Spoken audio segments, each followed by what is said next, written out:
totally would make up for her not jumping off the high platform. Her parents' bedroom was at the end of the hall. There was that grunt again. Oh, God. Her heart thudding, nerves stretched so tight it seemed as if she was floating. Parker opened her parents' bedroom door. At first, she thought they were strangers. Naked strangers wrestling, that was her first thought. But no, they were having sex. Gross! In her parents' bedroom. Then, in a flash that also seemed to last a full minute, she realized that one of the people was her father, moving on top of someone. They were both making those moaning, hurt noises. "Oh, my God, Mr. Wells, don't stop," said the other person. It was Lila. "Daddy?" Parker asked, her voice small. The word was electrifying. Both Harry and Lila jumped, scrambling for covers, but not before Parker had seen Lila's boobies and her father's graying chest hair. "Jesus, Parker, get out!" her father yelled. "Oh, God, I think she peed herself," Lila said, her face twisted with sympathy. "I did not," Parker shouted, her face broiling hot. "I did not, you slut!" "Parker, this is not what you think," her father said sternly. She was downstairs, feet flying so fast, she wondered how she didn't fall, almost wished she would fall, crack her head open on the marble floor, go to the hospital. That would punish them. Down another flight, through the wine cellar that had always creeped her out, into the garage where her father kept his fancy cars. She climbed into the Porsche and curled up on the floor of the passenger seat. Hours later, Esteban, one of the gardeners, found her and lifted her out. Althea was back, white-faced with fury and screaming at Harry. She grabbed Parker and half dragged her upstairs, yanked out some suitcases, and began hurling clothes inside. "Althea, don't be ridiculous," Harry barked. "It's not what she thought. She's read too many books, that's all. She misunderstood." He didn't even bother looking at her. Maybe that was the worst part. She was 10 going on 30, after all. Her father was, what was that expression Lila the slut used? Throwing her under the bus. It's not what she thought. "Bullshit," she whispered. "Parker, don't swear," her father said automatically. "It's crass." "Bullshit," she yelled. "It was what I thought. It was gross. You're disgusting, No, he didn't deserve to be called Daddy. You make me sick, Harry." Althea yanked the suitcase closed. "You had to screw the babysitter. That's your legacy to your child. Rot in hell, you bastard," she said. She grabbed Parker by the hand, and an hour later she and her mother were in a suite in the Devon Hotel, her mother already on the phone with her attorney. Parker sat in the bed, ostensibly watching TV. Piercing her heart was an icicle of fear. Their family had ended, and her father didn't love her anymore. This is the end of the CD. The audiobook continues on the next CD. Chapter 18. Everyone has left us, everyone. You, Nikki, Lucy, and that Ethan. We are bereft. Bereft, Parker. Parker grinned. Ethan's mother didn't believe in Skype, and therefore couldn't see Parker enjoying the melodrama. "I'm sorry, Marie. I miss you and Gianni, too." "Our grandson. 6 weeks without him. I don't know if Gianni's heart can take it." "Well, Ethan will be back soon, Marie." "Who takes 3 weeks for a vacation? And then Ethan's taking that precious boy to see you." "Well, he is my son." "We're so alone. To think we left Valle de Muerte to be abandoned by our family." Parker bit down on a laugh. She got quite a kick out of the Mirabellis, who'd always been good to her, so long as she could ignore the many, many, many nudges, hints, and suggestions on how to raise Nicky and why she should have married Ethan. At least that battle hymn had stopped since he married Lucy, and how Parker should eat much, much more. "So, what's new up there in Maine?" Marie said the word suspiciously, as if not quite certain Maine was a true part of the United States. "Oh, not too much." Parker opted not to mention her stint in the clink. "Lots of work to do before Nicky gets here." There was a gusty sigh. "You could come home," Marie suggested. Parker had told her and Gianni about her father. Hard to miss when CNN had done a special on him, and the change in her finances, but Marie didn't always pay attention to facts she deemed unpleasant. "As soon as I get this house ready to be sold, I'll be back. Nicky and I will be home at the end of August, at the latest." She had to be. Nicky started kindergarten after Labor Day. All-day kindergarten. The thought caused her heart to spasm. August. I could be dead by August. True. "Well, I have work to do, so I should get going, Marie," Parker said, having fielded enough guilt for the day. She loved the Mirabellis. She was also very grateful not to be their daughter-in-law, and could therefore hang up, whereas Lucy could not. "I'll call you soon." "You were eating enough. You were too skinny." "Aw, thanks. I've gained 11 pounds this year." "Well, it's not enough. We love you, sweetheart. Johnny says hello. You know how he is. He won't talk on the phone. Bye-bye." Parker hung up and went outside. It was 2 days after her inadvertent drug dealing, and before Marie's call, she'd been working at improving the house's curb appeal, mainly by hacking up the roots of the sumac trees and scrubby pines. She'd buy some hanging baskets, since she knew the wholesalers now, and put out some pots of geranium and sweet potato vine. Who knew? Maybe it would trick someone into buying the place. James had been right about her sentence of community service. Yesterday, when the judge had found out that she was a children's author, he ordered her to do a library program on the Holy Rollers, the favorite books of His Honor's 6-year-old grandchild. Frankly, Parker would rather have spent another day in jail with Crazy Dave, who was out with no fines at all, go figure. Lavinia had been told to file for a medical marijuana grower's license, and would also be having dinner with the judge on Saturday, with a possible session of slapping uglies afterward.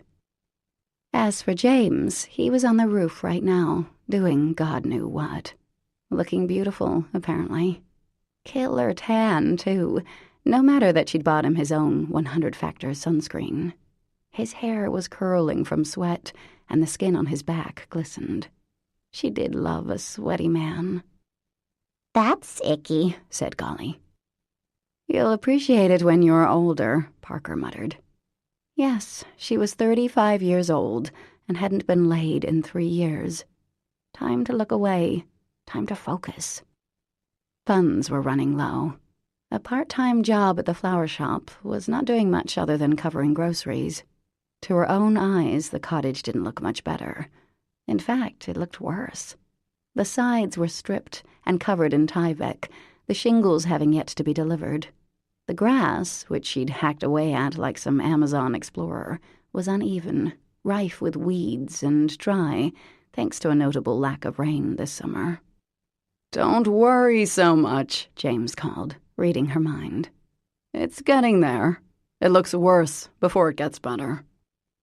I know, she said, a bit irked that she was so transparent.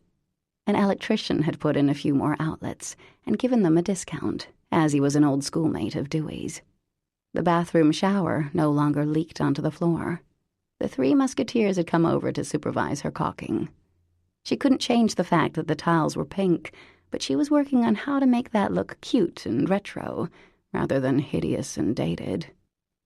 So this was what house flipping was like. Back-breaking, ever more expensive, built on a frail hope, but kind of fun anyway. Especially with Thing 1. He was eternally patient with her dopey questions. She hadn't been able to figure out how to change a vacuum cleaner bag the other day, and he never made her feel useless the way Harry did. And when he smiled at her, she felt a rush of something so sharp and sweet, it actually hurt her chest.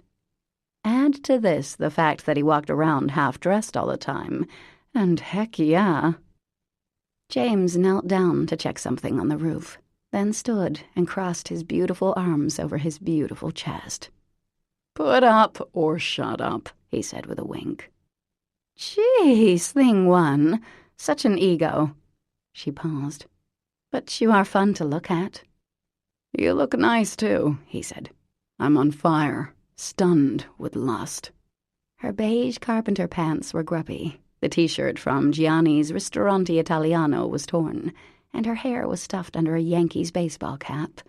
One didn't forget where one was born, after all, and Parker had been born at Columbia Presbyterian, New York, New York. Thank you too much.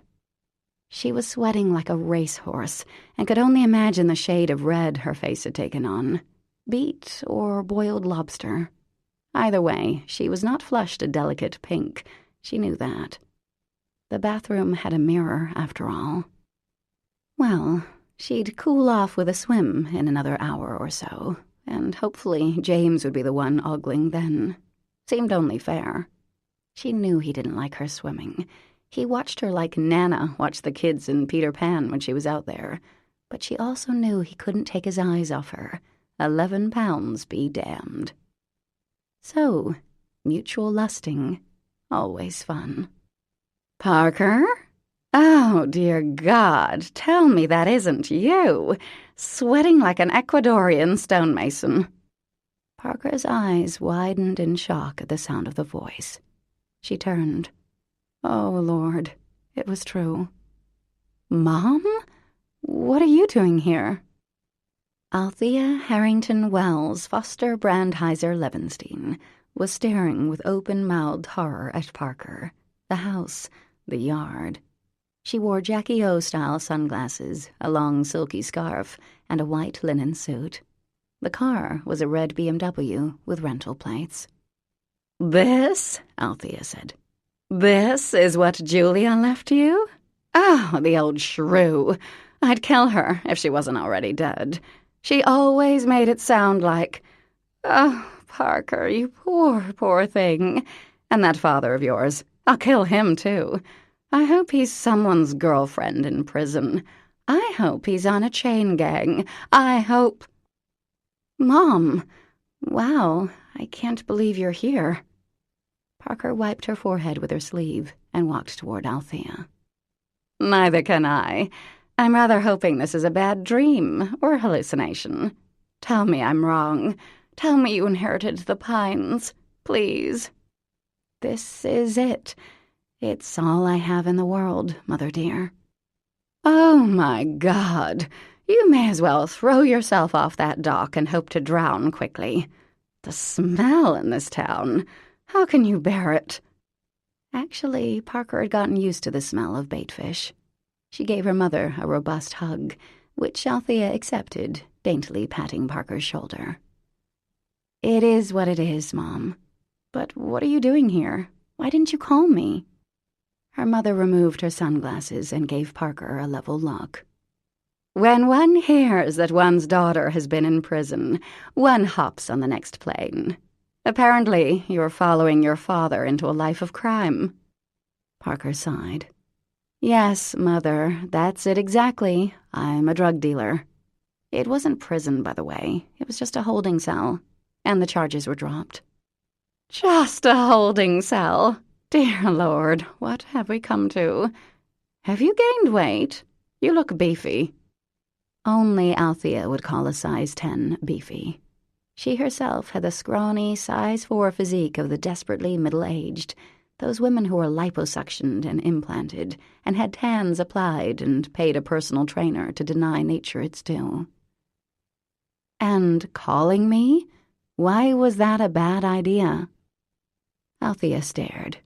She might have been scowling, but Botox had frozen her eyebrows into that shiny plasticine look, as well as given her a permanent half-smile. so Parker could never tell. "I wasn't sure you could get phone calls, dear. I thought time might have been of the essence." "How did you know I was in trouble?" Parker asked. "Lavinia tracked me down on Facebook, then called. My goodness, the woman sounds like Yul Brynner on his deathbed." "Since when do you and Lavinia talk to each other? She told me she hadn't seen you since you were kids." "Well, I appreciated the call, Parker. I'm here because I thought you might need bail money." "Thanks, Mom." Althea would never win Mother of the Year, but her heart was in the right place.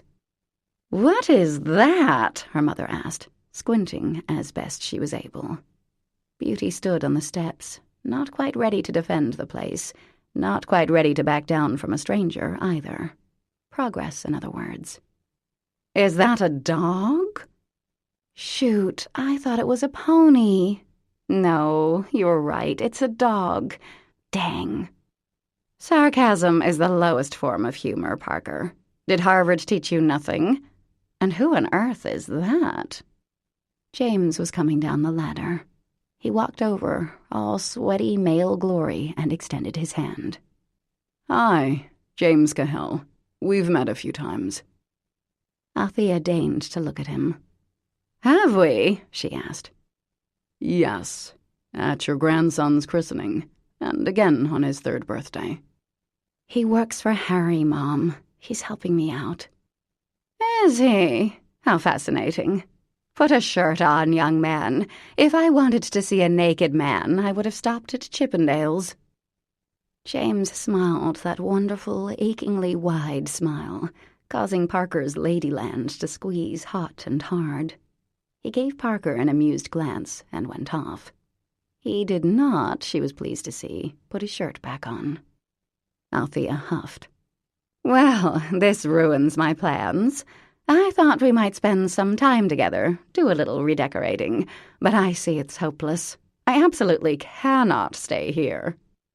"Actually, you could have my room, and I'll—" "No, I'll find somewhere. Surely there's a B&B around this godforsaken area." It burned over the winter. "Small wonder. Well, give me some time. I'll see what I can find. Dinner tonight, darling? I'll pick you up around 6. She put her sunglasses back on and climbed back behind the wheel, then gunned the motor, leaving Parker in a cloud of dust. "What a happy surprise," James offered. "So happy," Parker said. "By the way," he added, "I think you look great, beefy or not." "I'm not beefy," she snapped. "You're beautiful," he said. There was that knowing grin, the "I've seen you naked" look. Just pipe down, you," she said. "Gorgeous." "Stop it, thing one." "Stunning." "Okay, you've pushed your credibility enough for one day. I'm going swimming. Want to come?" That shut him up. "No, thanks. Be careful." And, as always, she felt his eyes on her as she and her little dog swam through the cold water. At 6 o'clock that evening, Parker heard the purr of an expensive car coming down the road. "Here comes trouble," she said, opening the front door. James came up behind her, smelling of soap and laundry detergent and sun. So good it should be illegal. She could feel his warmth behind her, and if she stepped back a little bit, she'd be nicely cozied up against his. "Who's that?" James asked. "My next stepfather?" Parker gasped. "Sweet ride," he murmured, his breath stirring her hair. And not only her hair.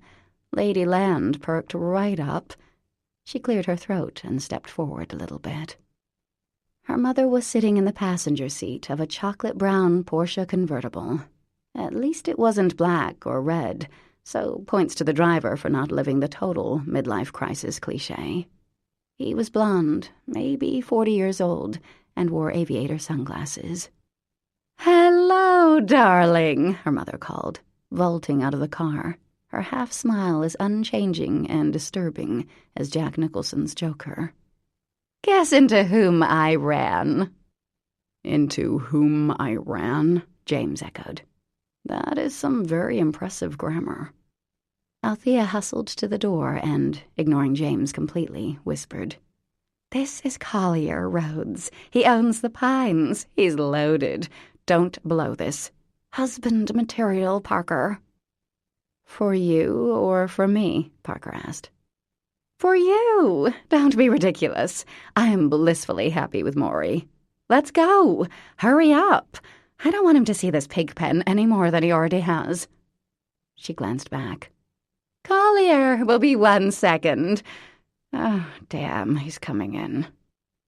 "Now, Mother," Parker murmured. "Hi," she said to the man. "I'm the daughter." She was positive the man had already been briefed on her blue blood, education, career, and fertility. The man removed his sunglasses, revealing very blue eyes. "Nice," he smiled. "Hi, I'm Collier. I guess we're neighbors." "Parker Wells. This is my friend, James Cahill." "Good to meet you, man," Collier said, as they shook hands. "He's not her friend, per se," Althea chirped. "He's the help." Parker raised an eyebrow. "Actually, he's—" "Darling," Althea interrupted, widening her tightened eyes with great effort. "Collier has been so sweet. I wandered up to the Pines, a little nostalgic, and there he was, and before I knew it, he'd invited us to stay for a few days." A little nostalgic, her ass. It wasn't surprising Althea had tracked down the town's biggest landowner. She had a nose like a drug-sniffing bloodhound when it came to rich men. "And he's having a little dinner party tonight for us. Isn't that wonderful? So let's go." She gave Parker a quick scan and apparently found her dress acceptable, though she unsubtly tucked her finger into her own neckline and made a downward motion, sign language for, "Show more boob, and he'll pop the question faster." "James, you free? You're more than welcome," Collier said. "Oh, I'm sure he had other plans," Althea said. "My ex-husband sent him to do a little work for Parker, that's all." Parker glanced back at James. His hair was still damp from the shower. "Why don't you come, James?" she asked, suddenly quite aware that she really wanted his company. "The more the merrier," Collier said enthusiastically. "I'd love it." "Oh, are you sure, Collier?" Althea said, laying a hand on his arm. "James wouldn't want to put you out. You've already been so, generous with the locals." "I'd love him to come," the man said, his blue eyes blazing. Gay, maybe, Parker thought. "What do you say, James?" "Sounds like fun," James said. "Thank you." "Great," Collier said. "Off we go, then." "Parker, you simply must sit in front," Althea said, as they walked down the path to the Porsche. "It's such a darling car. Parker's father loves Porsches." Translation, she comes from money, too. "Oh, no, Mother. You know what they say. Age before beauty." Smiling at her mother's murderous look, she slid into the back seat with James. Chapter 19. 2 hours later, James was fairly sure he hated Collier Rhodes. Apparently, Collier knew every famous person on the face of the earth, from Lindsay Lohan to the president. He couldn't stop talking about his famous pals, his money, his career, his travels, and all with such false modesty that it was making James ill. At least Harry was honest about his own self-admiration. Maggie Beaumont and her fiancé Malone were here, in addition to Lavinia. And thank God for that, because otherwise James was pretty certain Althea would have locked her daughter in a bedroom with Collier until consummation occurred. Between her references to Parker's suitability as a bride and Collier's name-dropping, James was feeling quite homicidal. He took another sip of whatever wildly expensive wine Collier was serving and tried not to roll his eyes as Collier dropped the 7th celebrity name of the night. "You're kidding," said Maggie. "You actually went rock climbing with Aaron Ralston? The guy who cut off his own arm?" Collier considered the question. It wasn't a hard question, but he seemed to need time to answer. I guess I don't really notice a person's disabilities. It's not my way of seeing people. "You didn't notice that he only had one arm?" Parker asked. "That's kind of a big thing to miss." Atta girl. She was sitting next to James, as ever, so close and so out of reach. "That's how I'm made," Collier answered thoughtfully. "To me, we were just two kindred spirits communing with nature. It was the same when Stephen Hawking, that is, were having drinks one time. I mean, yeah, he's in a wheelchair, but to me, that stuff's invisible." The invisible wheelchair, like Wonder Woman's plane. "How do you have drinks with a man who's completely paralyzed?" Lavinia asked. "Feeding tube? Straw?" Good question, Vin. "Go on, Collier," said Parker's mother, staring at her cousin with her creepy, frozen face. "Tell us about the, climber." "Well, that Aaron can really fly when it comes to free climbing. He almost beat me to the summit." "That's so neat," Maggie said. "It's amazing," Parker's mother seconded. "Collier, the stories you have. Such a fascinating life you've led." Wait a minute, Lavinia barked. "Who just said he cut off his own arm? Maggie, are you shitting me?" "Let's not discuss that at dinner," Althea said. "Collier, tell us about that novel you mentioned. Parker, Collier wants to write a book, too." Oh, kill me now. Just one more reason Collier was perfect for Parker. James closed his eyes.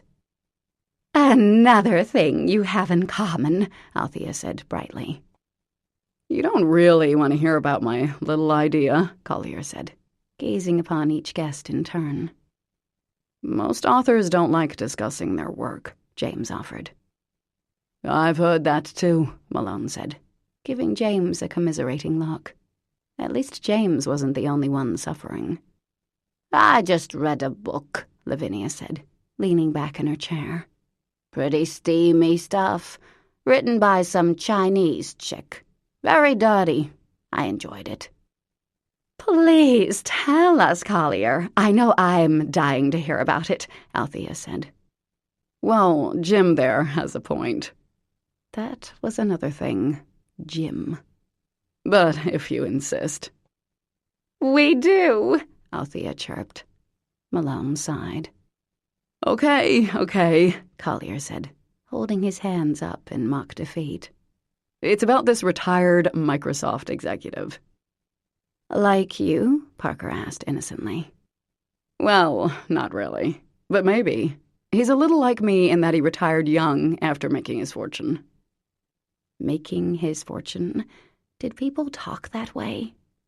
"And then he comes across this painting by Picasso, but there's this code in it, and no one's ever deciphered it before. But coding is what the Microsoft guy does. His name is Wolf Shepard, and he's the only one who sees that this code is actually a treasure map. So then he embarks on this amazing journey that leads him to the secrets of the Vatican." "Sounds like the Da Vinci Code," James said. "Never heard of it," Collier said, a bit sharply. "I only read literature. Anyway, when the Vatican finds out, he's on the trail." The guy went on, and on, and on. This was hell. Worst of all, Parker seemed totally into it, laughing, asking questions. Then again, he was from the same world she was. Maybe she liked him. "But enough about me," Collier said. "I was thinking about maybe getting a boat and doing a little lobstering, like you, Malone. Cowboys of the sea, right?" James would bet both lungs that Malone had never thought of himself as a cowboy of the sea, for crying out loud. I wouldn't call it that, Malone said. Maggie elbowed him in the ribs. But it's a good life. Exactly, Collier said. Hey, you guys want more wine? It's from a little vineyard I'm part owner in, this sweet place in the Loire Valley. Now, not to brag, but Robert Parker gave this a score of 98. You can't get it here in the States, but, well, ownership has some privileges. Hey, Parker, your dad is quite the wine seller, doesn't he? Had, Parker said. His defrauded investors own it now. Right. Sorry to hear about that. Oh, he had it coming, Althea said. Always was a cheater. James glanced at Parker. Her expression was pleasant and composed. He hadn't been horribly surprised to hear her story of Harry and the babysitter. He knew how Harry was with women, after all. But he winced at picturing Parker at age 10 walking in on her father. And though his boss had been a complete and utter shit, he could well imagine Harry's panic on being discovered. Harry didn't like people knowing he had feet of clay. He tended to fire them if they found out. But you couldn't fire your kid. It sure explained the origins of the father-daughter Cold War. So you two kids are getting married this weekend? Collier said, turning those freaky blue eyes on Maggie and Malone. It's true, Maggie said. You should come. We'd love it. Malone winced, then coughed to cover. Man, I wish I could, Collier said. I have a meeting with my portfolio manager, then have plans to pop down to Maryland to look at a sailboat. But hey, where are you going on your honeymoon? You'd be welcome to use my place in Aspen. I'll call the caretaker, and it's yours. Or New York. I have a little apartment there on Central Park. How little? Althea asked. The woman practically had dollar signs in her eyes. Parker loves the city. Of course, she grew up there. You two should get together sometime. Parker, wouldn't that be nice? James was suddenly aware his jaw was aching. He was clenching it so hard. Well, Parker said, I don't get down there too often. No, your mom's right, Collier said. We should. But Maggie, if you'd like to use it, feel free, anytime. It's only 3 bedrooms, but I like it. Minimalist, a little Japanese flair. The view of the park is very nice. That's really sweet, Collier, and thank you, Maggie said. We'll probably go away in the winter when it's not so busy around here, but we'll keep your offer in mind. An older woman James recognized from Dewey's came out with a platter of something. Bananas, Foster, she said, setting the tray down with a clatter. She groped in her pocket for a match and set fire to the dish, making Collier clap like a little kid. We supposed to eat that now? Lavinia asked. The woman rolled her eyes and began serving the dish once the flames burned out. Rich people, always looking for more ways to gild the lily. So, Jamie, I haven't really had the chance to talk to you, Maggie said. Chantal says you're a lawyer? Yes, James said. I worked for Parker's father.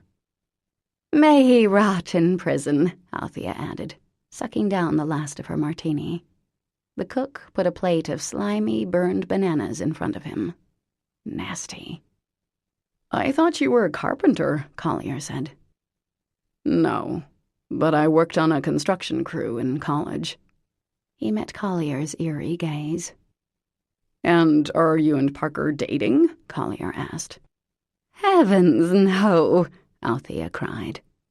No, Parker is completely unattached. Collier looked at Parker. Is that right? He asked with a small smile. James stared at the tablecloth. Good question, Parker. You've been ogling me since I got here. You worship the paragon. Are you unattached? Out of the corner of his eye, he saw her glance at him, as if feeling his thoughts. He didn't look up. Well, she said, I'm a single mom. Not much time for dating. Please, Nicholas is 4 years old, Althea said. He's hardly aware of your comings and goings. He's 5.5, James said. Thank you, James, Parker murmured. You have to think of yourself first, Collier said, folding his hands. Actually, she said, it's the other way around. Child first, parent second. In most cases, anyway. Collier shook his head as if coming out of a daydream. Anyway, Jim, with Harry Wells in jail, you must be looking for a job. Want me to ask around? I know a lot of people. As you've told us. I'm fine on my own, but thanks, he said. It's James, by the way. So why did you retire from Microsoft? Althea asked, pushing around her charred bananas. It's hard to say, Collier answered. I guess I wanted to be more than Bill's right hand. Not that he isn't one of my closest friends, right? I mean, just last week, he and Melinda and the kids and I had the nicest time. Have you been to their place? It's beautiful. Well, it's getting a little late, Maggie said. We're getting married in 2 days, and we have a ton to do. Thanks so much for a wonderful night, Collier. It's always great to see you, Maggie, Collier said. Best wishes for a long and fruitful marriage. See you in a week or so. I'm sure you'll make a beautiful bride. And off went the happy couple. The rest of the dinner guests weren't so lucky. Althea insisted they stay longer. Vin was working on her 3rd plate of bananas Foster, and Parker seemed to be having a fine time. The thing was, the idiot known as Collier was the answer to all of Parker's financial worries for several lifetimes at least. Richer than God. Richer, perhaps, than Harry had been. And with Althea pushing Parker like a broodmare. No, she was only in labor for a few hours. Born to be a mother. True, Parker said, smiling. Want to see a picture? Not of childbirth, but of my son. She pulled out her phone and handed it to Collier. Oh, he's beautiful, Collier exclaimed. Wow, what a cute kid. He slid his finger on the screen to view another shot. Oh, man, adorable. I love kids. Of course he did. The guy was flippin' perfect. He and Parker should have a double wedding with Maggie and Malone. Parker, I'd love for you to stay here, at least for a few days, Collier said now. Really? Come on, let me show you the guest suite. Well, it's one of 3, actually. Your mom took the Osprey's nest, but the Loon and the Puffin are both available. They have jacuzzis, too, if you like that sort of thing. Me, I like to start the day off with an early morning swim, and, man, that tub feels incredible when you get back. See? Perfect. The Paragon might have been taken, but here was another one, dying to hook up with her. That's okay, Parker said. I'm fine. Parker, don't be silly, Althea said. Go see the suite. Go. They're beautiful. And this is, in a way, your ancestral home. At least see what you're turning down, Collier said. He stood up and took her hand. Come on, it's really pretty. Parker hesitated. James said nothing. Okay, she said. Then I really have to go home. That shack is not your home, dear, Althea said. This is much more what you're used to. I'll come too. The 3 of them left the room. You want another drink, Vin? James asked. Nah, I'm good. She leaned back in her chair and cracked her knuckles. You gonna sit on your ass, son, and let him take your girl? She's not my girl. Seems like you'd like her to be. He gave her a dark look. She shrugged. How's the judge? He asked. He's still got it, she answered. Been a few decades, and things have all dropped a few inches, if you know what I'm saying, but he's still got it. James couldn't help laughing. How about you, sweetheart? She asked. What are your plans after this summer? Excellent question. Not really sure, Vin. Gotta find a job. Yeah. It's been nice having you back around. You sure were a sad sack back then. She reached over and squeezed his hand. I dated your uncle for a while, remember? No. Well, it was one of those fast and furious love affairs, you know? Burned out pretty fast. It was hot while it lasted, though. Yeah, okay. Lavinia sighed fondly. Oh, good. Here they come. I gotta get home, put some Bengay on my back. Althea, Collier, and Parker came back into the dining room. You sure? Collier was saying. Tell me that bathroom didn't tempt you. It's beautiful, Collier, Parker said. But I'm fine in the cottage. It's very cute. I think you're being silly, Althea said. But do what you will. You always do. She's got her own ideas, Collier. Which I totally respect, he said. I'll drive these two back, Lavinia announced cheerfully. No need for you to get in the car again, Collier. And hey, thanks for inviting me. It was great to see the old place again. James offered Collier his hand. Thanks for including me, he said. Collier squeezed hard and stared at him with his vivid eyes. Absolutely, man. 10 minutes later, they were back at the cottage. Cute, Parker had called it. Right. She was down on the dock with a glass of water, talking to her kid in the Paragon, while James stared at her, his hands jammed in his pockets, from the back porch, irritable as a hungover porcupine. He was mad, jealous and mad, and an idiot. Collier, what an ass. And Althea pimping her daughter, and his own stupid self sulking like a teenager. And Parker constantly just whatever. She was sitting, dog at her side, feet in the water, her white dress glowing in the darkness. God forbid she decide that now was a good time for a midnight swim, because he'd have to go in after her, no matter how good she was. No one should go in the ocean in the dark, alone. Currents, tides, drowning. Daylight was bad enough. Seriously, who the hell swam in the ocean up here? But knowing her, she'd do something like that. Midnight swim. Midnight skinny dipping, even. Yep, she'd take that dress off and jump in, half to torture him, half because she was the type to jump in dark, freezing water and come up laughing. Right before some drunken masshole mowed her down in a powerboat. It could happen. Plus, it gave him the excuse he needed. He was halfway down the stairs before he'd even finished the thought. At the sound of his footsteps, Parker stood up. Beauty, too, her tail wagging a little. "Hey," Parker said. "Entertaining night, didn't you think?" He only stopped walking when his arms were around her and his mouth was on hers.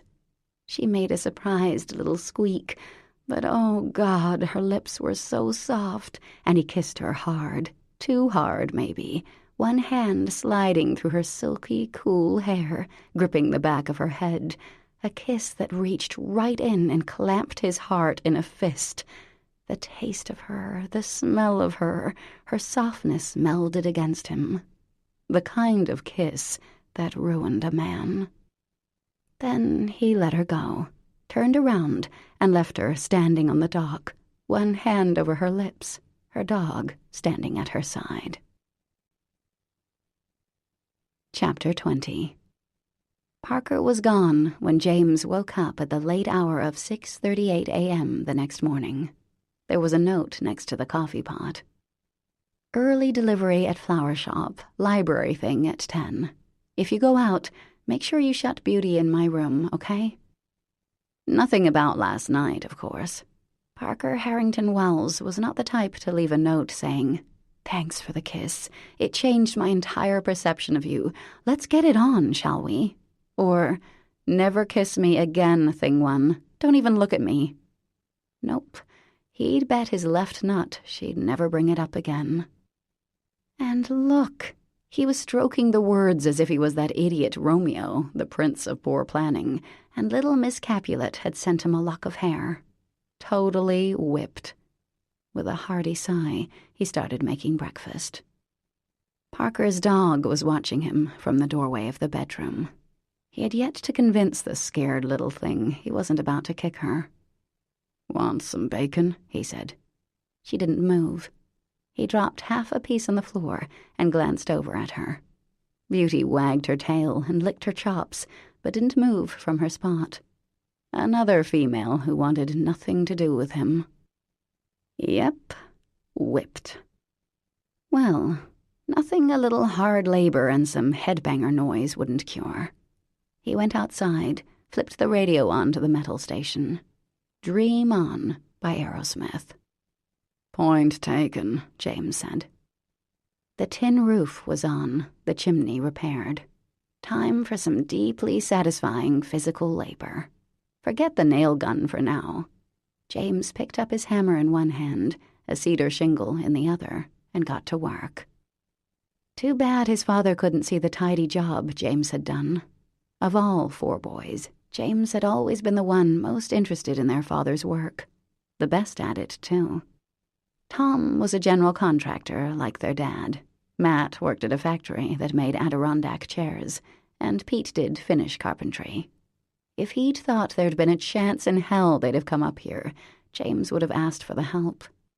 Sure, at the end of the day, they'd get a 6-pack and take turns flirting with Parker, and his brothers would bust his stones over his crush until their father told them to knock it off, at which point Parker would give him a sweet smile as she passed, and Dad would agree that, yes, James was pathetic, and the ribbing would start again.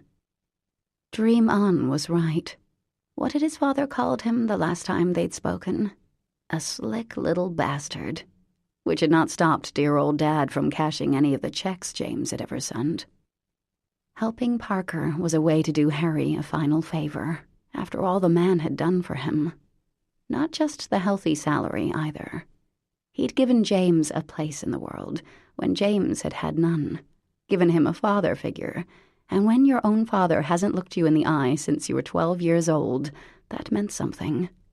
Harry was the only person James had ever told about Mary Elizabeth, and one of the few who saw him as a loyal, decent person. The irony was so thick, James would need an axe to cut it. So, yeah, he owed Harry. And he owed his own family.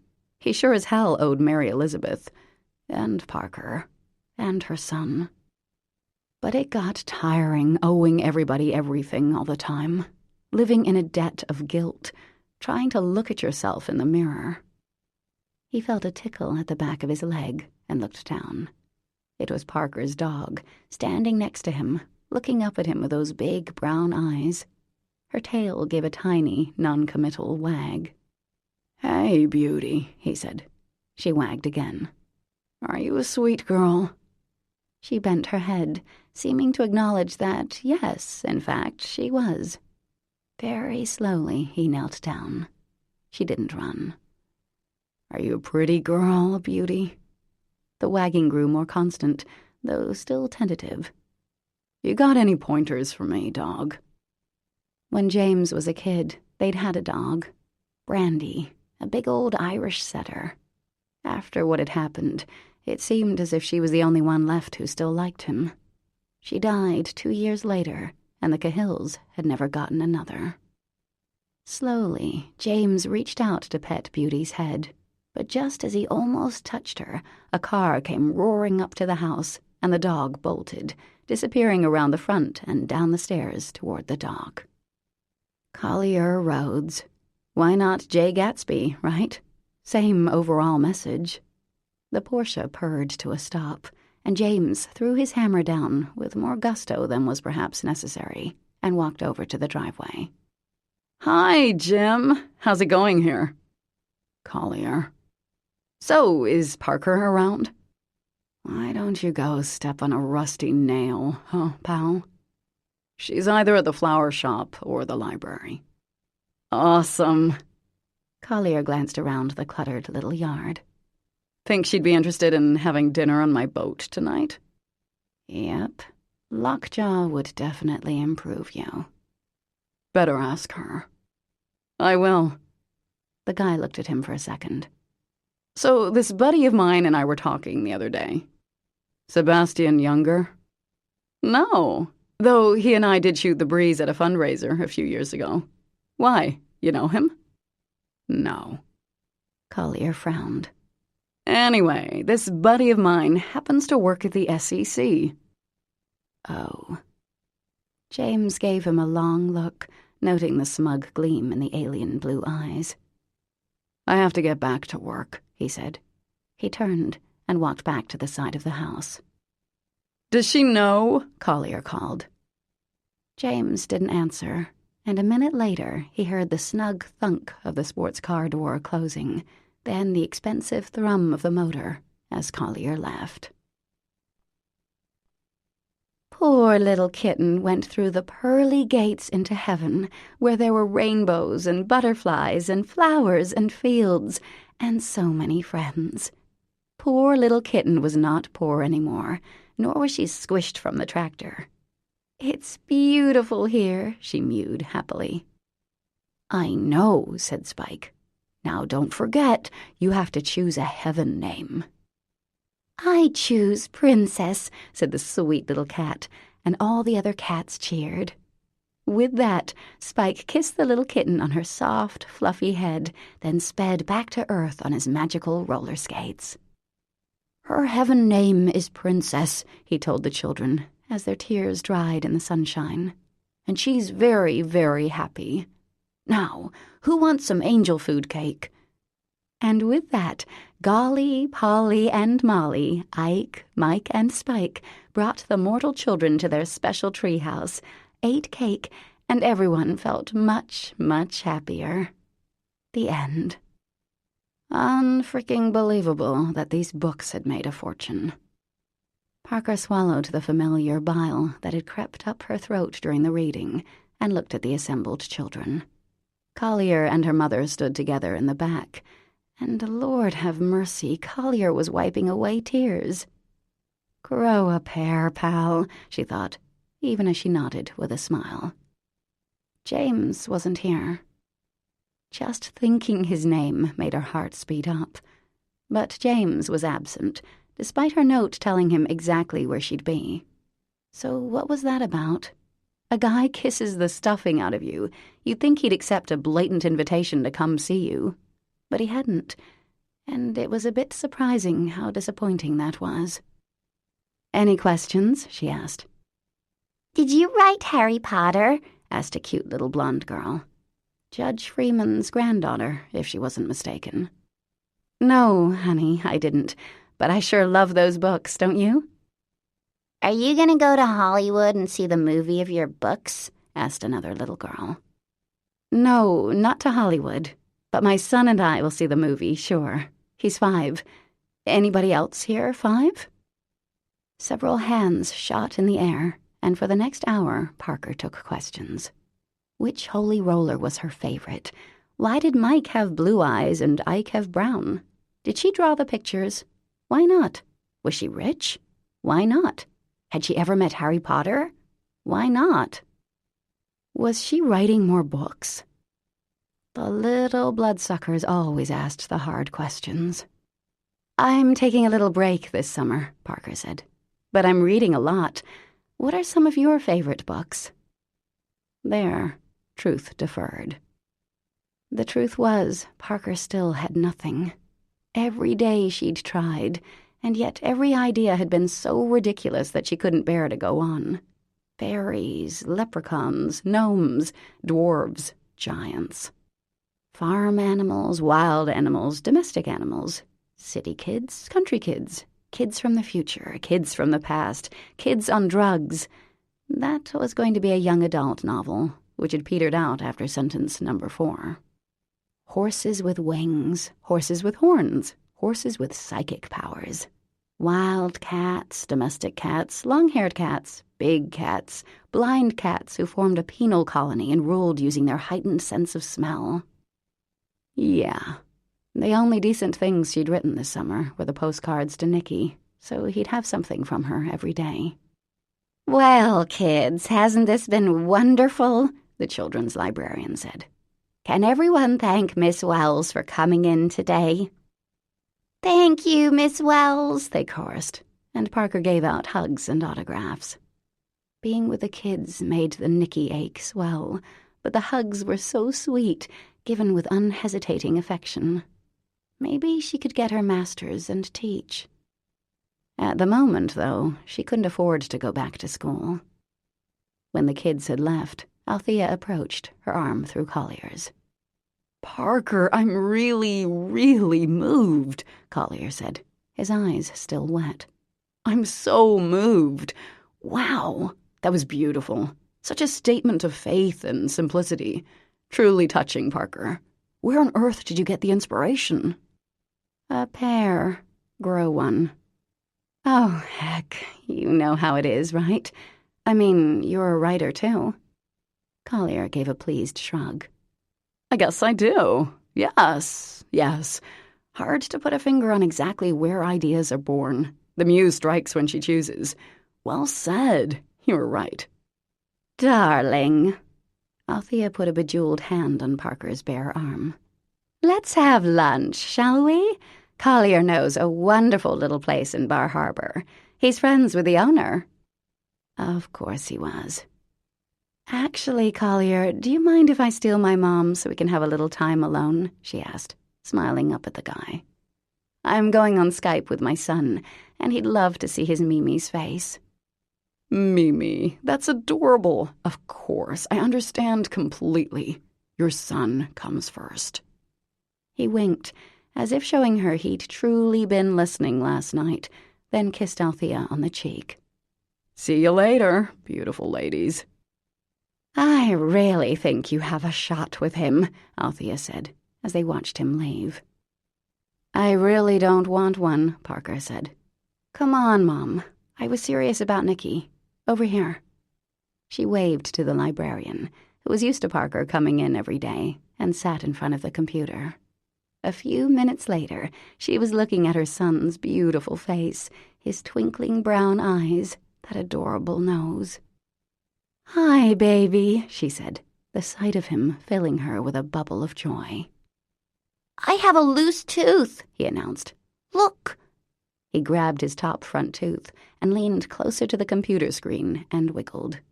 Nothing seemed to move, but Parker cooed anyway. "Oh, Nick, that's so exciting. Hey, buddy, look who's here. It's Mimi." She slid over and gestured for her mother to get closer to the screen. "Hello there, Nicky," Althea said. "Hi, Mimi. My tooth is loose. See?" Again, he demonstrated the alleged looseness of the tooth. "Guess what? Daddy got me a knife. I whittle now. I'll make you a bird, Mimi. Or a worm. A worm's easier because I'm not too good yet. Also, my knife isn't sharp. Daddy says he'll sharp it up when I get better." As her son babbled on, Parker felt almost dizzy with love. Sweet, sweet Nicky. He didn't think it was strange that Althea rarely visited. It was simply the way it was. Far away Mimi, close up Nani, he'd once said. "My goodness, you're such a handsome boy," Althea said, and her frozen smile seemed to grow a bit. "Are you having fun in—" "Yosemite," Parker supplied in a low voice. "Yosemite," Althea added. "It's great. I'm gonna live here when I grow up." "Is that Althea I hear?" came Ethan's voice. A second later, his face appeared next to Nick's on the screen. "Hello, you gorgeous creature." "Oh, Ethan, you devil. How are you? I hear you got married. Such a shame." Parker rolled her eyes. Ethan had a way with a hot flash crowd. It was undeniable. Part of his appeal. As her mother chatted with Nicky and Ethan, Parker checked her phone. No messages. Not that James would call her.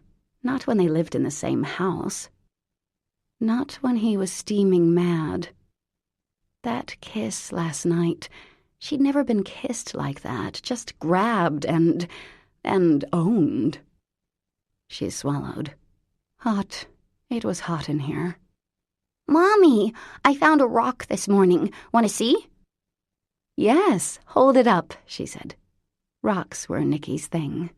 Ethan had already shipped a box back home, he told her, since clearly Rhode Island didn't have enough. When she signed off from Skype after blowing 12 kisses to Nikki, she turned to her mom. Want to have lunch at the diner? It's really cute. That diner was here when I was a girl, Althea said. Yeah, it's a classic, isn't it? Let's go. I'm starving. And you wonder why you're getting beefy. Beef. You're right. I'll get a cheeseburger. A half hour later, Parker was eating her beef with gusto as Althea picked at her salad, low-fat dressing on the side. How is everything? Maggie called as she came out of the kitchen. Fantastic, Parker called back. Aren't you getting married tomorrow? I most certainly am, Maggie smiled. Shouldn't you be doing something other than working? Nah, Maggie said. It's a low-key thing. How are the flowers coming? Have you started? They'll be beautiful, Parker said. She hoped that was true. Lavinia hadn't seemed too concerned over what they were making. Maggie checked her watch. Oops, gotta fly. I have to pick up my dress in an hour. I ate so much last night, I'm not sure it'll fit. She waved and bopped into the kitchen. The woman seemed perpetually happy. Then again, with tall, dark, and smokin' as her fiancé, why wouldn't she? Plus, she was a twin, which Parker had always thought would be so cool. A brother, too, Chantal's husband. Nice to have siblings. Or so Parker imagined. She's back there cleaning, Althea said, incredulously, craning her head. She's getting married tomorrow, and she's cleaning. She seems pretty laid back. Hey, Parker, guess what? Georgie said, stopping by their booth. I got a tux. I'm the best man for Malone. I heard that, Georgie. That's really great. Are you nervous? A little bit. I've been practicing. He solemnly pantomimed, reaching into his pocket and handing over the ring. Looks like you've got it nailed, Parker said. Thanks. It's a nice day, isn't it? Well, I have to mop the kitchen floor. Bye. Bye, pal. Althea was frowning. Sort of. Must be time for another shot of botulism, if Parker could read her expression. Parker, how do you know all these people? She asked. Small town, Mom. Well, you fit right in, don't you? Parker paused. I guess. Lavinia helps. I am related to her, can't be too bad, that sort of thing. Althea shrugged. So what's going on, Mom? Parker asked gently, taking a sip of her milkshake. Her mother didn't answer right away, choosing to examine her water glass for smudges. Finally, she spoke. I thought you inherited the Pines. So you said. And I thought you might be able to loan me some money. Parker's head jerked back. Her mom sighed and nudged a cherry tomato with her fork. Parker, I know it seems like I'm well off, but the truth is, I'm not. Maury is, and the shriveled old bastard keeps me on a budget, a small budget. He wants me to look good, so things like clothes and jewelry, that's fine. Anything else, anything that's just for me, forget it. I thought you were really happy, Parker said. Bliss incarnate and all that. Her mother rolled her eyes. No, I was embarrassed. Fourth husband, you'd think I could get it right. But it turns out that he has control issues in addition to that bowel thing. Honestly, I should be getting hardship pay. Parker set down her burger, appetite gone. Why don't you leave him, Mom? Althea blushed. I'm 62 years old, honey. I need to stay married. How would I support myself? Really? Parker swallowed, her eyes stinging. I wish you'd told me earlier. I would have given you money, Mom. She reached across the table and held her mother's hand. Crap. 2 months ago, she could have given her mother as much as she needed. Not anymore. I was holding out hope that Maury and I would be happy again. I was in denial, whatever. She paused. Aunt Julia told me years ago you were going to inherit her place, and for whatever reason, I thought she meant the Pines. You know, I never kept in touch with them once you were out of high school. Then Lavinia called me and said you'd been in jail, and I really did want to help. But I also thought, well, I thought I could leave Maury and start over. You'd really leave him, Mom? I think he's going to divorce me for a younger model, and with that prenup he made me sign, I don't have much. Oh, Mom, I'm sorry. I can't help there. But you have 3 ex-husbands, Mom. Didn't you save anything? And what about the Harrington money? Another huge sigh. The Harrington money was gone before I was born. All that was left was the memory of what it was like to be rich, and a little set aside for my education. At least there was that. And when this all happened with your father and I heard about your trust fund, I wanted to kill him, because I know how you gave all your book money to the World Wildlife Fund. Save the children. Same thing. So now we are both stuck, it seems. Althea sighed and rubbed her forehead. At least you were young. Ish. You could probably get Collier to marry you by the end of the year. He's clearly not the sharpest tool in the shed. Me, I'll have to look for someone even older than Maury. You could always... Parker's voice trailed off. I could always what, dear? Become a party planner? She had a point. Althea had never worked, outside of the tremendous efforts she put into husband hunting and wrestling Father Time. I don't know, Mom. We could figure something out. Her mother snorted. Well, being dependent on a man seems to be the way of the world. My world, anyway. Father or husband, you and I have always had some man paying the bills. Ouch. Guess those days are done. I guess so. I hope you'll be all right. I'd feel so much better if you did marry Collier. Poor Althea. She seemed completely unaware of her contradictions. Being dependent on men had gotten her where she was, but she wanted the same thing for Parker. I'll be fine, Mom. I'm doing okay. I can get a job. I have a great education, and I'll even have a little nest egg when I sell Julia's house. That shack? That shack. Althea nodded. I do have a little squirreled away, honey, if you need it. If Nicky needs it. Parker's heart softened in a rush. Thank you, Mom. But we'll be okay, I promise. Althea opened her eyes. Yes, you always were a tough little customer. She smiled more broadly. And Collier is definitely interested, if you need a backup plan. He's not my type. Do you have a type, dear? An image of James grinning at her, all dark hair and tanned skin and sweat and smile. I don't know. Well, if you want more children, you'd better get on it. Those eggs don't last forever. Thanks for the reminder. Parker couldn't help a laugh, and after a second, her mother smiled. I only want what's best for you, Parker, whatever that might be. Right back at you, Mom. Underneath the table, her mother's foot nudged hers. It was the most genuine gesture of affection Parker could remember. Do you want to stay here? She asked. Nicky's coming up a week from Sunday. He'd love to spend time with you. I can't, honey. I need to get back and see what I can squeeze out of that cadaver before he serves me with divorce papers. Sheesh, Mom.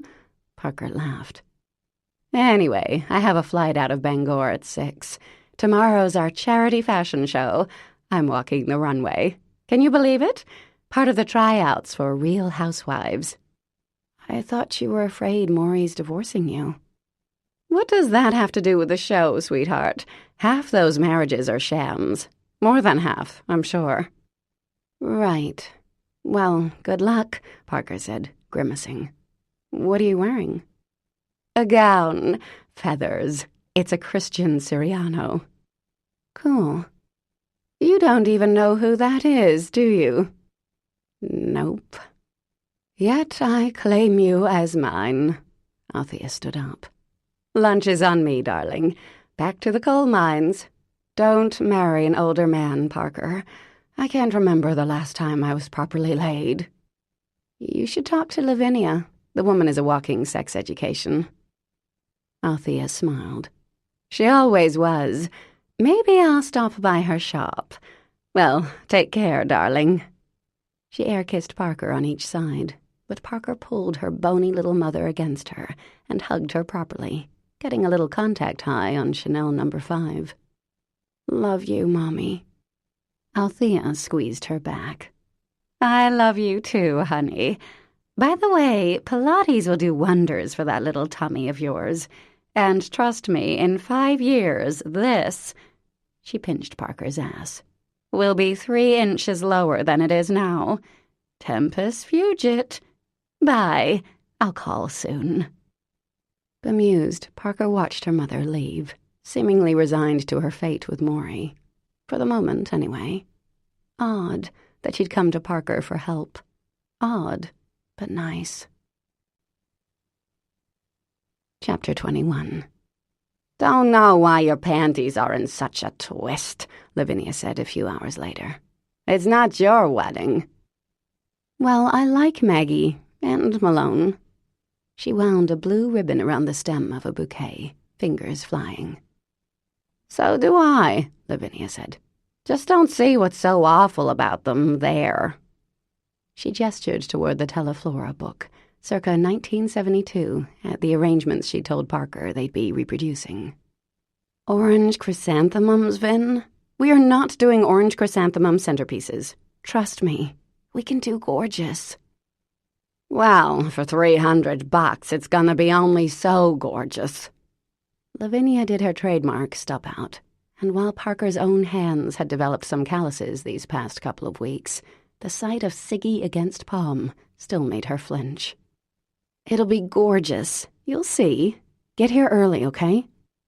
No way in hell I'm getting up at 5 a.m., Parker. I got a date with His Honor tonight. I'm sure what he's doing is illegal. Oh, it is all right, in some states. Parker laughed. I meant making you go out with him instead of fining you for growing pot. Medical marijuana, please. Without a license? Whatever, Parker. I'm just scraping by with the flowers. Figured the pot would help. I'm hardly a drug dealer. No, that's me. Parker set down the flower girl bouquet and started on the bridesmaids. Vin laughed. Look at you, Miss Busy Bee. Want my help with anything? Parker straightened up and looked around. The shop was a mess. You can do the boutonnieres, okay? A little bitty sprig of hydrangea and a piece of ivy, like this. I think I can make a boutonniere, Parker, her cousin said. I've been in business for 30 years. Got it. Sorry, Vin.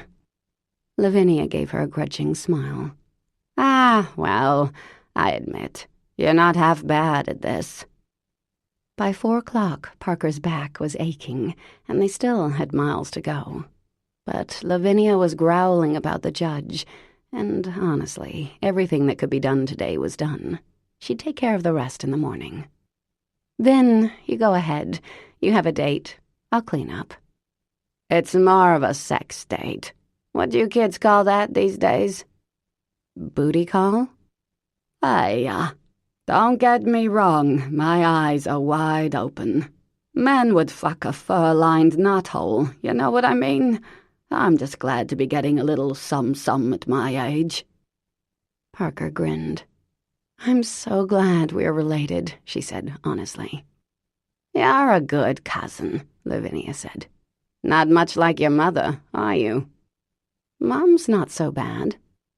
That branch of the family never got over being rich. We had more practice over on my side. Ah, well, gotta go pluck some hairs and shave my legs, Lavinia said. Thanks, kid. You bet. Parker cleaned up the mess of stems and bits of blossom and ribbon, then swept the floor. Admit it, Spike said, stubbing out a ciggy the same way Lavinia did. You're avoiding him. It was true. James was 5 years younger than she was. Did he want a serious relationship with a single mom, or a roll in the hay? Did she want more?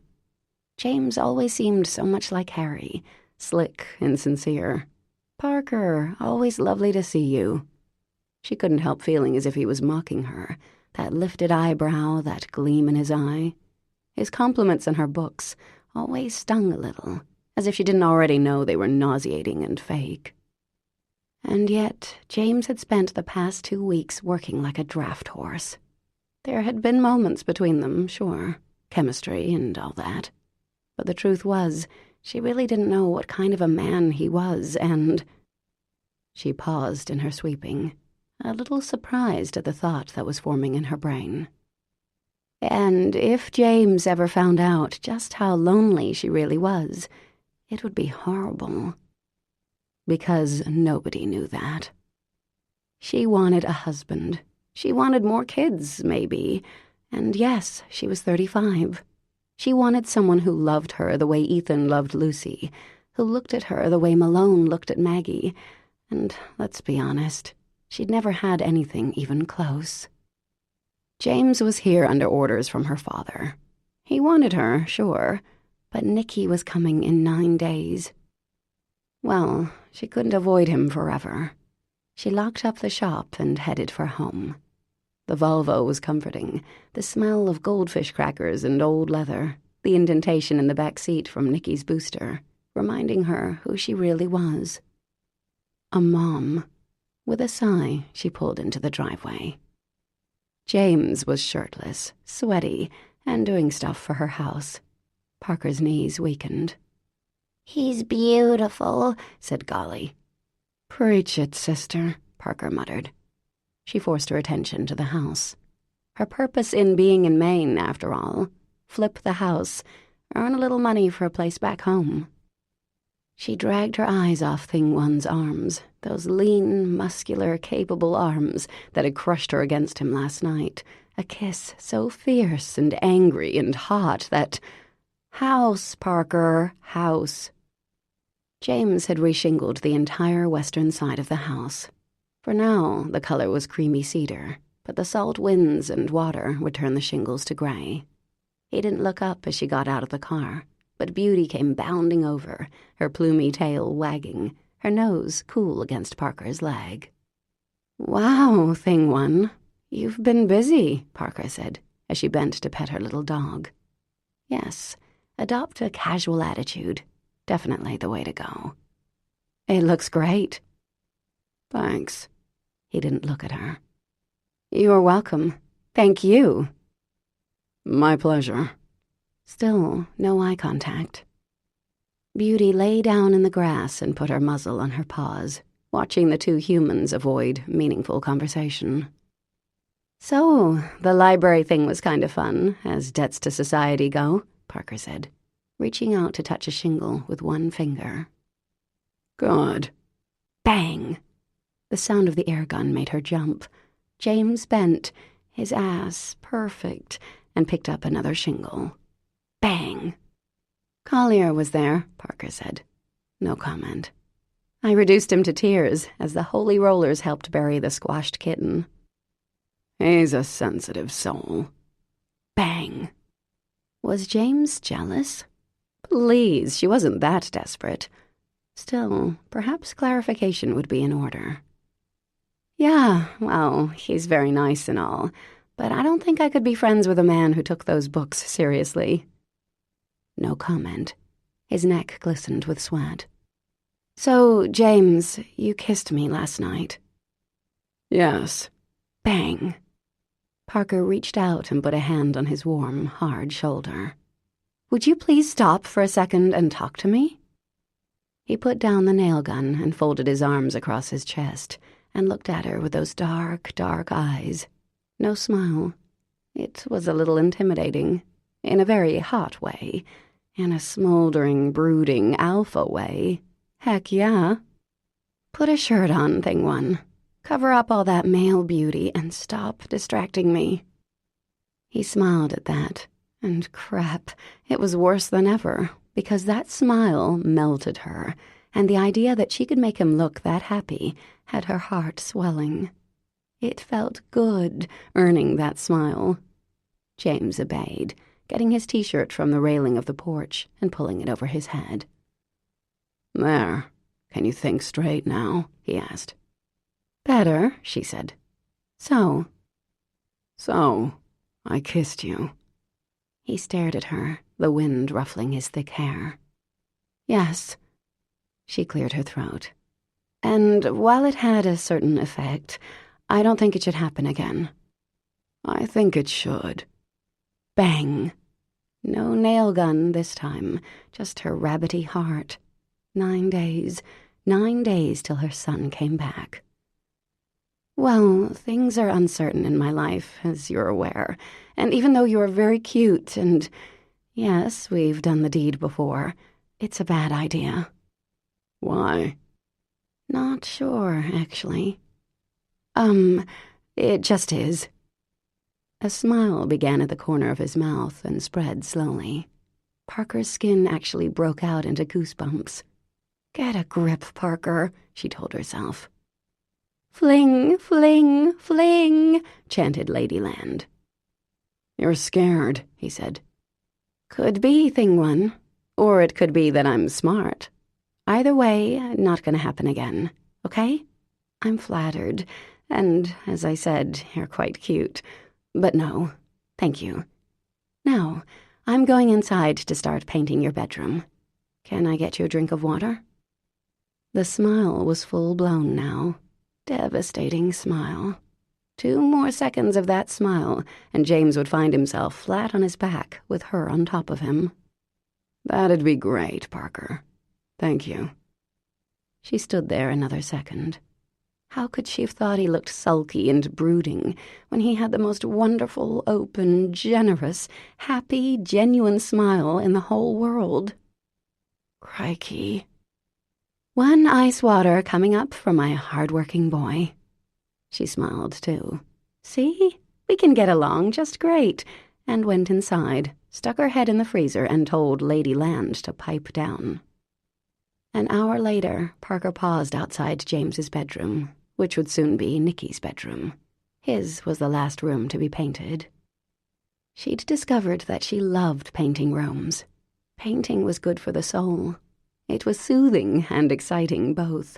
The invigorating smell and luscious texture of the paint, the hissing of the roller as she zipped it against the walls. Pulling off painter's tape, the revelation of the perfect line, the tidiness of it all, had become one of the great thrills of her life. Pathetic, but true. She'd chosen a very pale green for her bedroom, sage mist, and repainted the trim bright white. Amazing how it perked up the room. Her quilt was green, blue, and pink, and the other day Maggie had taken her to World of Curtains. Maggie was moving in with Malone, who had no curtains, which both women had found stunning and inexplicable. Parker had found some pale green drapes a shade or 2 lighter than her walls, lined with pink, and they were 80% off. Bargain shopping, another new experience for Parker, was also proving quite thrilling. The kitchen was a nice sunny yellow, northern sunrise, the battered cupboards much improved by a glossy red. With the formica and steel table and the funny yellow chairs, it now looked pretty nice, if you could overlook the linoleum, which was the color of dried blood. A new and cheap floor was next on her list. Maggie had had a tag sale a few days ago, so there was finally a little furniture in the living room, a couch, and a pretty nice-looking mission-style chair.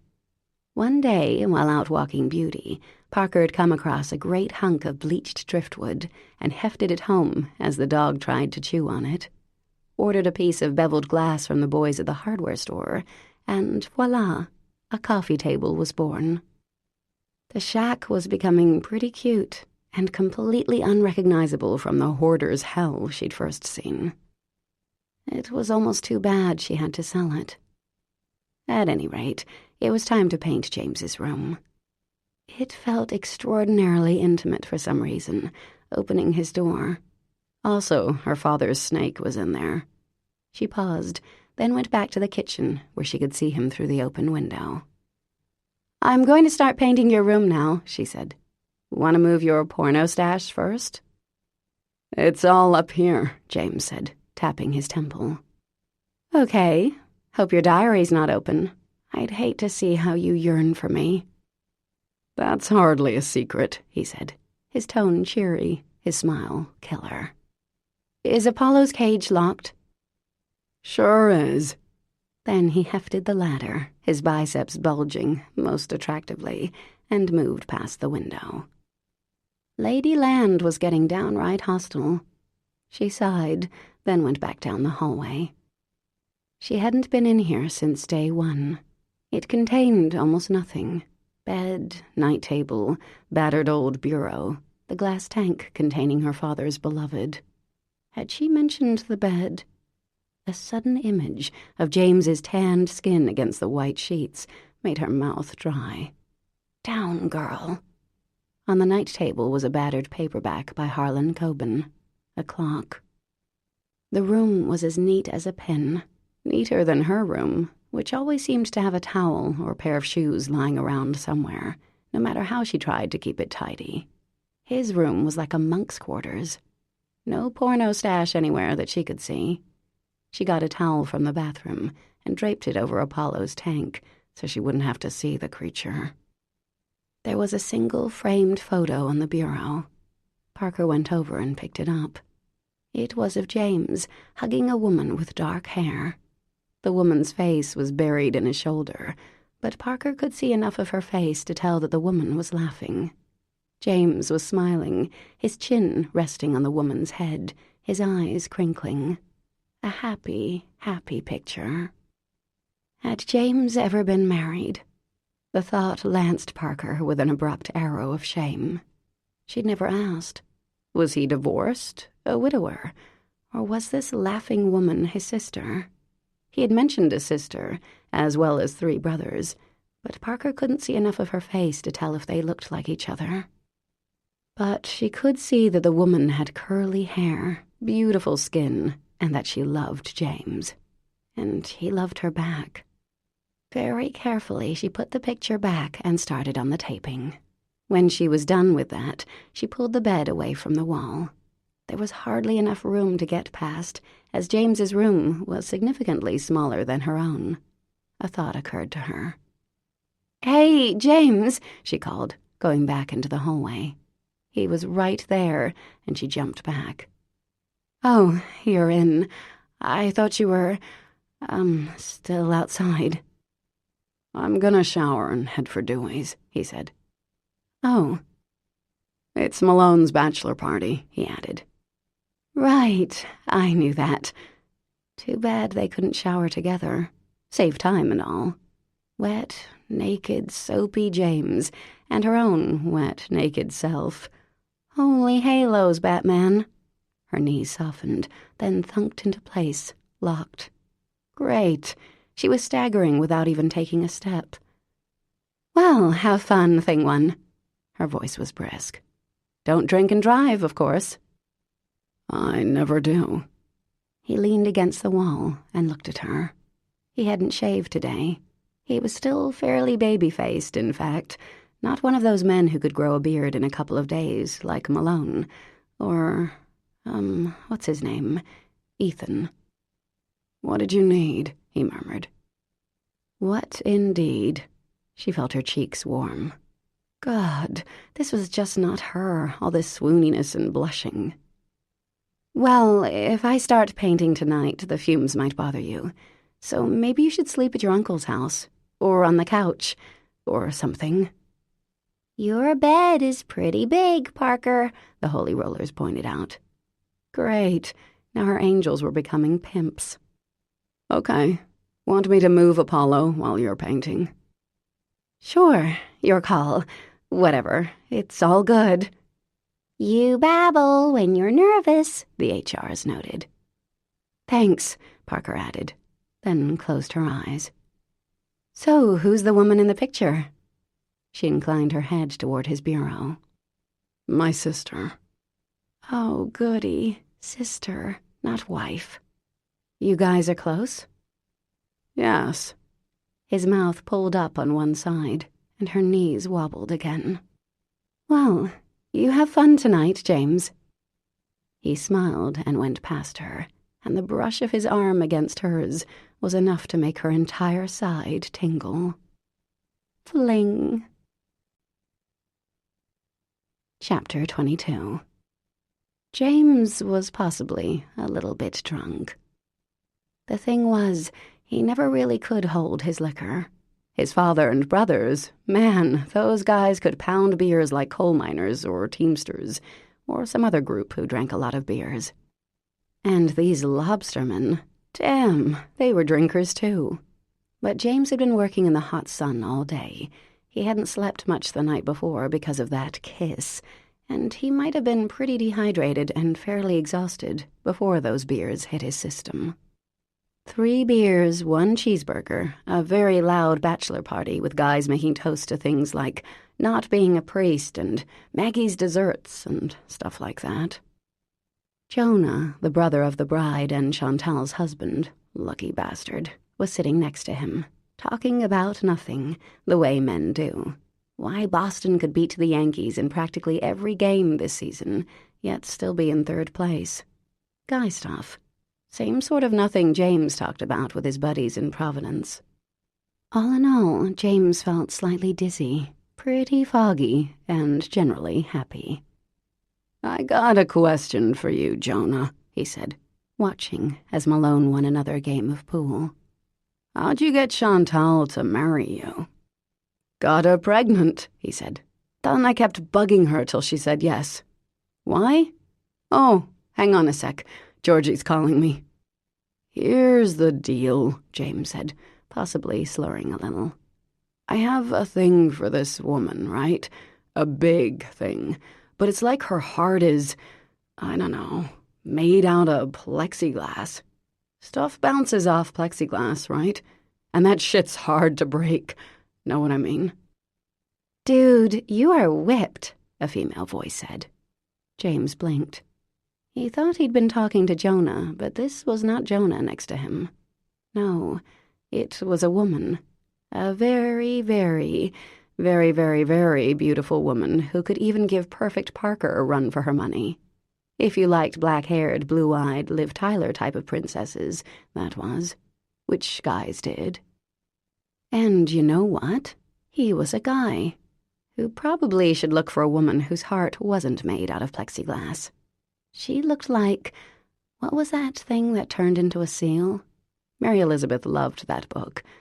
A selkie, that was it. Hi, I'm James. You are so beautiful. I shouldn't even look directly at you, or I might go blind. She smiled, growing even more beautifuler, if that was a word. Hi, I'm Emery, Malone's 18-year-old daughter. Shit. I take it back and apologize, and if we could pretend this conversation never happened, that'd be great. He looked at her glass. Also, I hope that's soda, because I'm an officer of the court. Yep, drunk. She laughed. It's root beer. Why are you here? Aren't women banned from these things? Nah, I hardly get to see my dad, so I got to come. Dad, come over here. No, that's fine, James said. But Malone turned, his eyes locking on James in an unmistakable look.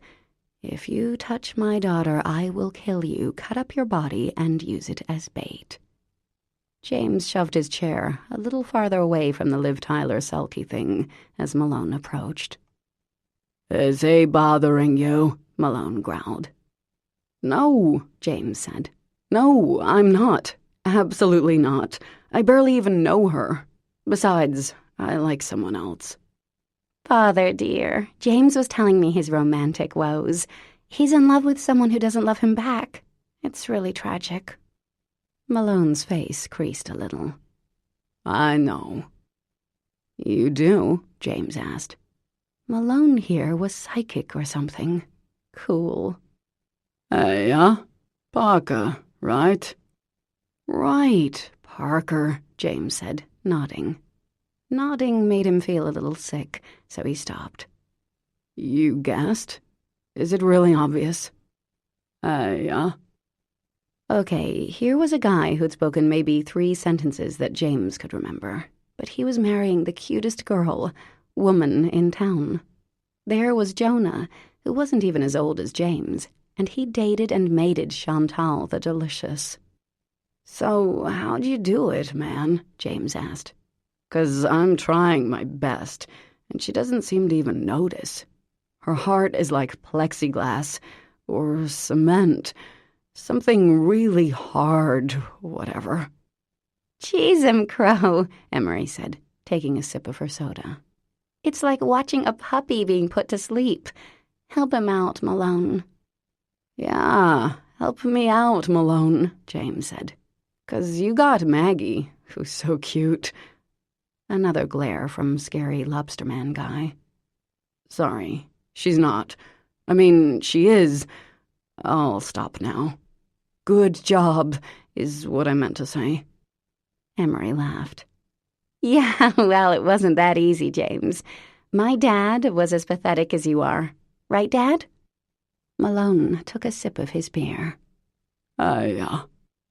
So what'd you do? James said. Malone shrugged.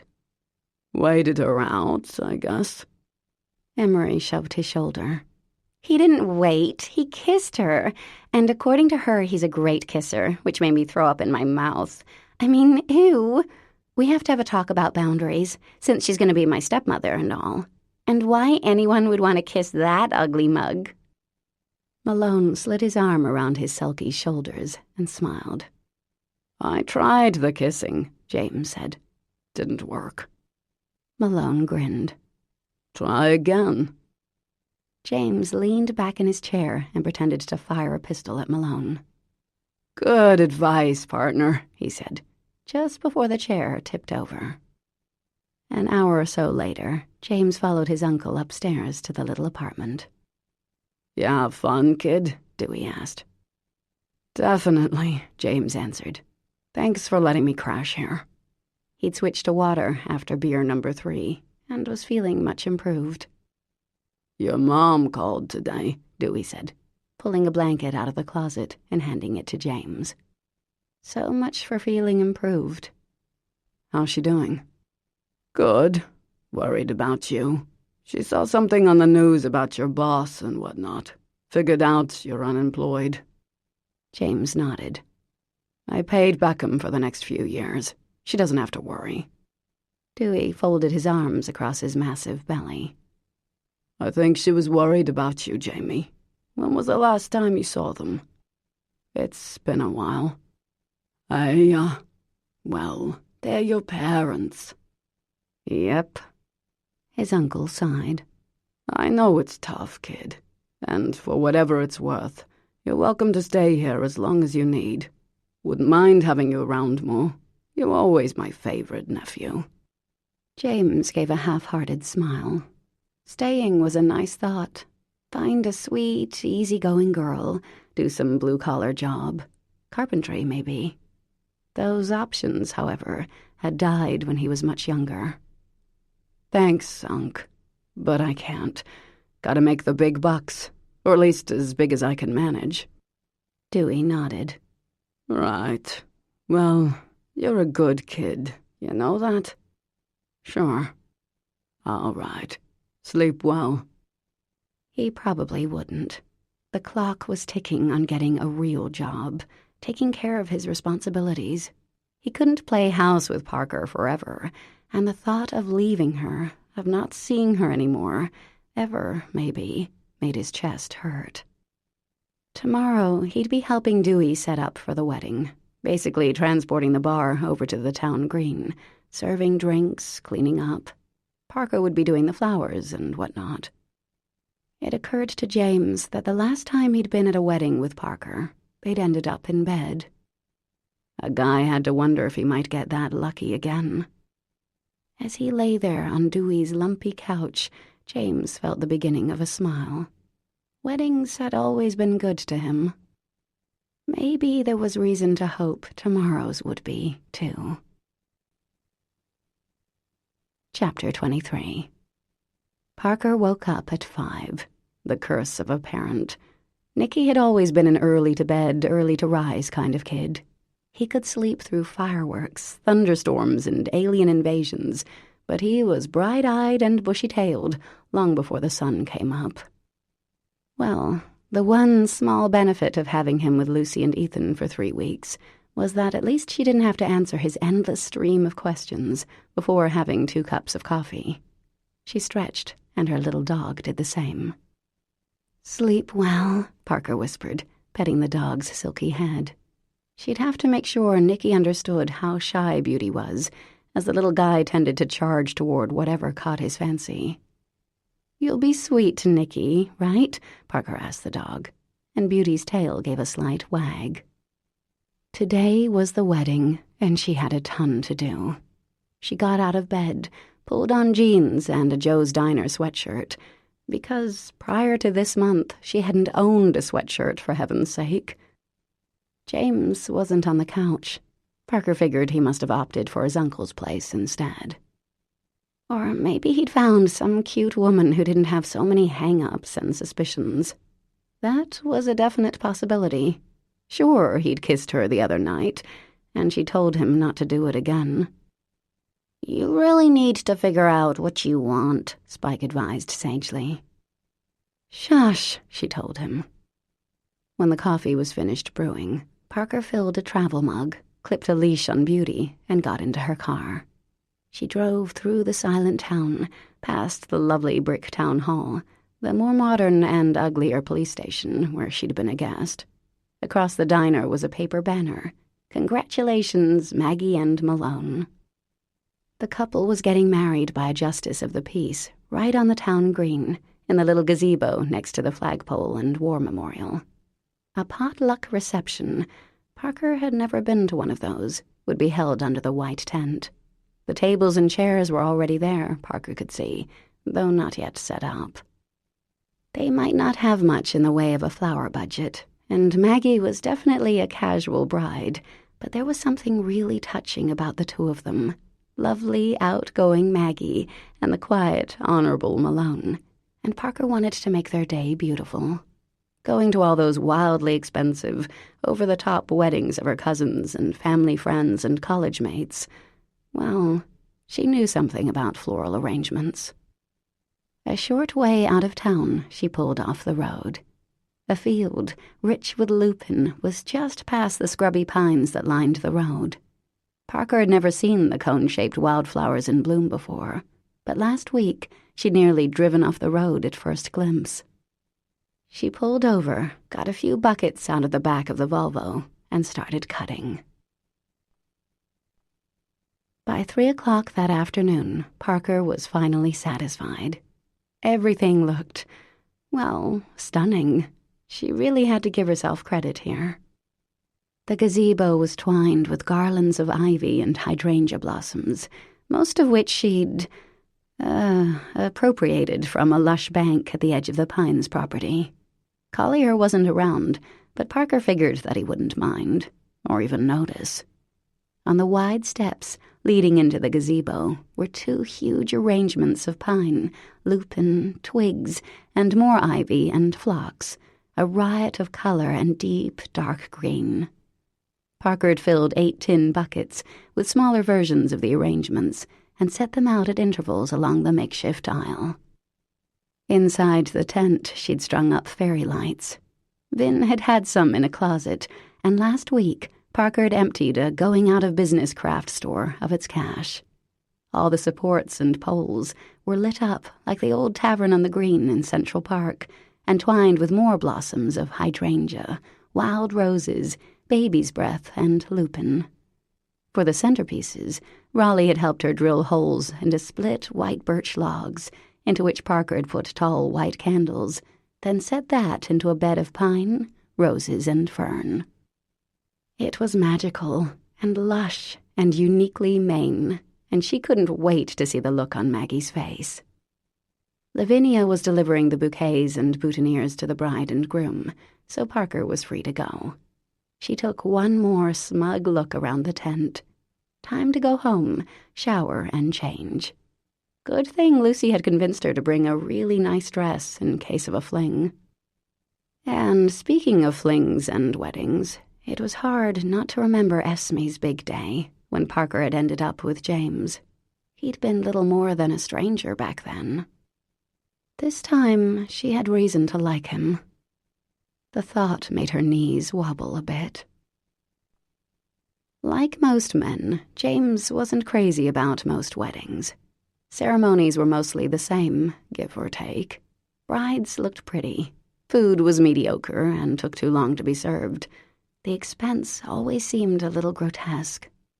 Single women tended to eye him the way a starving coyote might eye a plump, blind baby bunny, then make their predictable and unsubtle advances. In fact, that's how he and Leah had met, a New Year's Eve wedding. She'd been cute. She eyed him. She kept positioning herself closer and closer till she could accidentally bump into him and apologize, with plenty of hand-laying and hair-tossing. Parker's wedding pass had been, by far, the least subtle ever. She'd been no sneaky coyote, no, more like a strike from a great white. Didn't see it coming, was completely stunned. Not that he'd complained. This wedding, he acknowledged, was nicer than most. Parker and Vin had done a great job on the flowers. In fact, Maggie's mouth had dropped open when she got out of the limo, and people couldn't stop talking about how pretty everything looked. Every time he heard someone gushing, he felt a little rush of pride for his housemate. And speaking of, she looked perfect. Wearing a long blue dress cut low in the front and low in the back, hair up in a twist. She wasn't wearing shoes, and the sight of her toes peeping out from under the silky fabric was getting him a little aroused. Didn't take much where she was concerned. Whether she wore that horrible Yankees cap and stained jeans, or a gown, she was beautiful. She was also avoiding him.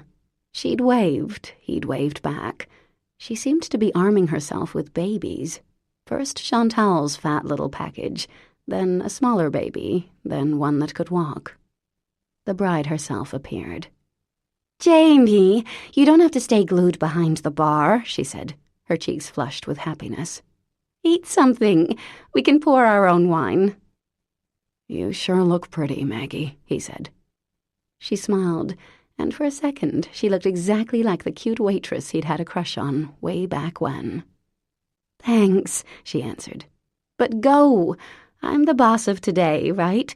Go eat something. Dance with someone. Parker, for example. Malone said you have a huge crush." James shot Malone a look. "Thanks, pal." Maggie leaned forward and kissed him on the cheek. "I'm so glad you came up this summer." "No kissing other men," Malone said. "Wife." "Oh, that's right, we're married," Maggie said. "I forgot why I was wearing this white dress." She slid her arms around Malone's waist. "Go, James. I am queen and therefore dismiss you. Have fun. Oh, hang on, there's Parker. Parker, over here." "She's really bossy," James muttered to the groom. "Hey, He agreed. Because Maggie was queen, Parker came over, and James felt his nerve endings do the now familiar howl. "Parker, these flowers are amazing. I can't get over it," Maggie said, hugging her. "Thanks, Maggie. So glad you like everything." She paused. "Hi, James." "Parker, always lovely to see you," he said. Her cheeks grew pink. James smiled. Used to be he could only make her ears turn pink. Now he had the whole face. Progress. Oh, I love this song, Maggie said. Come on, Malone, let's dance. Malone grimaced. What straight guy wouldn't? It was something by Beyoncé about all the single ladies. You have to obey her, James said. She's the queen. Thanks for nothing, Malone muttered, following his wife as she dragged him onto the dance floor. Poor slob. Well, he wasn't that poor. He was smiling. James turned to Parker. Her blush deepened. Did you have fun last night? She asked. Sure. You stayed at your uncle's? Yep. She smelled so good. You look beautiful, he said quietly. Thank you, she answered, then cleared her throat. You look very, nice to see you dressed. She winced, closing her eyes. Dressed up, I meant, in a suit, more like yourself. Whatever, don't listen to me. Nice wedding, don't you think? She was nervous. He could feel the electrical current radiating from her. She licked her lips. God, and the blood made the cheerful and familiar flight from James's brain straight to his groin. The flowers look great. Thank you. Such pleasant chit-chat when what he really wanted to do was her. Yeah, that was right. Just clear off this table and tip her back on it and let nature do its sweet thing. A lock of her hair slipped out of its twist, brushing against her cheek.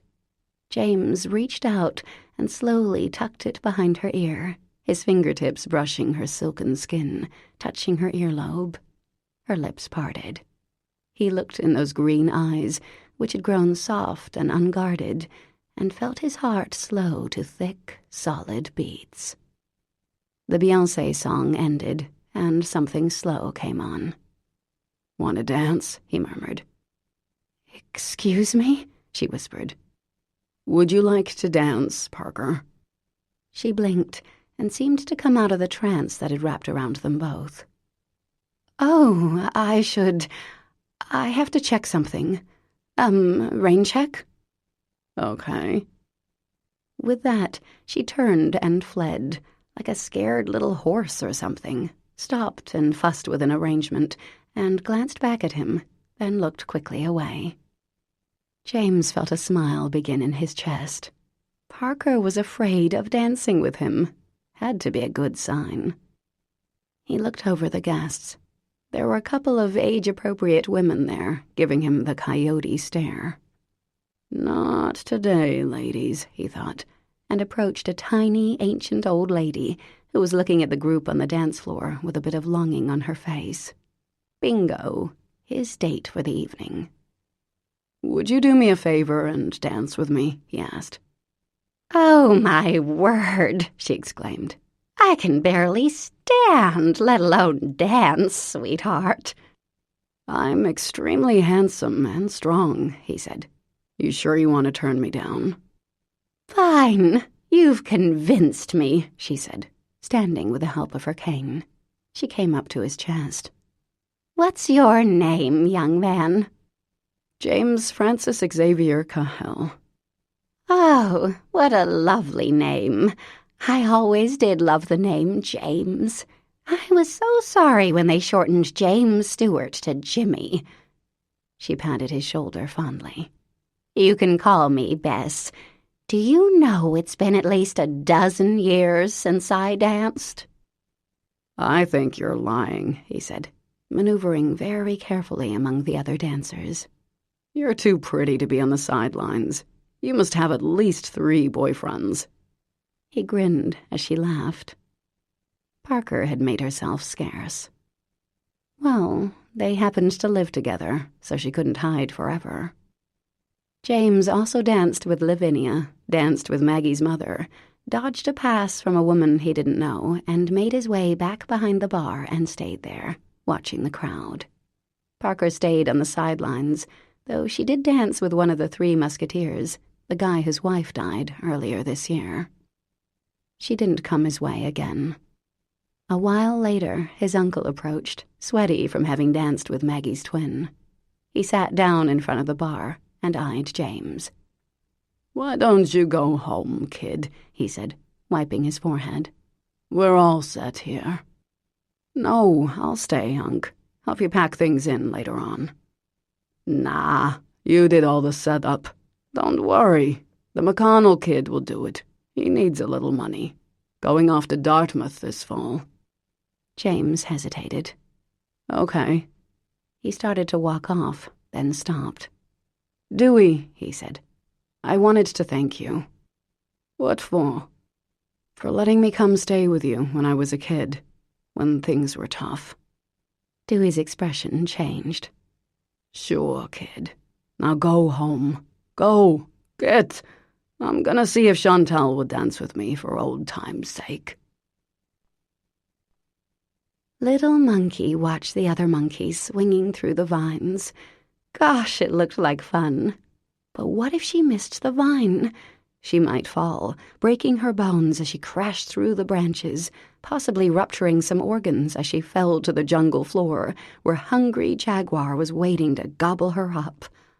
On second thought, maybe she'd stay in the tree instead, make a martini, and call it a day. Parker sighed, put aside the red notebook, and sat back in the old wooden chair. She'd slipped away from the wedding and was down on the dock, still in her dress.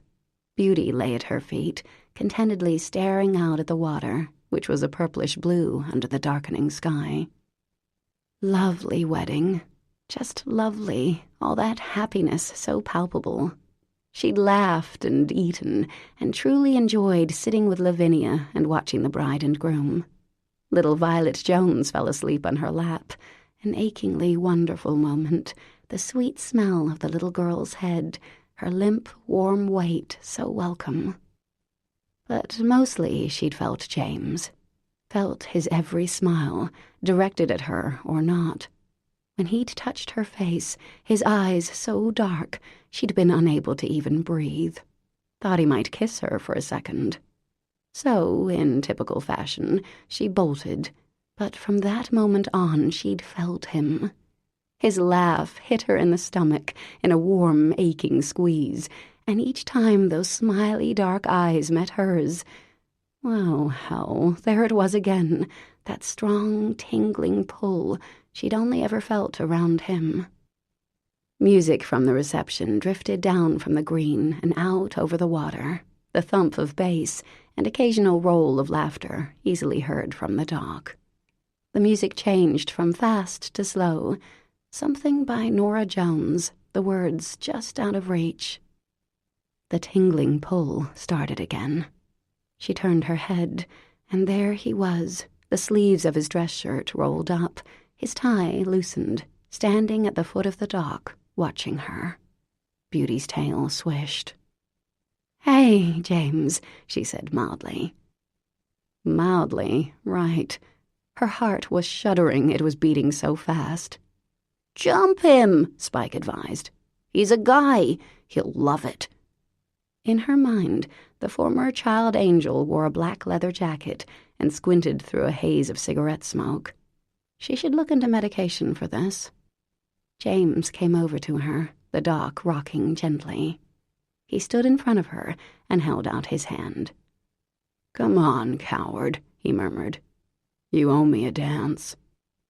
His hand was warm and sure. He pulled her to her feet, right against him, and Parker thought she might actually swoon because he smelled so good, was so warm. Her entire body seemed to melt into his as his arm slipped around her waist. Her hand went to his shoulder, and James tipped his head and smiled at her just a little. Parker swallowed, then put her cheek on his solid shoulder.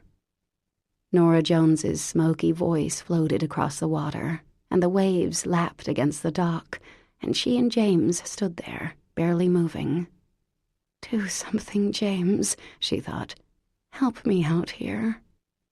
Slowly, slowly, he slid his hands down her bare arms, threading his fingers through hers. His hair tickled her neck as he bent his head, his lips warm as he kissed her shoulder, and the relief was so immense that her knees wobbled. He smiled against her neck. Parker slipped one hand against his chest, feeling the solid thumping of his heart, such a sweet, intimate feeling that the ache in her grew sharply. His lips moved higher up her neck, his beautiful mouth smooth and warm against her skin. Beauty suddenly decided that James was all right, because she chose that moment to stand, putting her paws against his knee, as if she was cutting in. James smiled down at the little dog, then looked at Parker. And honest to God, she was actually dizzy. His smile was that good, crinkling his eyes, changing his face. He leaned in a little closer, still smiling, still not kissing her. But please, it had better be soon, or she might die. She closed her eyes, and thank goodness his lips were against hers, the softest brush, so smooth and warm. Another brush. Then he did kiss her, a gentle, soft kiss that she returned carefully, almost shyly. This was so different from that first time, so long ago when she'd barely been thinking, when she'd used him to distract herself from loneliness. This was slow and tender and meltingly wonderful, James's mouth against hers, waiting for her response. Then he cradled her head in his hands, angling for better access to her mouth, and kissed her more fully. Her hand slid into his thick, curling hair, and he held her closer, that beautiful mouth kissing hers as if there was nothing more he wanted to do other than stand out here and do exactly what they were doing. Beauty whined, and James smiled. He pulled back a little and smoothed Parker's hair back from her hot face. "The black flies are starting to bite," Parker whispered. "Maybe we should go in," he said, that smile still playing at his mouth. "Okay."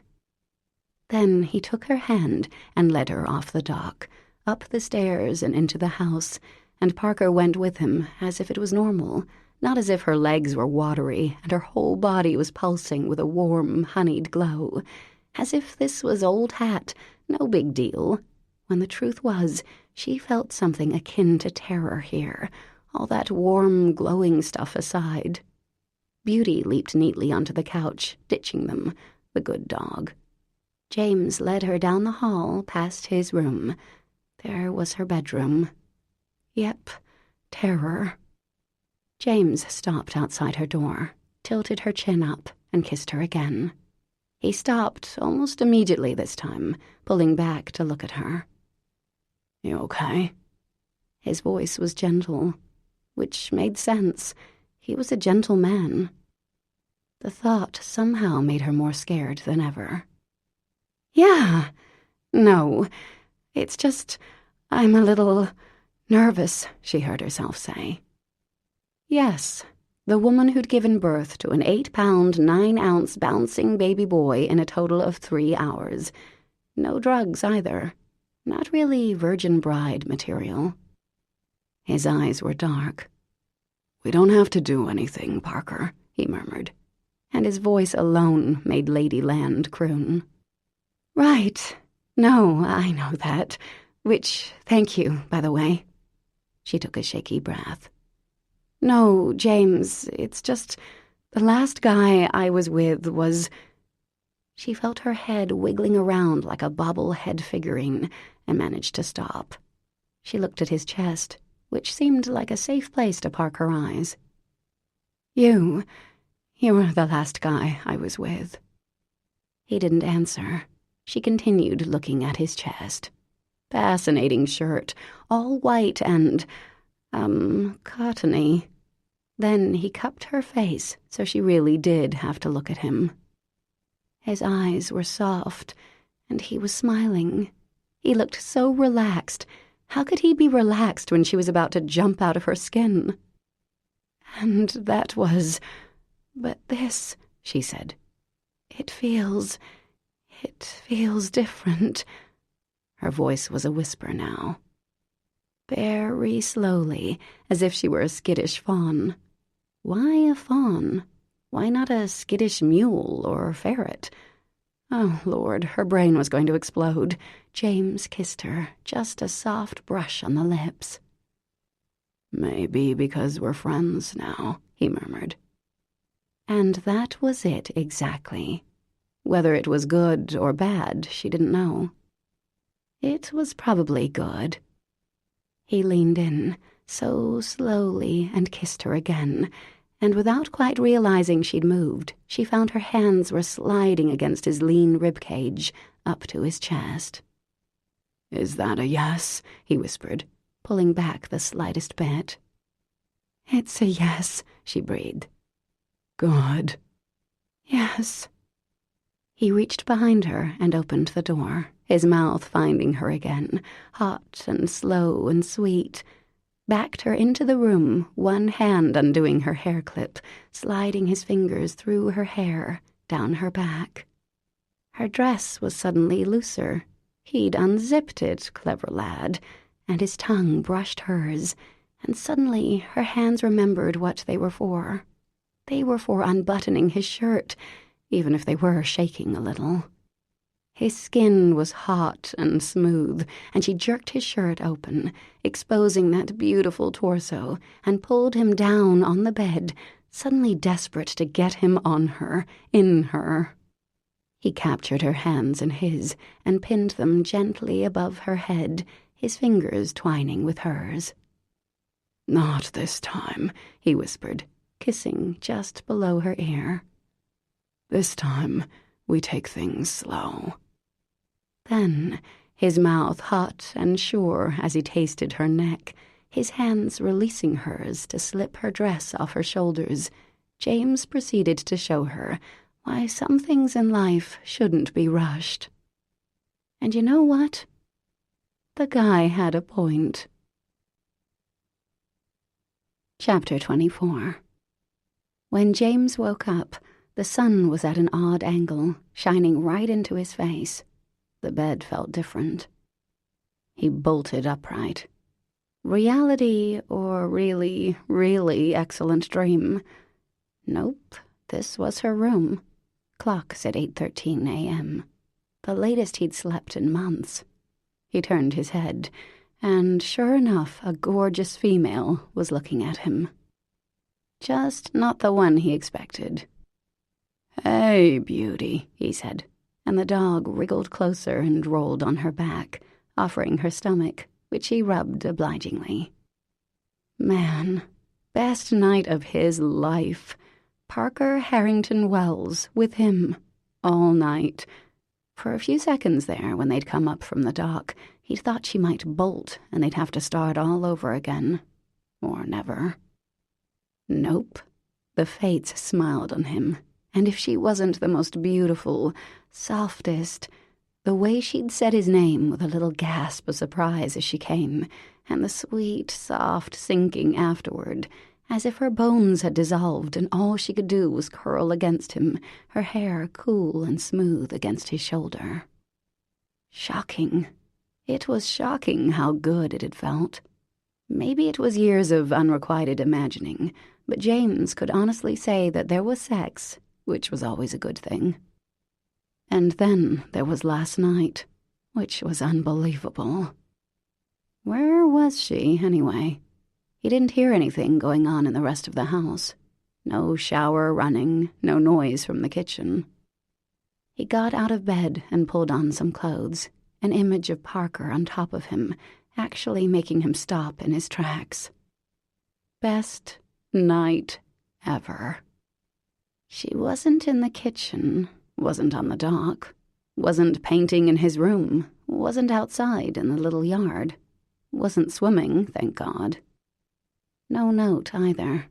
Odd, because she'd been leaving him little notes as to her whereabouts lately. At that moment, his cell phone rang. New Hampshire Correctional. Shit.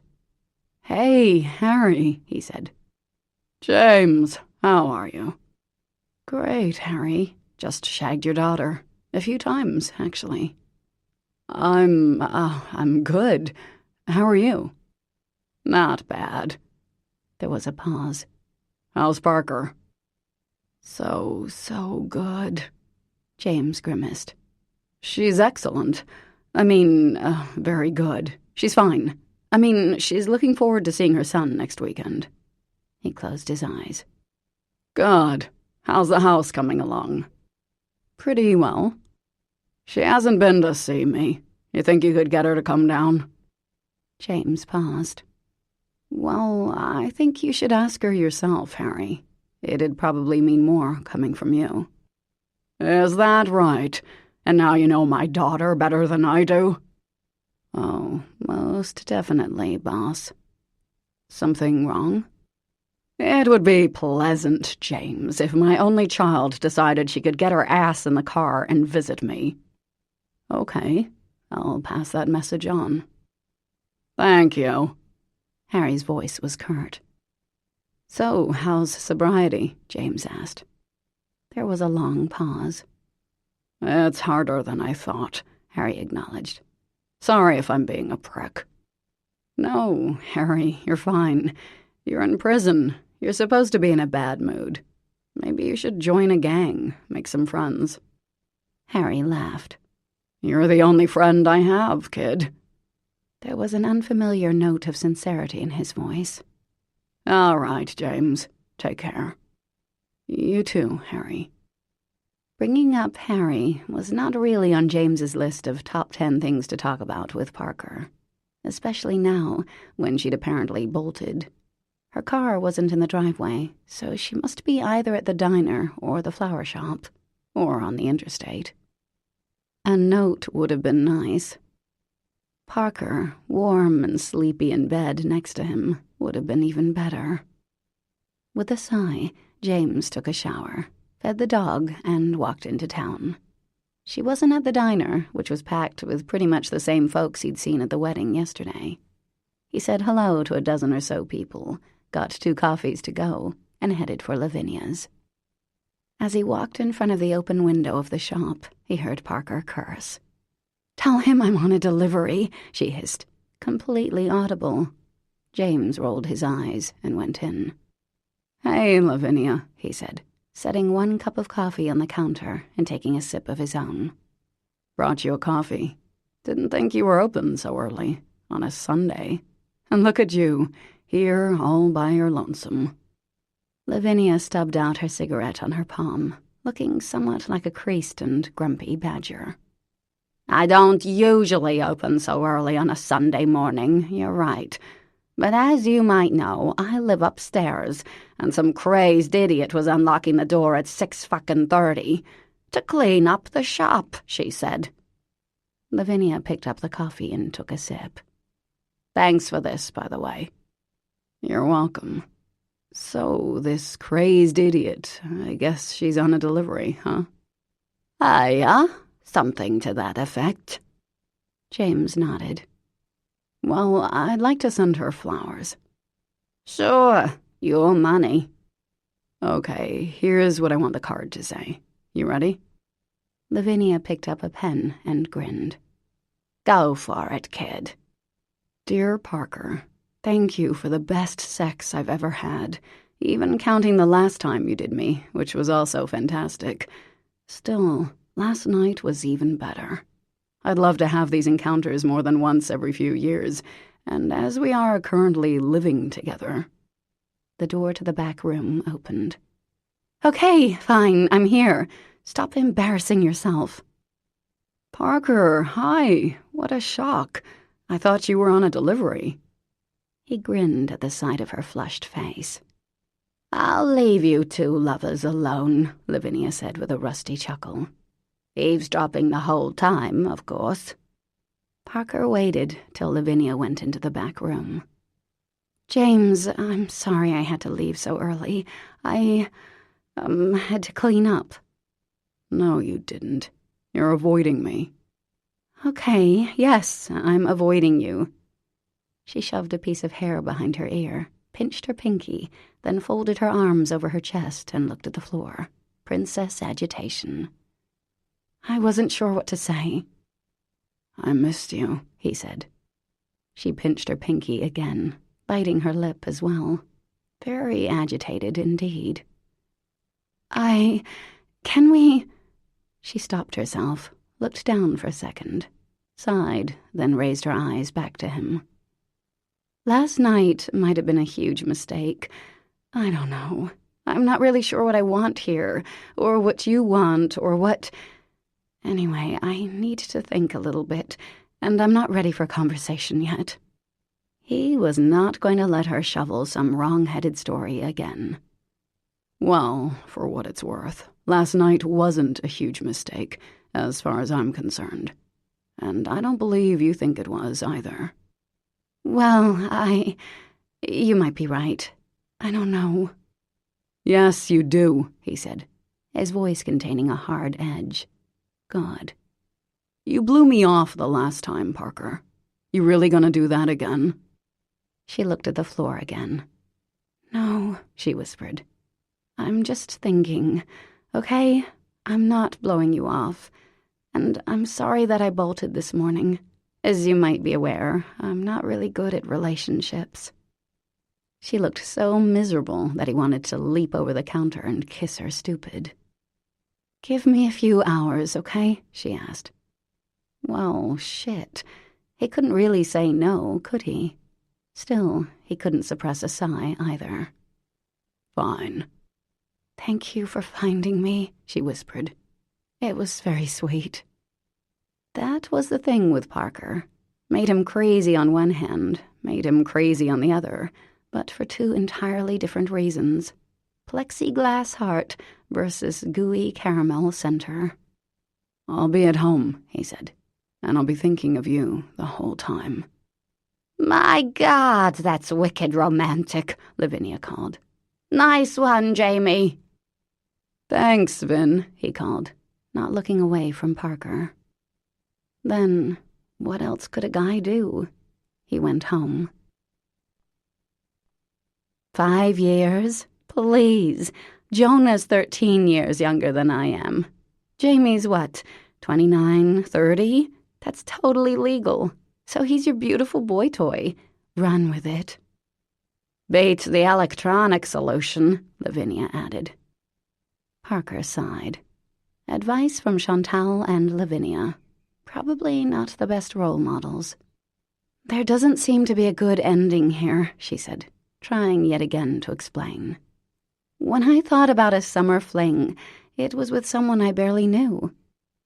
Trashy, Vin said admiringly. So he's not just a fling, but he's not stepfather material either. He's, I don't know, glib. Is he glib?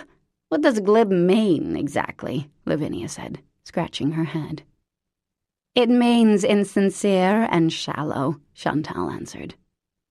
They were drinking cheap white wine at some odd little structure in the middle of nowhere, half bar, half restaurant, and the only alternative to Dewey's in a 40-mile radius. Chantal had dropped by the shop to chat that afternoon, and Lavinia, claiming Chantal was an expert on all things male, had spilled out Parker's deeply personal issues. A girls' night had been deemed necessary, and as Parker wasn't really sure about going home, here they were at Jason's Taverne. Parker sighed. See, he's only here this summer because my father told him to come. He's being paid. Not to have sex with me, maybe, but still. I can never tell if he's sincere or jerking my chain. And half the time I think he's only nice to me because it's part of his job. But your father's in jail, so James doesn't have a job, does he? Vin asked. Parker shrugged. And he might be glib, Chantal said thoughtfully. But he has the best ass in town since Father Tim. Hey, I'm married, not blind. So have a fling, Lavinia said. God knows you could use one. Thanks, Vin. You're so sweet to say so. Parker sighed. Why not, Parker? Chantal agreed. Lavinia's right. Have a fling. He's there, he's edible, you're horny. Okay. What if I'm not fling material? Parker said, cheeks hot. This whole conversation was extremely uncomfortable.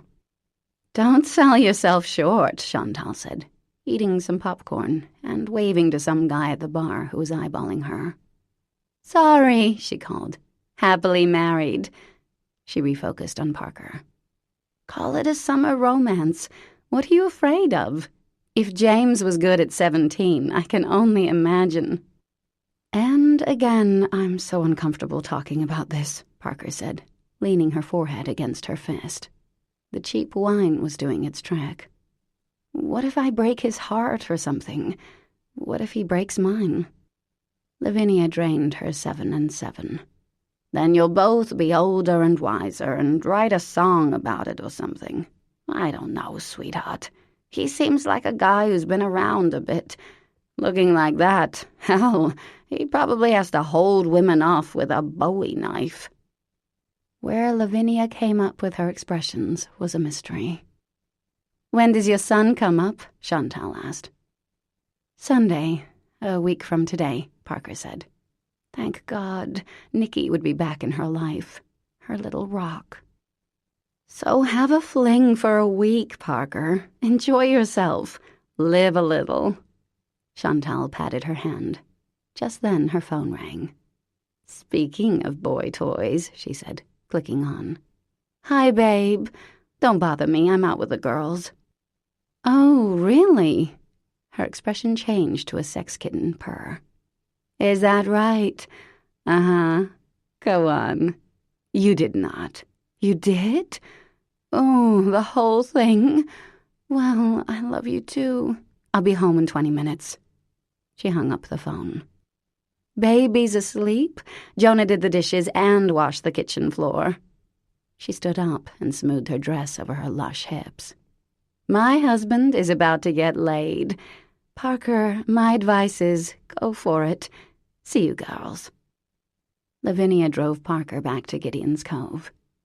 Want me to drop you off? She asked as she came up to the flower shop. No, I'll walk. I could use the air. Thanks, though. Parker sat for a second. You've been really good to me, Lavinia. I appreciate it. Ah, shit. It's nothing. It's a lot. I wish I'd known you when I was younger. Well, you're hardly in the grave now, are you? Guess not. You're gonna love Nikki. I'm sure I will, sweetheart. Now get out of my car. The stars were blazing overhead. No light pollution up here, that was for sure. The town was quiet, as it was after 9 p.m., and the smell of pines and salt filled the air. The shushing of the water in the cove was soft and lovely tonight. She could do a fling, sure. Maybe. Probably not, actually. Last night hadn't felt like a fling. The first time at Esme's wedding, yes. That was porno movie sex. Definitely flingish. But last night had been slow and long and tender, and there'd been smiling, even. Bucker. I fail to see a problem here, Spike said. Parker stood for a minute, looking at the little cottage. It was a far sight better than her first glimpse. The new shingles and roof had perked it up. The back porch had been fortified, the grass cut. She'd paint the doors and railings this week. She could never have done this without Thing One. Going inside, she stopped to pet Beauty, who must have heard her and was waiting at the door. Hi, sweetie, she whispered. Sorry I left you all day. Then she straightened up. I'm back, she said more loudly. James stepped out of the bathroom, his hair damp. He was brushing his teeth. Okay, here's how it'll be, Parker said, shoving her hands in her pockets. I can't have a real relationship because my life is very unpredictable these days, first of all.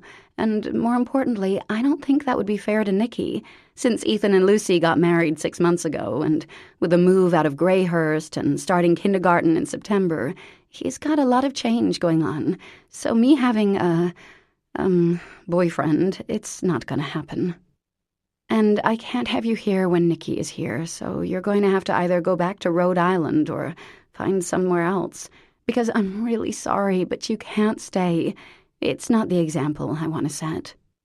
But obviously I find you attractive, so if you agree, then I would say, Let's enjoy each other's company this week, and when my son comes on Sunday, we can part as friends."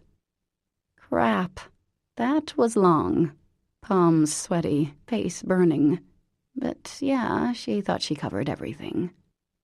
James was staring at her. "Can I spit now?" he asked thickly. "Oh, sure. Sorry. I'll be, in the living room." He raised an eyebrow, then closed the bathroom door and turned on the water. Rolling her eyes at herself, Parker went down the hall and sat down hard on the couch. Beauty came up to her and pushed her nose against Parker's hand. Such a soft little muzzle, the nap of her fur so deep and velvety. "How do you think that went?" Parker whispered. The dog wagged her tail. "Good. Me too." The dog jumped neatly onto the couch and curled against her side. Nice to have a pet. She should have gotten one long ago. The water stopped running, and James appeared, smelling of soap and mint. Kind of hard to look him in the eye after her speech, but he was smiling, and her stomach flipped as he knelt in front of her. "Okay," he said. Parker swallowed. "Okay to what?" "To everything." Then he was kissing her, his work-roughened hands under her shirt, hot against her skin, and without further ado he pulled her to her feet and did her against the wall without even bothering to take off all her clothes. Meow. Chapter 25. On day 3 of the 7 days in paradise, as he was thinking of it, James called Lavinia and asked her she'd look after Beauty for the day. "What for?" she asked. "I want to take Parker out of town." "You two gonna elope?" she said, coughing that rusty bark. "She's been all smiles the past few days." James laughed. "We're not eloping. I'm not that lucky." "I'll listen to him. Sure, I'll watch the dog. Bring me a present. I'm low on ciggies." "Thanks, Vin." Parker was in the shower when he got back. She was singing. He tilted his head. Wheels on the bus. Maybe it was because her kid was coming up this Sunday, but she did seem happier. He sure was. For years now, Parker had been in the back of his mind, and in the front a lot of times, too. Though he'd had the expected hookups with Leah on and off for the past year, as well as a few before her, James hadn't really been in what he thought of as a real relationship. He'd never met a girl's parents, never thought of himself as wanting more, except for a few hours at the cousin's wedding, that was. Last night, he and Parker had gone down to the dock with a bottle of wine and the dog, spread out a blanket, and just lay there, looking up at the stars, Parker's head on his shoulder, as she pointed out constellations he pretended he could see, blinded by the perfection of the moment. The water lapped gently at the rocky shore, and his fingers had played in Parker's smooth hair, and it occurred to James that he'd never even imagined a moment like this happening to a guy like him. And right there, see? That's Orion. See the belt? "Sure," he said, seeing nothing. "It's Armani, isn't it?" Okay, you don't have to mock me. It's just that Harvard had a fabulous planetarium, and until now I haven't had anyone to impress." He held her a little closer. "In that case, impress away." She'd rolled on top of him instead. And hell, he'd been very impressed at what she'd done next. "Come on, Parker," he yelled now, thumping on the bathroom door. "You rich girls take forever in there." "I'm not rich anymore," she said, opening the door. Wearing a towel, her wet hair streaming down her back. "Let's get out of here," he said. "Hurry up. We have a long drive." She smiled and padded into her bedroom. She sat on the edge of the bed. "You sure we should go anywhere?" Those green cat eyes were inviting. "Actually, we can wait a little," James said. And so it was that they were a little late in getting down to Machias. "Why are we here?" Parker asked. I thought we could see a movie, he answered. Which movie? Oh, come on. What? Parker, the Holy Rollers in 3D opened a few days ago. He glanced at her. Oh, crikey, she said, putting her hand over her eyes. Dang, I knew there was something great about having spotty internet. She peeked at James. How'd it do? 14 million, second only to the Alien flick. He was well aware that she'd been paid quite a bit for the film rights, all of which had been donated to Save the Children. Do we have to see it? I'm taking Nicky as it is. Let's get it over with. You can make gagging noises with me. With him, you'll have to behave, he said. Good point. 20 minutes later, they were in the little theater, along with about 20 rowdy kids between the ages of chair-kicking and squealy texting. The previews began. Smurfs, gnomes, wizards, dogs. The kid behind him spilled his popcorn and started to cry. The tweeny girls in front of them giggled shrilly. "Mommy, Mommy, Mommy, Mommy!" one kid chanted over and over, while her mother ignored her and talked to another kid's mom. Even Dante couldn't have imagined this circle of hell. He glanced at Parker, whose face was a little gray. "Hey," he whispered, "it'll be great." "It'll suck, James," she whispered back. Terrible attitude. Put on your glasses. It's starting. The lights lowered completely, and the movie began. Parker was right. The Holy Rollers in 3D was ghastly.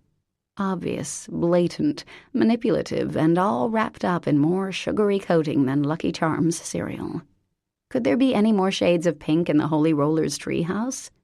One angel's voice was so high that James imagined every dog in a 2-block radius was howling.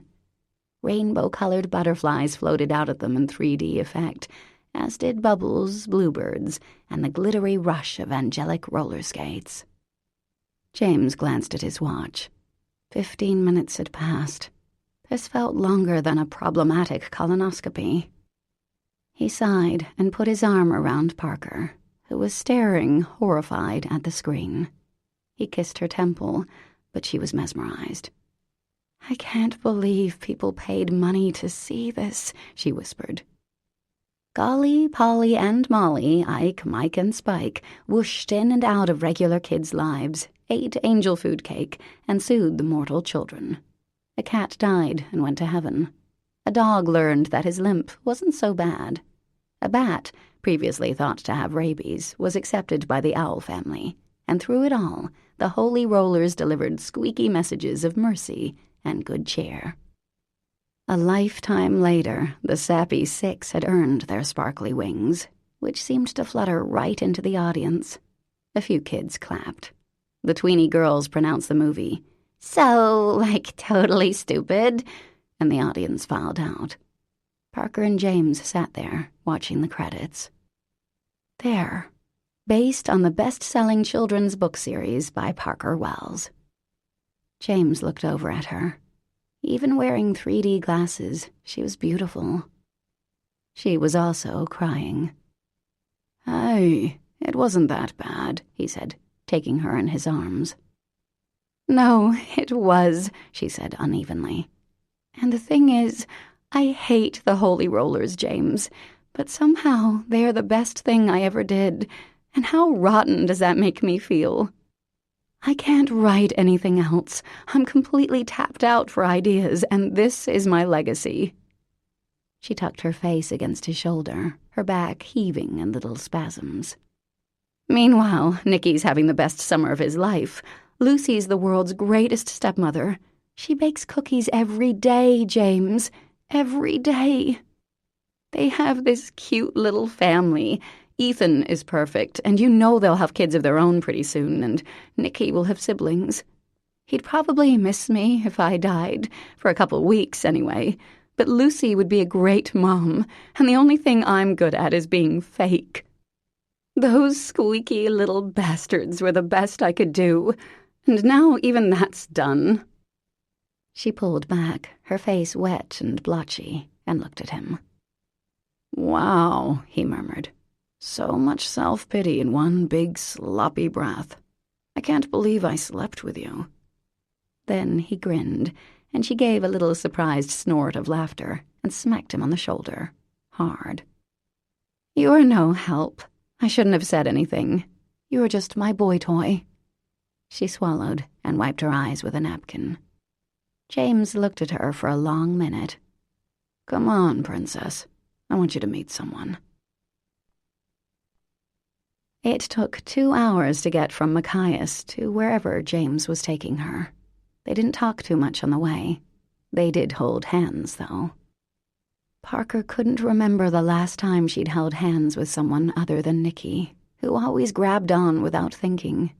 It was, admittedly, the sweetest feeling in the world, his warm little hand in hers.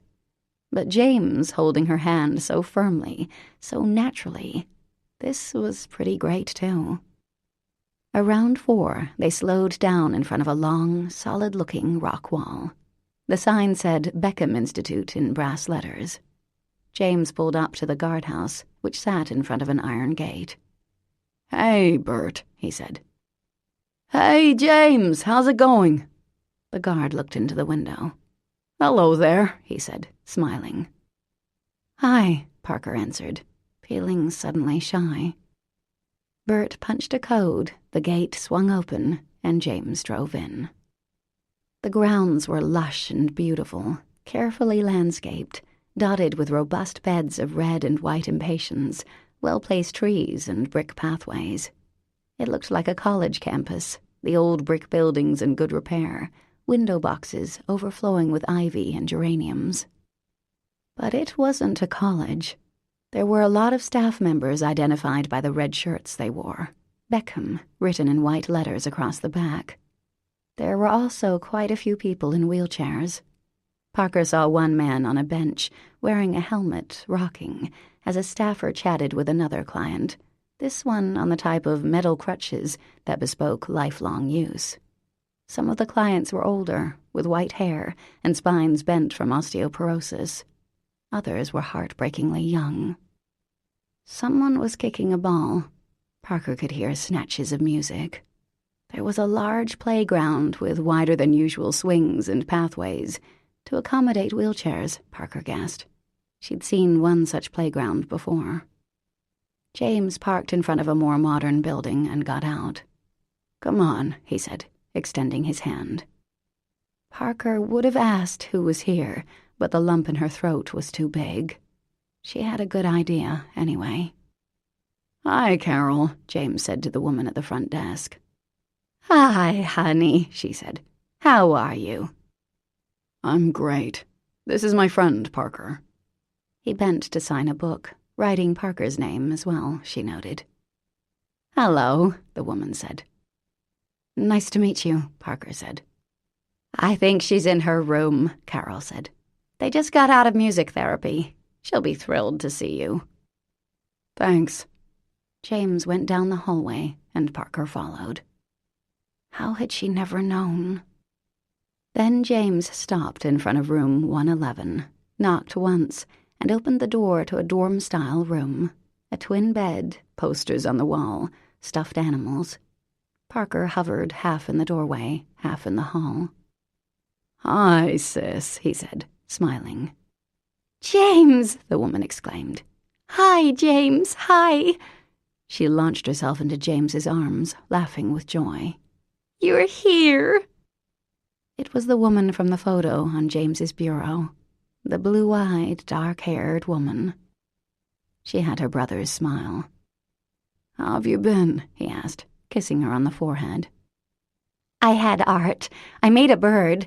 It's not so good. I kept it, though. It's drying. Pete sent me a teddy bear."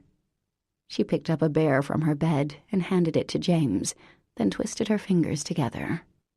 "Oh, that's a really nice bear," James said. "What's his name?" "Duh, Teddy. It's a teddy bear, James. Pete sent it." He gave her a look. "I know what it is, Mary Elizabeth, but you don't have to name them all Teddy. James is a great name for a bear. I'm just saying." Mary Elizabeth found this pretty funny because she stopped twining her fingers and laughed, a big open-mouthed laugh that ended in a squeak. James, that's your name. He smiled and reached up to smooth her curly hair. Hey, Mary Elizabeth, I brought someone to see you, James said. This is my friend Parker. Parker, my sister. Mary Elizabeth looked at her a bit warily. Hi, Mary Elizabeth, Parker said. Hi, she said, glancing back at her brother. The finger-twisting began again. Okay, bye, James's friend. She's gonna stay a little while, James said. You know the Holy Rollers, right? Duh, James. The Holy Rollers and the Blind Little Bunny. You gave me a spike doll. He's the head angel. Well, Parker here, she wrote those books, James said. Mary Elizabeth's eyes widened. You did? She breathed. You wrote those books? You wrote the Holy Rollers books? I did, Parker said. The girl's, woman's mouth dropped open, her fingers moving faster now. You like those books, right, Mare? James asked. I like those books. I love those books. I have a spike doll. They live in a tree fort. We saw the movie, Mare. It was great. I'll take you next week, okay? James offered. Mary Elizabeth Cahill had all the Holy Rollers books on a shelf. James had given them to her, she said. For the next hour, Parker fielded the girls' woman's questions as best she could, agreeing that, yes, the Holy Rollers and the Big Mean Bully was the best of all the books, and yes, angel food cake was her favorite dessert, too. But no, she had never had a tree fort. Throughout the interrogation, Parker kept looking at James, who sat on the window seat, his face neutral as Mary Elizabeth chattered. Occasionally he made a joke, but mostly he was quiet. Finally, an aide of some kind knocked on the door. Sorry to break this up, guys. Mary Elizabeth, it's time for dinner, hon. James, you and your friend gonna stay? James glanced at Parker. Not this time. I'm starving, Mary Elizabeth announced. She stood up and looked at Parker. You're my best friend now. Thanks, Mare, James said with an exaggerated sigh. I thought I was your best friend. You're my brother. You can't be best friends with your brother. So true, Mary Elizabeth, Parker said. Don't listen to him. He's just grumpy. Mary Elizabeth seemed to like that. You're just grumpy, James, she repeated. You're grumpy. She looked at Parker, a gleam of conspiratorial delight in her eyes. I love you, James's friend, she added, hugging Parker hard. I love you too, Parker said. Then Mary Elizabeth detached and hugged her brother. Bye, James. See you tomorrow. Bye, Mare. I love you. James hugged his sister back, kissed her twice, then waved as she and the aide walked from the room. See you tomorrow? Parker asked. She doesn't really have a sense of time. Oh. James stood up and put his hands in his pockets. Well, thank you for making her life. He grinned, but it was a pale imitation of the usual. Want to take a walk? Sure. James clearly knew the place well, and several people, clients and staff alike, said hello, calling him by name. They walked through the campus, down a wide brick pathway to a little garden. There was a fountain in the middle, and 2 sparrows were taking a bath. The grounds were quieter now, and Parker could smell garlic and roast chicken. Food's pretty good here, James said, as if he heard her thoughts. That's a plus. He was staring at the birds. The technical term is anoxic brain injury, deprived of air during a near drowning. Parker bit her lip. I'm so sorry, she said. He leaned back, took a deep breath, and ran a hand through his hair. Then he told her the story. Mary Elizabeth had been a surprise baby. The 4 Cahill boys had been born within 6 years of each other, with Mary Elizabeth coming 5 years after James, the youngest son.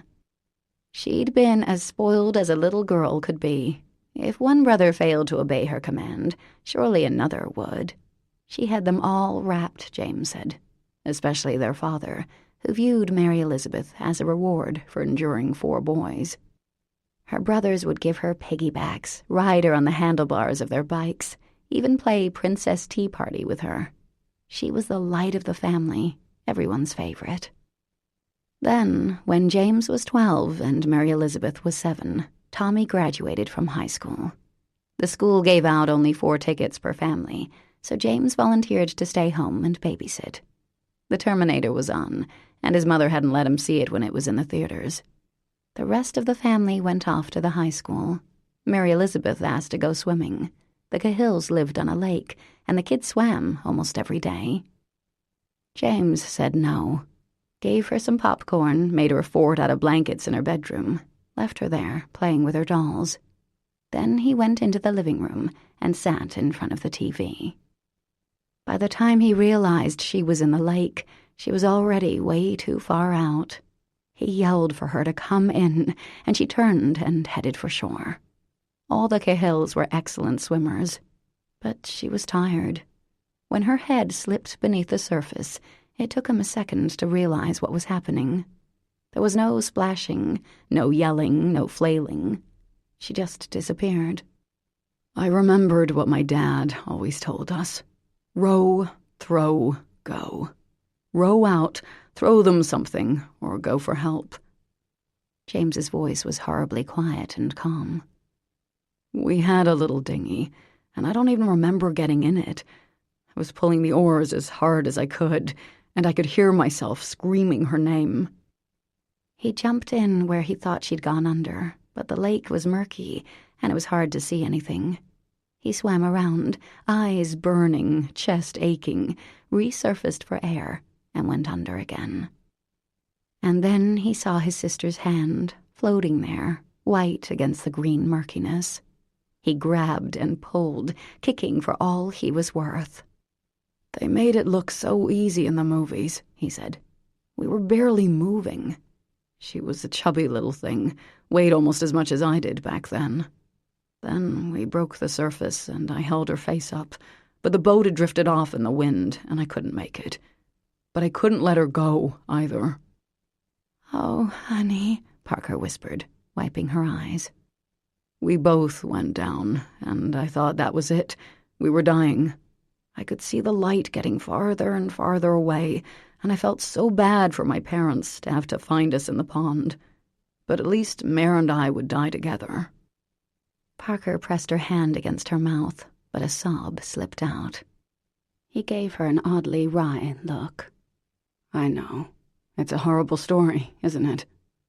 She squeezed his hand, unable to talk. So, next thing I knew, my father had me by the arm, pulled me up, tossed me in the boat, and went back for Mary. Got her to the dock, did CPR, all that. My mother was screaming. My brothers... Well, it was a nightmare. James, I'm so sorry, she said in a shaky voice, the words pathetically inadequate. He shook his head. The TV was still on when I went back in the house. That's what I remember. I wanted to watch the movie, and my sister almost died because of it. James, you didn't know what would happen. You told her not to go in, and you thought she was playing. It's not your fault. Oh, sure it is. My father grabbed the wrong kid first, that's all. Parker's heart seized. No, James, you can't think like that. You can't. He gave her a bleakly rueful grin. It's what he used to tell me. Jesus. Parker squeezed his hand, unable to speak. So, he took a breath, and his voice became more brisk. Mara was in the hospital for weeks, then a rehab center. Mom started drinking. My brothers blamed me, and my father couldn't stand the sight of me. That's why I got shipped off to Dewey in the summers. And that's the end of the tragic tale. I guess every family has one, and that's ours. You can't hold yourself responsible for that, James. You were 12 years old, she said. I was in charge. I knew she wanted to go in, and I knew she usually did what she wanted, but hey, the Terminator was on. No, James. You were only a little kid yourself. It wasn't your fault. He didn't contradict her, but she could tell he didn't believe her either. The little birds were done with their bath, and a breeze rustled the leaves of the willow tree behind them. Do you pay for this place? She asked, wiping her eyes on her sleeve. He nodded. Shitty consolation prize. Hey, Mary Elizabeth, I'm sorry I almost let you drown, but at least you can live in a nice institution. No words were going to help here. Parker scooched onto his lap and wrapped her arms around him, kissed his head, her throat tight, and held him close, smoothing his hair, not saying anything. Parker, he said eventually, his face against her neck. Yes? I turned your father into the SEC. The words took a minute to sink in. She blinked. Excuse me? James pulled back to look at her. He let something slip about a deal one night. Something that would be as good as Apple. I wasn't sure at first, but it sounded off. His eyes were sad. A drug company had a product really close to FDA approval, and he sank everything into it. He was absolutely sure it would be huge, but it didn't pass its final trial. When he came to me and asked to liquidate your trust funds, I knew he'd screwed up. Oh. She took a deep breath, utterly stunned. James was quiet for a minute.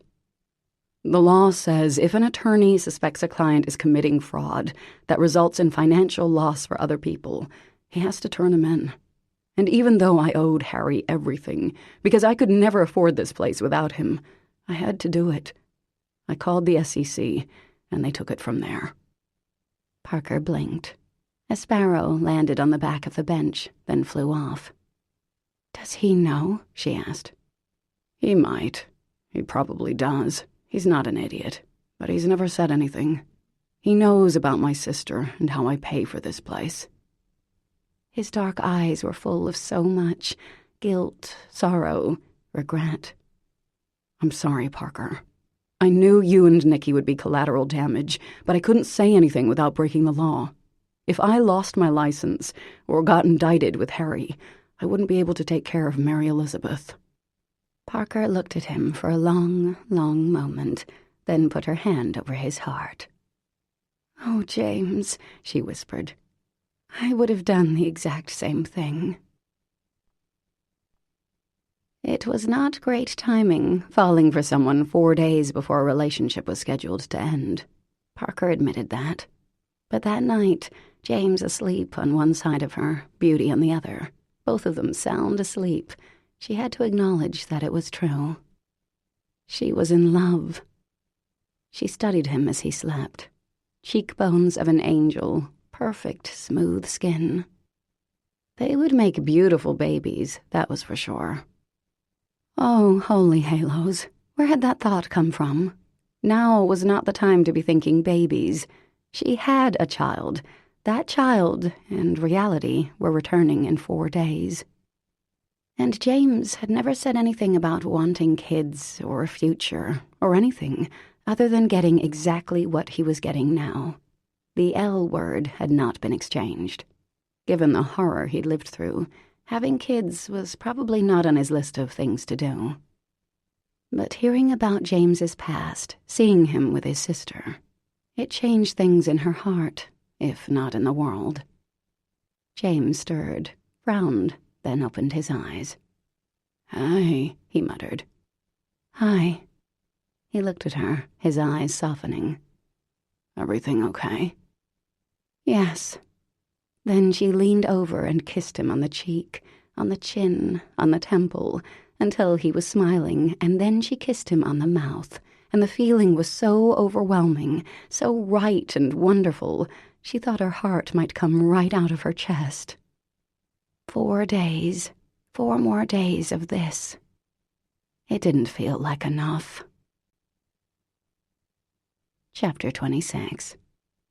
On Saturday night, their last night together, James sat on the dock as ordered. He could hear Parker rattling around in the kitchen, putting the final touches on dinner.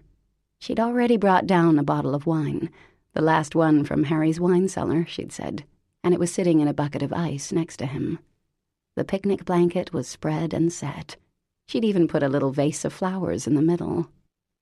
James didn't hate being on the dock anymore, despite the gentle rocking and deep water. Nope, it was growing on him, better late than never. The evening was warm and clear, the sun taking its time to set, lighting up Gideon's Cove in a clean, golden glow. It was almost insultingly romantic. His bag was packed. His bed, in which he hadn't slept for 7 nights running, was now made up with fire engine sheets for Nicky. James would be moving to Maggie Beaumont's old apartment for the next week or so. All he had to do in exchange was check in on Maggie's little old lady neighbor. What happened with Parker after tonight, he had no idea. A fling, she'd said. A week-long summertime fling, at the end of which they'd part as friends. Except he didn't want her as a friend. But she already seemed to be pulling away, putting out her son's stuffed animals on the bed, a few books in his room, making a sign that said, "Welcome, Nicky. I missed you." He was getting the message. She was shifting back into mommy mode, and he couldn't blame her. She'd a lot to do back in Rhode Island. Get a job, find a place to live, adjust to a new lifestyle, get her kids settled in school. Didn't stop the wanting, though. But he had his own stuff to deal with, his own bills to pay, his own job to find. "Okay, here we are," Parker said, walking carefully with the tray. Beauty bounded onto the dock and flopped down expectantly, making Parker laugh. "It's not for you, girl. It's for him. Ta-da!"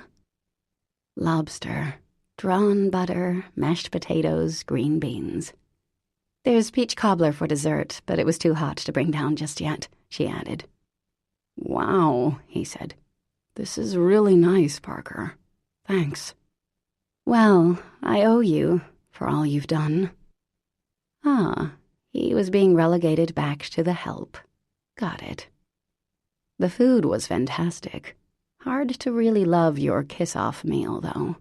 Parker chatted easily about town things, a little gossip from the flower shop, the busload of Canadians that had stopped at the diner today, Stuart from the hardware store, dropping by with a blonde with sand for her today, which apparently was a cup of coffee with cream and sugar. All very pleasant conversation, same as she'd have with a mailman.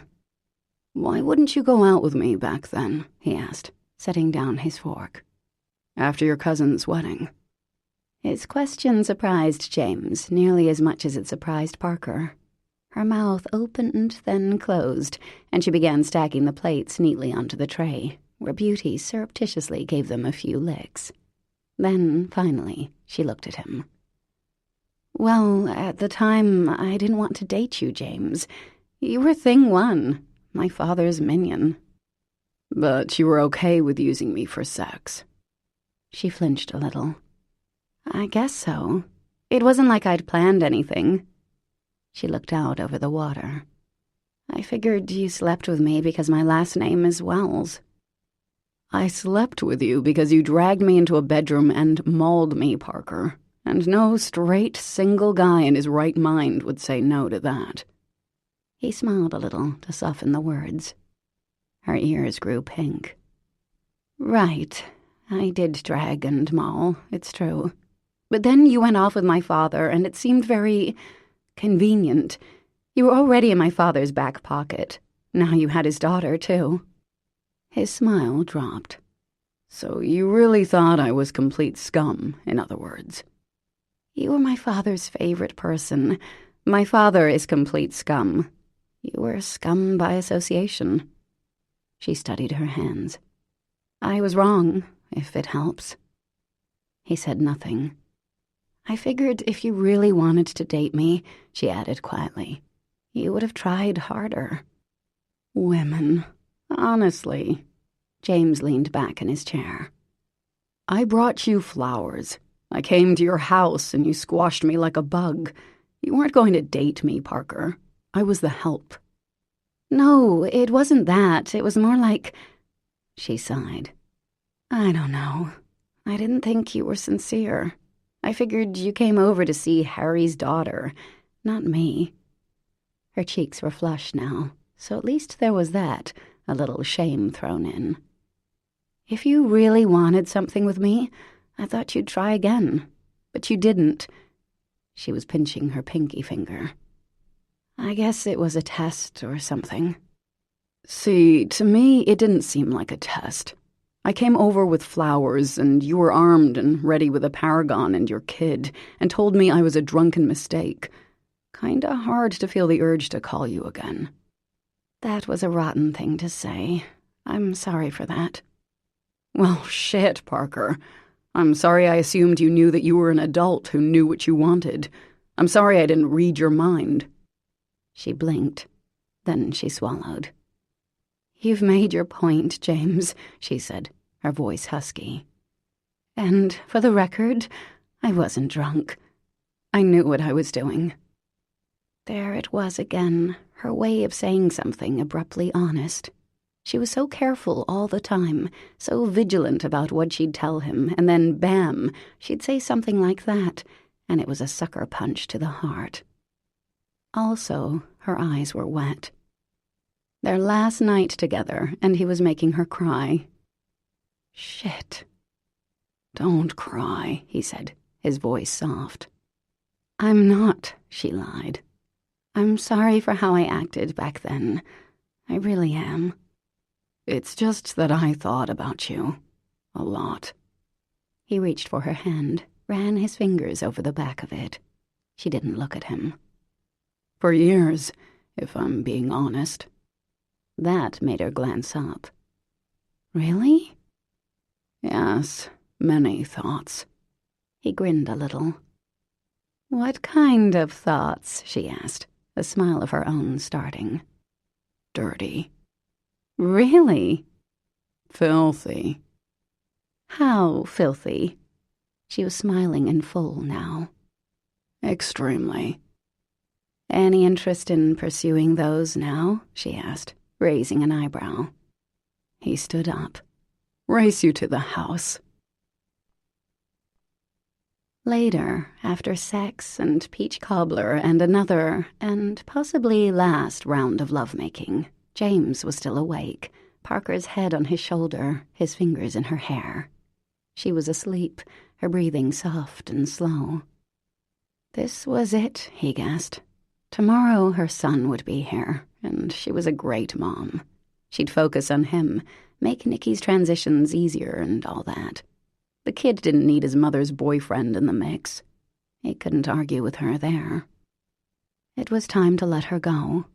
He'd finish what he started with the house and head back to the real world. Parker had a lot in front of her, and she deserved this time with her son to be uncomplicated and happy.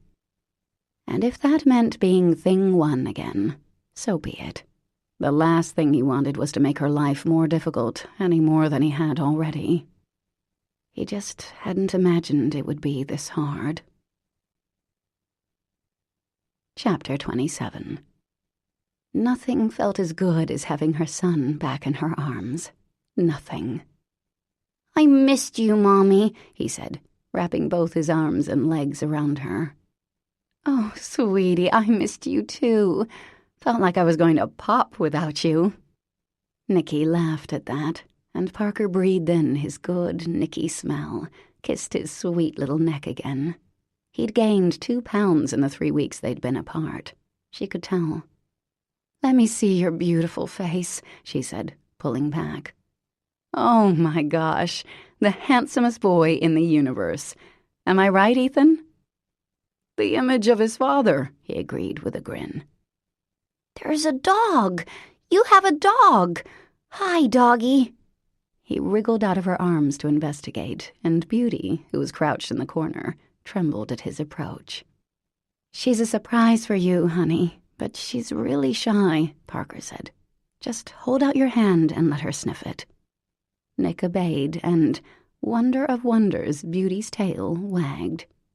She likes me, he announced, kneeling down and sure enough, Beauty licked his hand, then came closer. Mommy, she's kissing me. What's her name? Is she mine?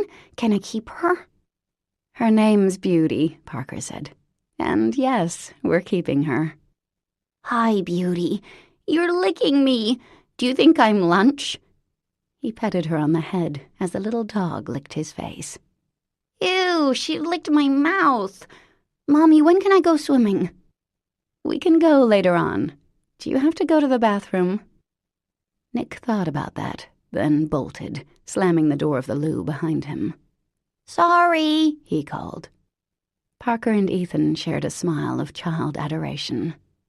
I've literally been counting the hours, she admitted. You want some iced tea? You're staying here tonight, right? It's a long drive. It sure is. Nicky and I can sleep in his room, and you can have mine, she said. A great excuse to snuggle with her son all night. Anywhere's fine, Ethan said. I have to say the place looks great, Parker. It's really cute. A lot better than I pictured. Thanks. James, you know, Thing One, my father's attorney. I told you he was here, right? Harry made him come. Anyway, he's been doing everything. I just clean and paint. Her ears started itching. Is he around? Ethan asked. Nope, not today. James had said he wouldn't be by today, so she could have some time alone with Nicky. He'd even left Apollo, remembering that her son loved the snake, and had offered to take the creature when it was time to leave Maine for good. The thought gave her a pang, not of parting from Apollo, of course, but of the summer ending. I always thought he was a good guy, Ethan said.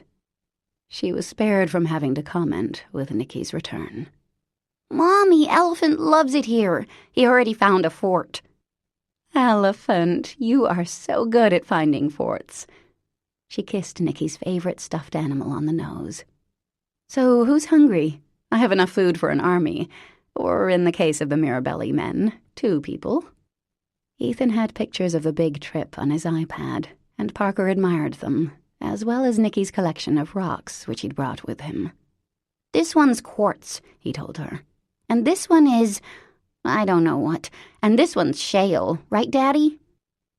It was amazing how much Nicky seemed to have grown up in the 3 weeks without her. But after lunch, he climbed into her lap and rested his head against her shoulder, and he fit just as well as he ever had. Parker called Lucy, who was fending off the elder Mirabellis and doing a mountain of laundry. She offered to go check on a house Parker had found online. It was a rental in a nice neighborhood, not that Mackerley had slums exactly, and it was close to Nicky's school. That night, when Nicky was asleep in his room, it didn't seem like James's room at all anymore, not with Nicky's rocks and Legos and stuffed animals scattered about. Ethan and Parker sat on the small back patio. Want to go down on the dock? Ethan asked. Nah, Parker said, feeling her cheeks prickle with heat. Here's good. The black flies get pretty fierce on the water. They sat in the comfortable silence of 2 people who'd been friends for a long time. But it was a little different now. Maybe it was the 3 weeks apart, but Ethan seemed older, a little preoccupied. So I have to ask, Parker said. Is Lucy pregnant, Eth? His head snapped up. Wow. Ethan, you dog! She jumped up and hugged him. Congratulations, buddy. He smiled, his mouth curling in what Lucy called his elvish smile, and his eyes were bright. Thanks. It's really new. She started puking on the trip, and that tipped us off. It's wonderful. I'm so happy for you guys. Remembering Lucy's loss of her first husband, as well as her adoration of Nicky, brought a lump to Parker's throat. Lucy and Ethan deserved every happiness. They'd both waited a long time. What do I have to do to be godmother? Diaper coupons? Free babysitting for life? I'm pretty sure you have it locked down, Ethan said. Parker sighed happily. That is the best news. So, new restaurant, new baby. You'll have your hands full. In all the best ways. We figured we'd wait to tell Nikki if you're okay with that. It's early days, and 9 months is a long time. Good idea. Ethan had never made a misstep as a parent, not so far as Parker could tell, anyway. So, are you doing okay, Parks? He asked gently. Yeah, I'm actually really good. The house is listed, and now that it's spruced up a bit, I'm hoping to get an offer. Ethan nodded. He was quiet for a long minute. How's your father? Parker paused. I don't know. We've had a few tortured conversations, in which neither of us says much. According to James, he's fine. Have you been to see him yet? No, it's a long drive. About 4 hours from here, maybe more. Nikki was asking about him, wanted to know if he could visit. Parker paused. I'd have to check the place first. Your call, but he's curious. Ethan stood up. Okay, I'm gonna hit the hay, he said. I was alone in the car with your son for 8 hours today. I'm whipped. Your son can talk, Miss Wells. It was their habit to refer to Nikki as your son whenever discussing his, less than stellar moments. Your son put my phone in the washing machine today, or your son sang Wheels on the Bus for 39 straight minutes. Like he doesn't get that from your side of the family, Parker said with a smile. He's Marie's grandson. And Althea's, let's not forget. You guys have a good visit, by the way? We really did. It was different. Nice. Glad to hear it. See you in the morning. As Parker washed up, she could hear Ethan talking to Lucy. She went into Nikki's room, and the sight of his little form there in bed filled her with such a rush of love that her knees went weak. Beauty was snuggled at his side, her muzzle on his hip. Good girl, Beauty, Parker whispered. She wondered if Beauty sensed that Nikki was hers. The dog hadn't let Ethan near her, slinking behind something when he approached. But she already loved Nick, thank goodness. 3 weeks was too long. She made a mental note never to be away from her son that long again, until he was, maybe 45 or so. Nice that he'd be a big brother. She'd known it would come, that announcement, and the familiar pang of envy bounced around in her heart with her genuine happiness. She lay down next to her little guy, stroked his silky hair. The band of worry and loneliness that had been tight around her heart loosened as she listened to his breathing. He was back with her, and all was right with the world. Even so, she wondered how James was doing tonight. He'd seemed pretty chipper when he left, his duffel bag in hand. Hadn't seemed melancholy at all, whereas she... Well, this was a dopey train of thought to pursue. She got under the covers and snuggled closer. Nikki didn't stir. The kid could sleep through a monsoon and not wake up, had in fact slept through a pretty fair hurricane last year, and then had been quite confused as to why so many leaves and branches were on the ground the next morning.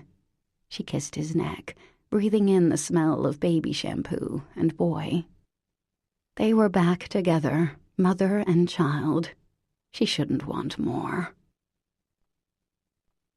The next morning, Ethan made breakfast, as Nikki explained how many tricks he was going to teach Beauty. She could jump through my hula hoop. She could catch mice for Apollo. She could jump off the diving board. She can swim with me in the pool all winter long. Ethan and Parker exchanged a look. Well, we won't be living in a house with a pool anymore, remember, honey? Parker said. Nikki's face fell. Oh, yeah. He looked around the kitchen. Is this our house now? Nope. This is just for a couple weeks. A little vacation. Then we'll go back to Rhode Island and live near Daddy and Lucy. We'll move in with you, Daddy, Nikki said, as Ethan put a plate of scrambled eggs and toast in front of him. Parker gave Ethan a look that said, "Help me out here, pal." He got the message. You and Mommy are going to have your own house, and you'll spend half the time there and half the time with me. Just like always, Nick. I want to live with Beauty all the time. Well, Beauty can meet Fat Mikey and maybe they'll be friends. Ethan grinned at Parker. The enormous cat would be more apt to eat Beauty than befriend her, but there was always hope. They will be, Nicky pronounced. They'll be best friends. Except Beauty's scared of you, Daddy. You have to be nicer to her. At that moment, a knock came on the door, and Parker's heart seemed to roll over in her chest. "Come on in," she called. "Morning," James said, as he came down the hall. At the sound of his voice, Beauty left Nicky's side and streaked over to him, wagging her tail and whining happily, putting her paws against his leg, the better to get an ear scratch. "Hey, Beauty." James knelt to pet the waggly little dog, then stood up. "Ethan, good to see you again." The men shook hands. "How was your trip?" "It was great, thanks for asking.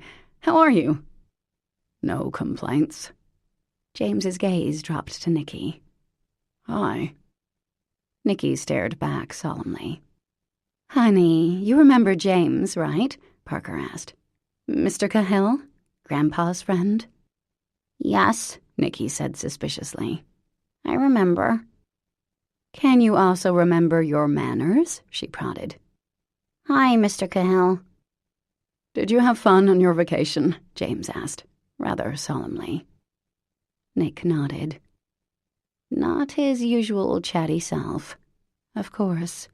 Maybe her son sensed something.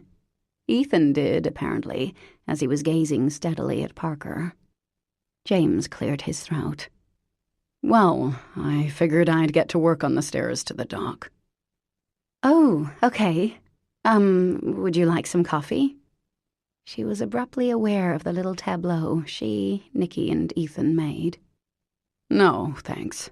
I got some at the diner." "Want some help, James?" Ethan asked. James glanced at Parker. No, that's fine. But thank you." "Parker says you've been great," Ethan added, as Nick climbed into his lap. He dropped a kiss on Nicky's head. "Yes, you've really been, great," she blurted. Lordy, this was uncomfortable. "Well, my pleasure." He paused. "I can come back later, if that would be better." No, it's fine. Whenever you want, James," she said. "Do you have a nail gun?" Nicky asked. James looked at Nicky. "Yes." "Can I use it?" "No," she and Ethan said at the same time. "They're the bosses," James said. "Okay, I'll get to work." With that, he went out the back door, and a few seconds later, the screeching sound of wood being pried up could be heard. "I want to help. I want to use the nail gun," Nicky declared. "No, Nicky, it's not for kids," Ethan said. "Why don't you work on teaching Beauty a trick? Maybe in your rooms you can surprise us." "Okay." Nicky scrambled off Ethan's lap and ran down the hall. "Come on, Beauty," he bellowed, and Beauty trotted obediently after him. "Come see Apollo. Do you love Apollo? Mom, can I let Apollo out of his case?" "No," Parker said. "It's locked, and it's going to stay that way." "He wants to come out," Nicky argued. "He's not coming out," she said. Nicky grumbled, but dropped it. Seemed as if he'd gotten a little more willful than she remembered. "So," Ethan said. "So." She took a bite of toast, didn't look at Ethan. Right from the birth of their son, Parker and Ethan had agreed to share information that might affect Nick.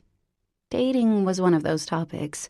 When Ethan and Lucy had taken up with each other, he'd come to her and made sure she was okay with it.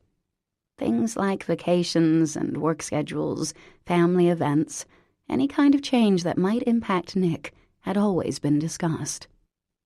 The subject of Parker having a boyfriend had never come up. She sensed it was about to. "Are you and James seeing each other?" he asked quietly. Bingo.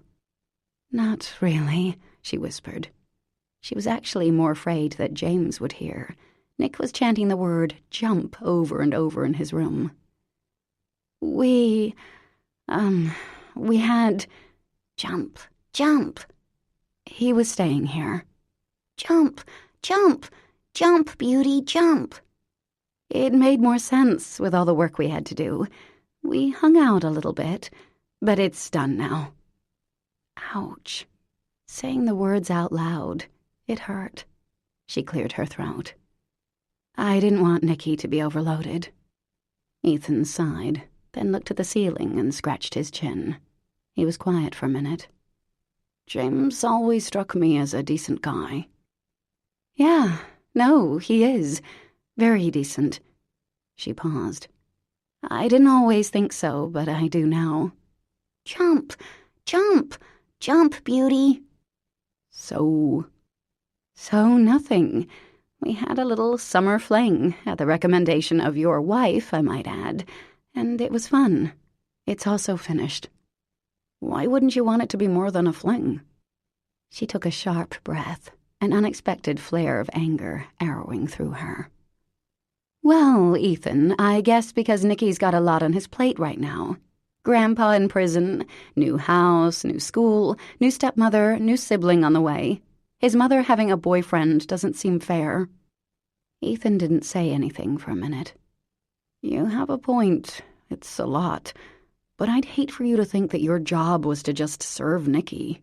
If you were in a relationship, he'd adjust, and happily, if it was the right person. I mean, do you think he's less happy because Lucy and I are married? No, he's probably happier. He adores her. But that's different. He's known her his whole life. He's known James his whole life, too. Heck, that was true. And she was tremendously hung up on James. That was also true. But a real relationship? She had no idea what James had planned for the future. She could ask, of course, or wait and see, maybe. That seemed safer. Ethan cleared his plate. Well, it's obviously up to you. Just don't martyr yourself on the altar of motherhood. Her mouth dropped open. Ethan Mirabelli, bite me. She flipped him the bird. He grinned. I'd rather hug you. I should hit the road, anyway. Good, because you were a pain in the ass. Get out of here. She hugged him, then smacked him on the side of the head. Tell your parents I miss them, and I'll be home in a couple weeks. Tell them yourself. You're a cruel man. He grinned, then went down the hall to say goodbye to their boy. Chapter 28. James was being watched. For the second day in a row, Nicky Mirabelli was staring him down, sitting at the top of the hill that led down to the dock, idly digging a hole with a gardening spade. Parker was planting flowers, and Nick was allegedly helping. More than that, he was staring at James. Occasionally he'd announce a fact. I can swim a mile. I can eat 5 pancakes. I'm stronger than you. It was making James nervous. He never felt comfortable around kids, not that he got much chance. The natural, automatic affection that flowed effortlessly from both Parker and Ethan toward their kid. He couldn't imagine that. Maybe it happened when it was your kid. Maybe he wasn't the kid type. That seemed more likely. I can use the nail gun, Nicky said now. My mother said so. Really? James said. Well, if she tells me that herself, I'll show you how. Mommy, the kid bellowed. Mr. Cahill said I can use his gun. I did not say that. James, Parker said, appearing at the top of the hill, sweaty and beautiful, a red bandana around her blonde hair. He can't use the nail gun. I know, and I didn't tell him he could. Nicky scowled at James and flung a little dirt down the stairs. Come on, Nick. Leave Mr. Cahill alone. Why don't you fill up Beauty's water dish, huh? Make sure it's nice and cold. The kid trotted off obediently. You better have a talk with him about going in the water, James said, turning his attention back to the ancient, splintering staircase. He tells me he's a great swimmer. He is, and he already knows. Maybe you should get one of those leashes they have. Make sure he doesn't decide to jump off the dock like his mother. I'm not going to leash my child, James. Her voice was sharp. He won't go swimming without me. He grew up at Greyhurst. He knows the rules. So did my sister. Parker looked away. I'm sorry, she said in a gentler tone. I'll talk to him again. But please don't tell me to use a leash on my son. He's a good boy. James nodded, tore up another chunk of wood. So how are Mr. and Mrs. Paragon? Are you jealous? Is that what this is? Hey, I'm just the help. You're not the... You know what? I think I'll strangle you. With a leash. How would that be? I'd die happy, so long as I was in your golden presence. He smiled at her, perversely happy to see her irritation. She rolled her eyes and turned to go. Parker. She stopped. I'm sorry. Your kid is giving me chest pains. Your kid doesn't like me. Her face softened. Sure he does. He likes everyone. Nicky, come here, honey. Shit, James muttered. The kid cantered over. Do I get to use the nail gun? He asked, chewing on the ear of a stuffed animal. That stuffed animal. No, you don't get to use the nail gun. Mr. Cahill might stay for lunch.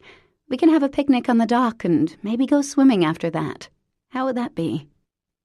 Could I use the nail gun then? Nicky asked. James was only half listening. The stuffed animal was familiar. I like your rabbit, he said. Nicky spit out the ear. His name is Elephant, 'cause he has big ears. I see. James looked at Parker, who suddenly felt the need to look out to sea. I think I gave you that rabbit.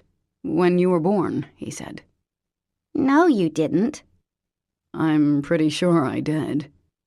No, someone else gave it to me. Mr. Cahill's right, Nicky, Parker said. He brought you that in the hospital.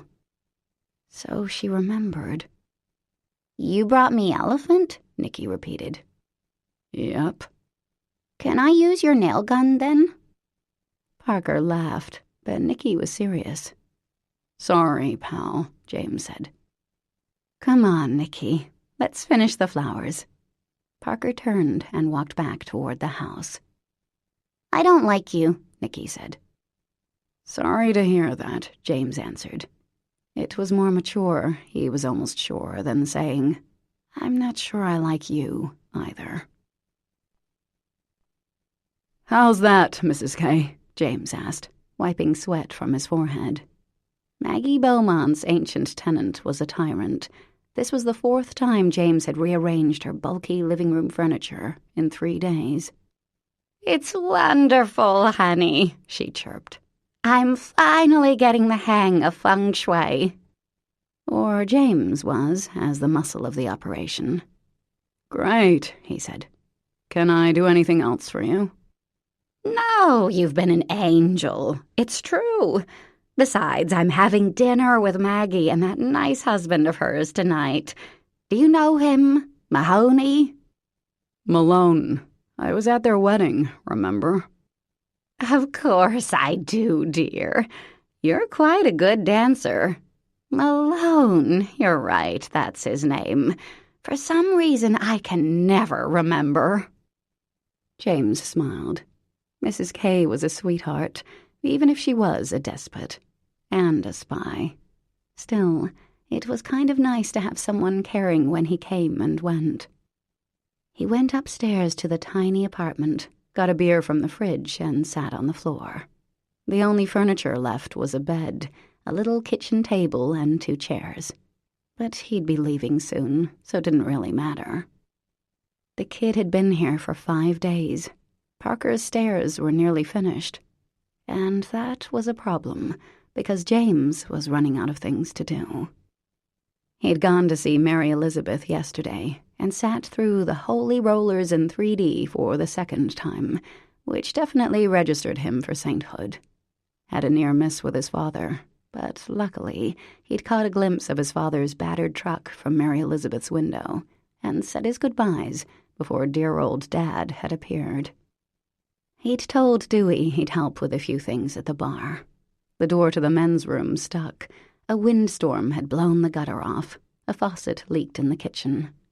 If James was slow and lazy, he maybe had a week's worth of excuses to stay in Gideon's Cove. Real life was waiting. It was time to get back to work. This morning he'd had a phone interview with an old crony of Harry's, who was a partner at Goldman Sachs. James was fairly sure a job offer would be coming, the old boy network in play, despite, or perhaps because of, Harry's felony. He'd have to move to New York, not that he really wanted to, but a job was a job. A buddy from law school had even offered to sublet his Brooklyn apartment for a year. It would be stupid not to take it. Except he didn't want to leave Parker. Even the kid had his moments. Well, one moment anyway. James had been at the hardware store this morning, shooting the shit with Raleigh and Ben, and picked up a pair of lobsterman gloves for Nicky. The kid had gone wild. Wore them all morning, chasing the dog around the yard, digging with them, trying to eat lunch with them. "You give really good presents," Parker observed. Then, as if realizing this was too intimate a thing to say, now that they weren't together anymore, she'd sidled off to start the dishes. That was about as close as they'd come to a conversation lately. A knock on the door startled him. Speak of the devil. "Hey," he said, opening the door. "Everything okay?" "Everything's fine," she smiled. "Can I come in?" "Sure." "This is really cute," she said, looking around at the empty rooms. He was going to have to buy a bottle of the shampoo she used and keep it around for an occasional hit, because he was incredibly pathetic. He glanced at her. She was staring at him expectantly. "Yeah. How's Nicky?" "Since you left him 2 hours ago, you mean?" She grinned. "Okay, so it was a stupid question." "Yes." "He's excellent. We had an early dinner at Lavinia's, and the two of them are playing Nintendo." "Soldier of Fortune?" Parker laughed. "She does own that one, but no. This is Mario Brothers or something. Anyway." She sat down on one of the 2 chairs. "How are you?" Ah, so this was a booty call. There was nothing wrong with being used for sex, right? So why was he pissed off? "I'm fine. You want a beer, Parker?" "Sure, thank you." He got her a Sam Adams and poured it into a glass. This was Parker Harrington Wells, after all. "So what are you doing here?" he asked, handing her the glass. Just went for a walk. Thought I'd check on you." "Want to fool around, then?" "What? Oh, The tips of her ears flashed. "I thought we could talk." "What would you like to talk about?" She set her beer on the table. "Are you mad at me, James?" He didn't answer, because the answer was, of course, yes. He hadn't realized it until now. "Something on your mind?" she asked. "Not really." "Do you want me to go?" "No." Funny, he used to know how to talk to women. "Well, what do you want, then?" Her voice was sharp. "You. All I want is you. I want what I saw in the kitchen when Ethan was here. I want your kid to like me. I want you to love me. Sex would be great, if that's what you're here for." "Okay, you're being an ass. I'll go now." She got up and went to the door, and if James had a pin, he would have stuck it in his eye, because he was an idiot. "Parker, wait." She stopped by the door, turned, and folded her arms over her chest. Not exactly conducive to soul-bearing, but who could blame her? "Look," he began, running a hand through his hair. I know you and Ethan have a kid together, and I know what a great guy he is. What's your point? I also know that when he was with you, he was in love with someone else. Her jaw tightened. I fail to see why. I don't have that problem. Her mouth opened a little, and her eyes widened. I don't want to be nothing to you, Parker. I don't have to be... Oh, hell, I don't know. But I miss you. I'm with you every day, and I miss you, and I hate being near you and not being able to... This summer has been so... This was careening toward idiocy. Talking sucked. He took her by the shoulders and kissed her. Hard. Pushed her against the door and kissed her. That beautiful, soft mouth. Just kissed her with all the pent-up frustration that had been building in him for the past week. He slid his fingers into her cool, smooth hair and tilted her face for better access to her mouth, his kiss softening as she opened her lips and let him taste her, and please God, he wanted her so much that his damn heart was about to burst. She pulled back, her breathing shaky. "Does this place have a bed?" she asked, and James could definitely see why people believed in prayer. James, dear, I need a tiny favor." Mrs. Kandinsky's peeping voice came clearly through the heating vent, piercing the warm, drowsy fog. "Is that your other girlfriend?" Parker whispered. I was trying to keep you two apart, James said. He leaned over the bed and shouted, "Be there in a few, Mrs. K."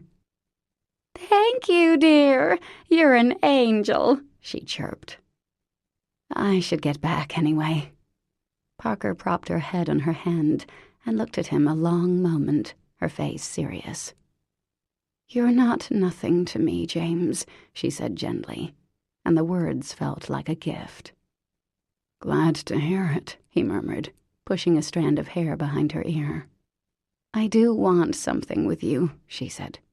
"But to be honest, I have no idea how to do this. Whatever it is, it's going to be glacier slow, okay?" "I like glaciers." She smiled, and there it was again, that aching pressure in his chest. Love, or a heart attack. Kind of the same thing. They pulled on their clothes. James followed her to the door and kissed her, and watched as she blushed, and then made her way down the stairs. She waved from the sidewalk, then walked briskly away. He closed the door, smiling like a fool. An hour ago, he'd been moody, horny, and glum. He wasn't any of those things anymore. Life was good. Wicked good. "James, dear, the pretty blonde is gone. Could you help me find the remote?" "Coming, Mrs. K." Chapter 29. Chantal had shown the house twice, and the second couple had seemed genuinely interested. It was August now, and Parker had to face facts. Her time in Maine was winding down. She sighed, sitting down at the kitchen table, the sun streaming in through the windows. 2 nights ago, she and James and Nicky had gone to Dewey's, along with half of Gideon's Cove. Nicky had shown off his impressive belching abilities, though Lavinia had him beat in that area. Parker had held little Luke Beaumont, while Chantal and Jonah danced. Maggie sat on Malone's lap to make room for Collier Rhodes, who'd come in to mingle with the locals. And every time she'd glanced at James, he seemed to be looking at her, a little smile playing on his face. They hadn't slept together since she'd gone to his apartment. There'd been some very hot groping on the couch after Nicky had fallen asleep one night. The things her boy toy could do with his hands, without even taking off her clothes, should be documented and sent to men everywhere. But James didn't seem to mind that it hadn't gone further. "Another satisfied customer," he'd murmured against her neck. And if she hadn't been so weak and trembly, she would have smacked him. Ended up kissing him instead. He'd left with a grin on his face. During the day, James was around, putting on some final touches to spruce up the little house. The fresh shingles, green tin roof, and the pots of flowers had sweetened the place. It might not be a jewel, but it definitely looked like a house, not a shack. As for Nicky, well, if he didn't adore James, he didn't hate him either. But while James did have a knack for bringing her son great presents, the lobsterman gloves, a keychain flashlight, and a shovel that folded, he wasn't exactly comfortable around her boy. She caught him watching Nick a lot, almost the way a person once bitten by a dog might watch a puppy, as if he wanted to like her son, but wasn't quite sure how to. But real life was waiting. Parker had to get a job. Since the ridiculous Archangels, she hadn't managed to send in another idea for a series, and the weekly prodding emails from her editor only made her sweaty. The creative part of her brain felt utterly empty. "We were your one and onlys," Spike informed her. The truth was, she didn't really miss writing. "Thanks a lot," the HR said, pouting. She loved working with Lavinia, though. Vin had passed most of the duties off to her and spent her time smoking and reminiscing on the great loves of her life. Her cousin adored Nicky, and the two of them spent a lot of time drawing pictures of swords and maces, Nicky's latest passion. Another thing to miss about Gideon's Cove, Lavinia. But Parker missed Mackerly, too. Missed Lucy in the sweet little town, the bakery, the Mirabellis. And now she actually had a place to live. The rental deal had gone through, according to the email she'd gotten earlier. "Nicky," she called. "Come see our new place. The internet's back up." James had brought her an antenna for her Mac, so she no longer had to traipse to the library to go online. Nick came running into the kitchen. James followed, smelling sharply of wood and paint. "Where is it?" her son demanded. "It's about 3 blocks from Daddy's restaurant." "I'm gonna be a chef," Nicky announced. "Like Daddy. Or a spy." "Or both," James said. "Yeah, both. Which one's my room, Mommy?" She clicked on a photo. "I thought you'd like this one. See the slanty ceilings?" Nicky's eyes widened in a most gratifying manner. "It's like a fort or jail, like where Grandpa Harry lives." Okay, change of subject called for. "And here's the yard," she said, clicking on another picture. Tidy and tiny, filled with flowers. "I could definitely hide there," Nick said. "Mommy, put my room back on, okay?" "Sure." She clicked on the photo of his room again. A whole lot smaller than his room at Greyhurst, not that he seemed to care. "When are we going back?" he asked. "I miss Daddy." "Probably next week, honey. Right, James?" She glanced up at him, feeling a pang already. But he'd be heading back to Rhode Island, too, so they'd still see each other. They just hadn't worked out the particulars. "Yeah, we're pretty much done," he confirmed. His face was somber. "Can I try the nail gun, please? I'm really careful," Nicky said. She raised her eyebrows at James, who shrugged. "Only with James holding it, too," she told her son. "Yes! Let's make something, James. Come on, come on." He grabbed James's hand and towed him outside. James glanced over his shoulder. "Be careful," she said. "Got it," he answered. He smiled, and her heart lurched. Her guy, her son, together. She sneaked outside, camera in hand. James was kneeling behind Nicky, putting on safety glasses. "You don't want to shoot your eye out, so you always wear these," he said. "I love these," Nicky answered reverently. "Good. Now, we're going to hold the nail gun up like this. Nope, I'll hold the shingle, okay? You put the gun right there where the nail's going to go. Good boy. Now, squeeze." Bam! The nail went in and Nicky flinched, dropping the gun. James caught it. "Good job, kid." "I did it!" Nicky's face was alight with joy. Men and their tools, Parker thought with a smile.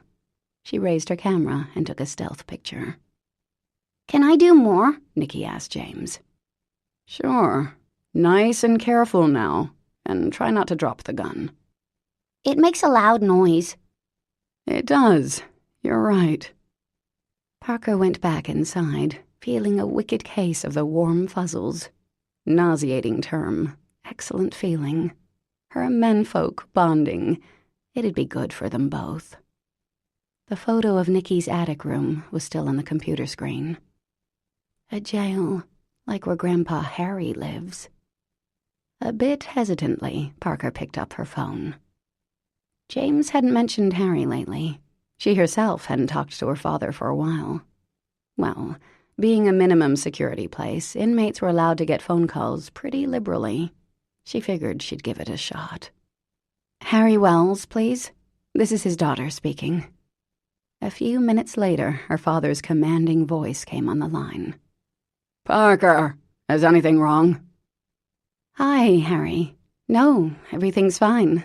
I had a second, figured I'd call. A breeze blew in from the cove, fluttering the kitchen curtains. Oh. There was a pause. Another bang from the nail gun came from the side of the house. How's my grandson? Harry asked. He's wonderful. He's here in Maine with me. He had a great time in Yosemite. Good. Another breeze. Nice day, the sun shining, temps in the upper 70s. So how are you, Harry? I'm fine. Got enough to read? It was the only question that came to mind. He sighed. Yes. Parker glanced at the computer.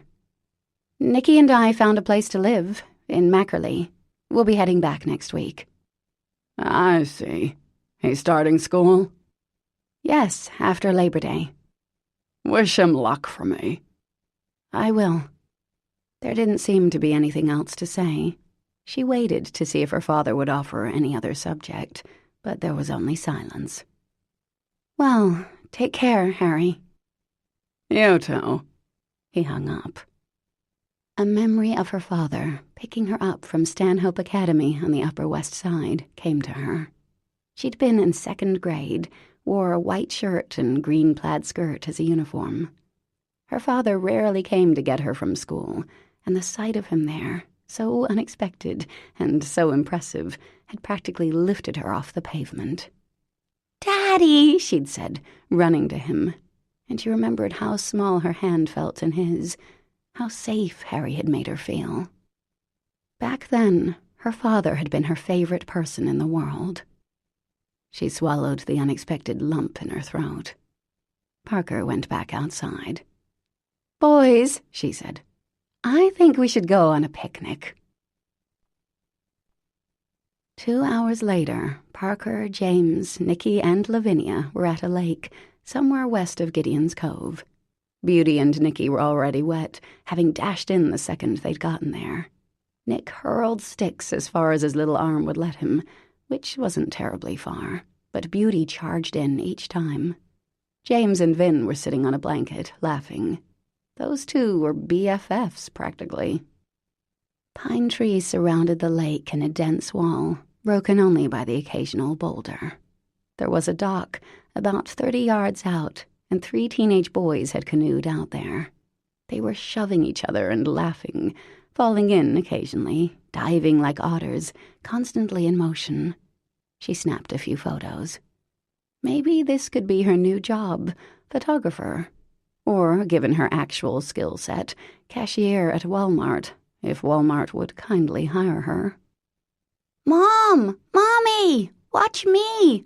I'm a dolphin! I'm dolphin diving!" Nicky yelled. She watched, laughed, and snapped a few shots. "Now I'm a shark, Mommy! See? See my fin? I'm eating a seal!" Nicky thrashed around, causing Beauty to yelp in ecstasy. The sun beat on her hair. No need for highlights after this summer, though she probably had a few new wrinkles after all the wind and sunshine. A few more muscles, too, though the 11 pounds hadn't gone anywhere. "I'm hungry," Nick said, sloshing onto shore. "Vinny, can I please have some chips?" "Sure, gorgeous," Lavinia said. offering Nick the bag. Parker looked out at the deep blue lake, so pure and inviting. "Vin, want to go swimming?" she asked. "Hell no," her cousin answered. Parker sighed. "James, that leaves you." "Hell no," James echoed. "Hell no," Nicky said, falling to his knees and digging in the sand like a dog. Beauty joined the effort. "Come on, James," Parker said. She took off her sweatshirt and slid out of her shorts. "That bathing suit is not fair," he murmured. "You look like one of those whatchamacallits," Vin said, taking off her post-cataract surgery sunglasses. "Sports Illustrated models." "Right, just with stretch marks and the cellulite I got for my last birthday." "You're perfect," James said. "Aw," Vin said. "Go with her, Jamie. Buddy system and all." He shook his head. "Are you scared, James?" Nicky asked, pausing in his digging. "Yep," he answered. "Really? But you're a grown-up, aren't you?" "Grown-ups can be scared, too." "I swim a lot," Nick said. "I could probably swim 10 or 30 miles. It's not scary." "No, it's not scary. I only think it is," James said. Parker studied his face. "Have you been swimming at all since then?" she asked quietly. "Nope." "Will you come now?" He hesitated, glanced at Nick. "Whoever goes swimming with me gets 10 kisses, Parker announced. "Nicky, want 10 kisses?" "No," he said. "You kiss me all the time. I want $10, or 10 lobster claws, or 10 nail guns." "Lavinia?" Parker asked. "I'm with the kid. $10, maybe. For $50, definitely." "James?" He looked out to the water. "How far do I have to swim for these 10 kisses?" he asked. "To the raft." "She won't kiss you, James," Nicky explained, his tone tolerant. "She's not your mommy." "Go on, you two," Lavinia said. "I'll watch the kid." James glanced at Lavinia, then back at Parker. With a sigh, he pulled his t-shirt over his head.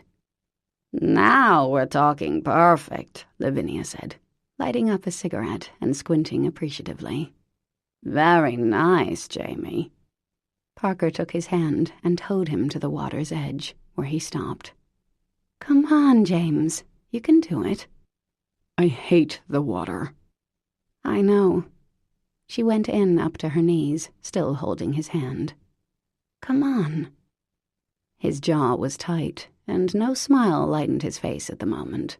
Took a few steps in. "You're doing great," she said, going in a bit deeper, not letting go of his hand. He followed reluctantly.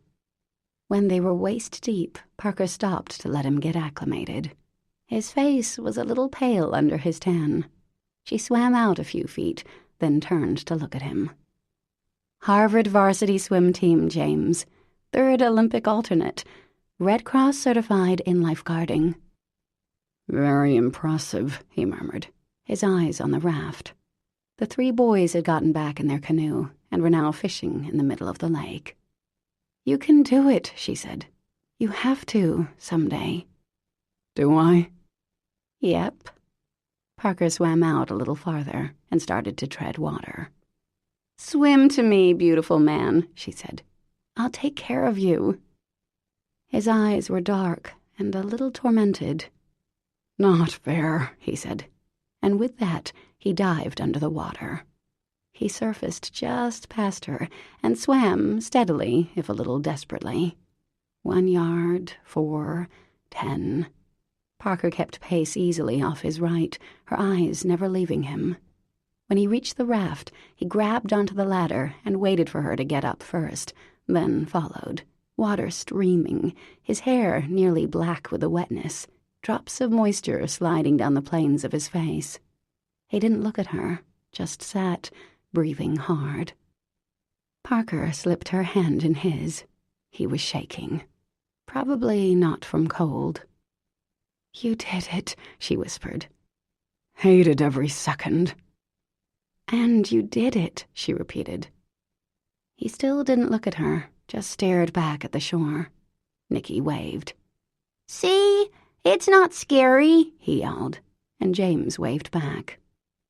The planks of the raft were dry and gray, and the water lapped softly at the edges. A seagull called from overhead. Lavinia coughed, then said something to Nicky. The sound of his laughter floated out to them. "Shit," said James. "I have to swim back, don't I?" "'Fraid so," she answered. Finally, he looked at her, squinting a little in the sun, and studied her face. "When do I get to collect my prize?" he asked. She glanced at Nicky, who was occupied with digging. "Now works for me," she said, her legs tingling a little. He leaned over and kissed her, a long, lingering kiss. "That's one," she said when he pulled back. "Ew, gross," her son yelled from shore. "Shoot, busted." "You're right, Nick," James yelled back, grinning. "I should have asked for $10. I told you so. "I would have held out for at least 20, Lavinia called. James looked back at Parker, the drops of water sliding down his brown skin. His smile faded, and his eyes were serious. "I love you," he said. Then he pushed off the raft and was in the water, swimming back to the safety of the shore, leaving her feeling fragile and precious and completely new. From where he lay on the dock back home, James could hear Parker singing Home on the Range, which was apparently her son's favorite bedtime song. Lavinia had left an hour or so before, and Parker's voice and the gentle slap of the waves were the only sounds. Overhead, the sky was a dark purple, a sliver of crescent moon slicing through the clouds that slipped past. Happiness wasn't a feeling he was used to. He'd been pretty content the past few years, grateful to Harry, glad to be able to provide for Mary Elizabeth. He'd had fun, sure. Leah had been fun, as had been dinners with Harry, playing basketball with the guys on Saturday mornings, catching the occasional baseball game.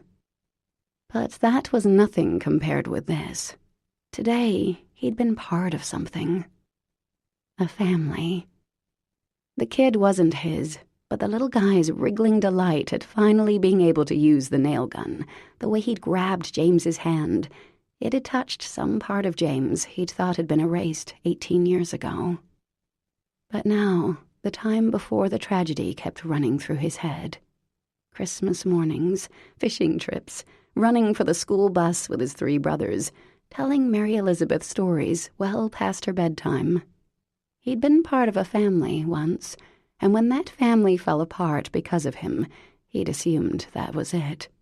When you're told over and over by the father you once worshipped that you don't deserve to be loved, it sinks in. It seems true. James had simply thought that some people were cut out for family life. Others, like him, were not. Until today. Today he'd had a family. Lavinia and Parker and her son. Today a kid had held his hand.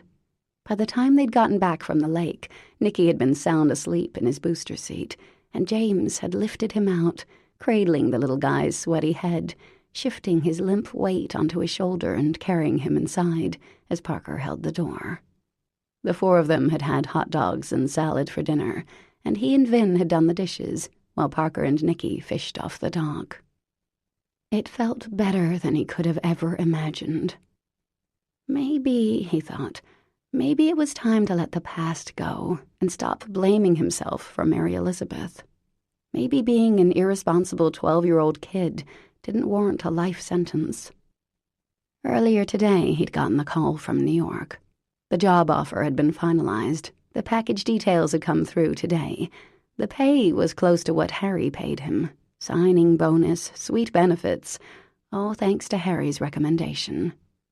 Last month, he would have taken that job without hesitation. Last week, even. Things were different now. For him, certainly. For Parker, too. Whatever she wanted, however she wanted it to be, that was all fine with him, so long as he could be near her. Mine. Kind of a caveman word. It fit, though. She was his. He'd seen it in her eyes today on the dock. He heard the back door close, and Beauty came trotting down the new stairs and flopped down next to him on the blanket. Then the dock rocked a little harder, and the other Beauty came, her long hair down, wearing a white dress, her feet bare. "Shoo, puppy," she said, and the good dog obeyed. Parker sat down next to him. "Nicky's asleep, tired from all that swimming." She paused. "He wouldn't wake up if there was a buffalo stampede through his room. I'm just mentioning that." She was smiling. "Good to know." He felt himself smiling too, and reached up to touch her cheek. Parker reached down and started unbuttoning his shirt. Yep, best day ever. But next week was looming. New York wanted an answer by Friday, and today was Wednesday. He put his hand over hers. "Parker, I should tell you something." She lifted her eyes to his. "So serious, thing one. You're not pregnant, are you?" She grinned. No. Are you?" He jerked into a sitting position, the same icy rush of terror he'd felt today, just before diving under the water, washing over him. "Me? No, I was kidding." She frowned. "Okay, great. Try not to kill me, Parker." Her eyes narrowed a little. Shit. But if I was, I'm not, don't worry. Would that be horrible? These were the conversations that doomed many a man. I don't know. I mean, no, not horrible. Beauty, maybe guessing that James had given the wrong answer, crept closer to him and curled at his side. Not horrible. Parker glanced out at the water. Okay, maybe this isn't time for a big conversation, but maybe it is, too. Look, obviously this summer fling idea has grown into more. And this afternoon at the lake, I believe you made a certain declaration. She raised an eyebrow. Yes, I did. I'm not proposing or anything, James. She squeezed her little finger. I just assumed you meant in a long-term, monogamous kind of way. Yes, absolutely. You weren't just drunk with fear? He grinned. Well, there was that, and the sight of you in your bikini. Though, admittedly, you look better out of it. She smiled, then looked down at her hands. Well, someday, maybe, I could see possibly having another baby. Adopting, maybe. Or the other way. With me? She closed her eyes. No, James, with a guy who rotates my tires. I mean, I'm not asking for anything carved in stone, okay? But I like children. And I don't want to rule out... Well, I'm thinking someday in the distant future. I mean, not too distant, since I'm 35. But not tomorrow, either. She was squeezing her little finger half to death. You know what? I shouldn't have said anything. I have no idea how we got on this subject. Can we forget I ever said anything? She pulled her hair onto one side of her neck and looked out at the lobster boats. I'm in. Now, who the hell said that? She blinked a few times, looked back at him. He didn't look away. You're in. Like you'd be interested in a family. Maybe. Someday. Yes. He remembered the first time he'd seen her, holding her son.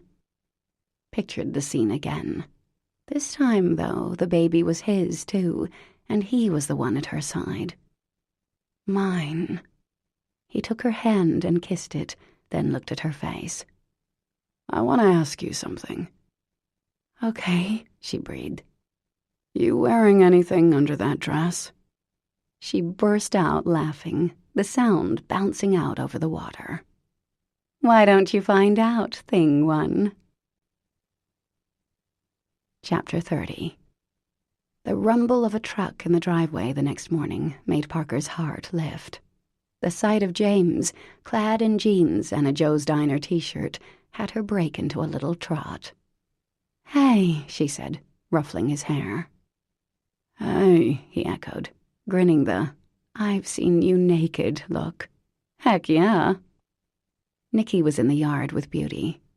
"James, watch this. Beauty, roll over. Roll over. Roll over like this." He demonstrated rolling in the grass as the dog yelped happily. "So," Parker said, surreptitiously brushing James's hand with her fingertips, "I thought I'd go see my father today." "That's great," he said, his smiley eyes so dark and happy. "He'll be glad to see you. But listen, when you get back, I want to talk to you about something." "Oh, right. We never did get to that last night." His smile flashed again. "No, we didn't." "Can it wait till I get back?" "Sure." His eyes dropped to her mouth. "He's totally into you," the female Holy Rollers sighed. "You guys have a good time," he said, still looking at her mouth. "Actually, I figured I'd leave Nicky with you." His smile dropped. "Isn't Lavinia around?" "She's around. If you need help, you could give her a call. But I figured you boys could hang out. Pee outside, hammer things, do what men do." James ran a hand through his hair. "Okay, but I don't have a lot of experience with kids." "Well, feed him once in a while, and if he asks if he can drive your truck, the answer is no." "Parker, I'm not sure if I'm, qualified." "You are," she said softly. "James, he's the person I love most in the world. I wouldn't leave him with just anyone." He didn't look convinced. "Besides," she added, "it'd be good for him to spend some time with you." He hesitated, then nodded. "Okay, thank you." "Thank me when I get back. If you still have the capacity for speech, that is." She turned to the yard. "Hey, Nicky! James is going to stay with you today while I run a few errands, okay?" Nicky bolted up from the grass. "Yes! Can we use the nail gun? Can we? Huh? Please, James, please? Yes? Is it yes? We can do it now if you want. Do you want to? Let's go!" Parker's mood was light as she drove the Volvo southwest. Where the talk of babies had come from last night, she had no idea. "Oh, please. It was totally Freudian," Spike said. "Your subconscious wanted to have the baby talk, and bang, the baby talk occurs." "I love babies," Parker said aloud. No matter what, though, it was nice to think about the future. Their future. "I'm in," he'd said. Parker could see where he'd be hesitant and unsure. But she'd seen his face as he lifted her sleeping child from the car. She'd also seen what it took for him to swim to the raft yesterday. James might not have any idea how big his heart was, but she did. She caught a glimpse of her face in the rearview mirror. She was smiling. So this was love. Funny how it had crept up on her, this feeling. Sure, Thing One had always been attractive, and yes, they'd had that shag 3 years ago. But it was odd. She almost couldn't remember him before, when he was her father's puppy. Now, when she thought of him, she pictured his smile, his big, work-roughened hands and kind eyes. Now she was thinking of him as, well, hers. Yep, hers. Nice word. Aware that she was now not only smiling but also humming, and possibly purring, Parker pulled off the highway. She had time for a stop, and Harry would appreciate the gift. Maybe. Hopefully. New Hampshire Northside Correctional Facility looked like a big box store. The men wore blue work shirts and pants, resembling custodians more than convicts. The visiting room was a cafeteria-like space, the tables and chairs bolted to the floor. When Harry came in, Parker almost didn't recognize him. No power suit, no sleek haircut, his grey hair now thinner and a bit scraggly. He'd lost a little weight, too, and his face was slack. "Dad," she said, standing up. The words surprised her. "Parker, how are you?" They looked at each other for a second, not sure what to do next. "No touching," the guard said, relieving them both of the awkwardness of expectations. They sat. There were several other families in the room. A man and his wife and 3 children were playing backgammon. A couple murmured in the corner, leaning toward each other so that only an inch or 2 separated them. "So this isn't too bad, is it?" Parker asked. "It's not the Drake," Harry said. "No." She pulled the envelope from her bag. "Brought you some pictures." Harry's face softened as he looked. They were of Nicky. She'd stopped at a CVS on the long drive in and had them printed. "He's gotten big," Harry murmured. "Yeah." She tried to remember the last time Harry had seen her son, and couldn't. Easter, maybe. "He says he has a loose tooth." "Is that right?" "I can't tell, but he says so." Her father smiled faintly, still gazing at the photos. "He looks like you." Parker snorted. "No, he looks like Ethan, almost exactly." "No, very much like you at that age." Harry glanced at her, suddenly wary, as if he'd crossed a line. "Well, a good-looking boy, that's for sure." He put the photos back and passed them to her. "Thank you for showing me." She slid the packet back toward him. "They're for you, Harry." "Oh, well, thank you even more." He looked at the envelope, resting his fingertips on it. "Have you told him I'm in jail?" Parker gave a half nod. "I told him you were in a timeout for grown-ups." "Maybe I could talk to him sometime." "Sure, that would be nice. I did tell him you were in here for being greedy and breaking some rules." "True enough," Harry said, studying the table. An awkward silence fell. Okay, so they'd covered Nicky, and it was reassuring that Harry had wanted to talk to him. He might not be the best grandfather in the world, God knew, but he wasn't the worst either. Maybe his time in here would help her father figure out some priorities. On to the next topic. Parker racked her brain for something neutral to talk about. "So what are you doing here to pass the time?" Harry shrugged. "I read. There's a gym. Sometimes we have television privileges. Go to meetings." "What kind of meetings?" Alcoholics Anonymous. Wow. Okay, yes, she knew her father could put away the wine and scotch. Once, when Nicky was a baby, James had driven Harry to Greyhurst and put him to bed, but Parker had been too busy with trying to soothe her colicky child to really take note. Figured it was a case of overindulgence, not really alcoholism. Is it really a problem? You're drinking? No, Parker. It was AA or cribbage, and you know how I hate card games. He lifted an eyebrow. My name is Harry, and I'm an alcoholic. Didn't really realize it till I had the DTs in here, but yes, I have a problem. I hid it well, he added, reading her mind. So how long have you... Probably since college, technically, though I suppose it got worse after your mother left me. Parker shut her mouth, which was hanging open. This is a bit of a bombshell, Harry. Really? You didn't know? Nope. Well, I suppose that's good. Harry drummed his fingers on the tabletop. Speaking of Mom, Parker said, still a bit stunned. She came to visit. Harry pursed his lips. Parker wasn't sure, but that might have been regret in his eyes. And how is she? He asked. She's good. Glad to hear it. Another silence fell. She glanced at the clock.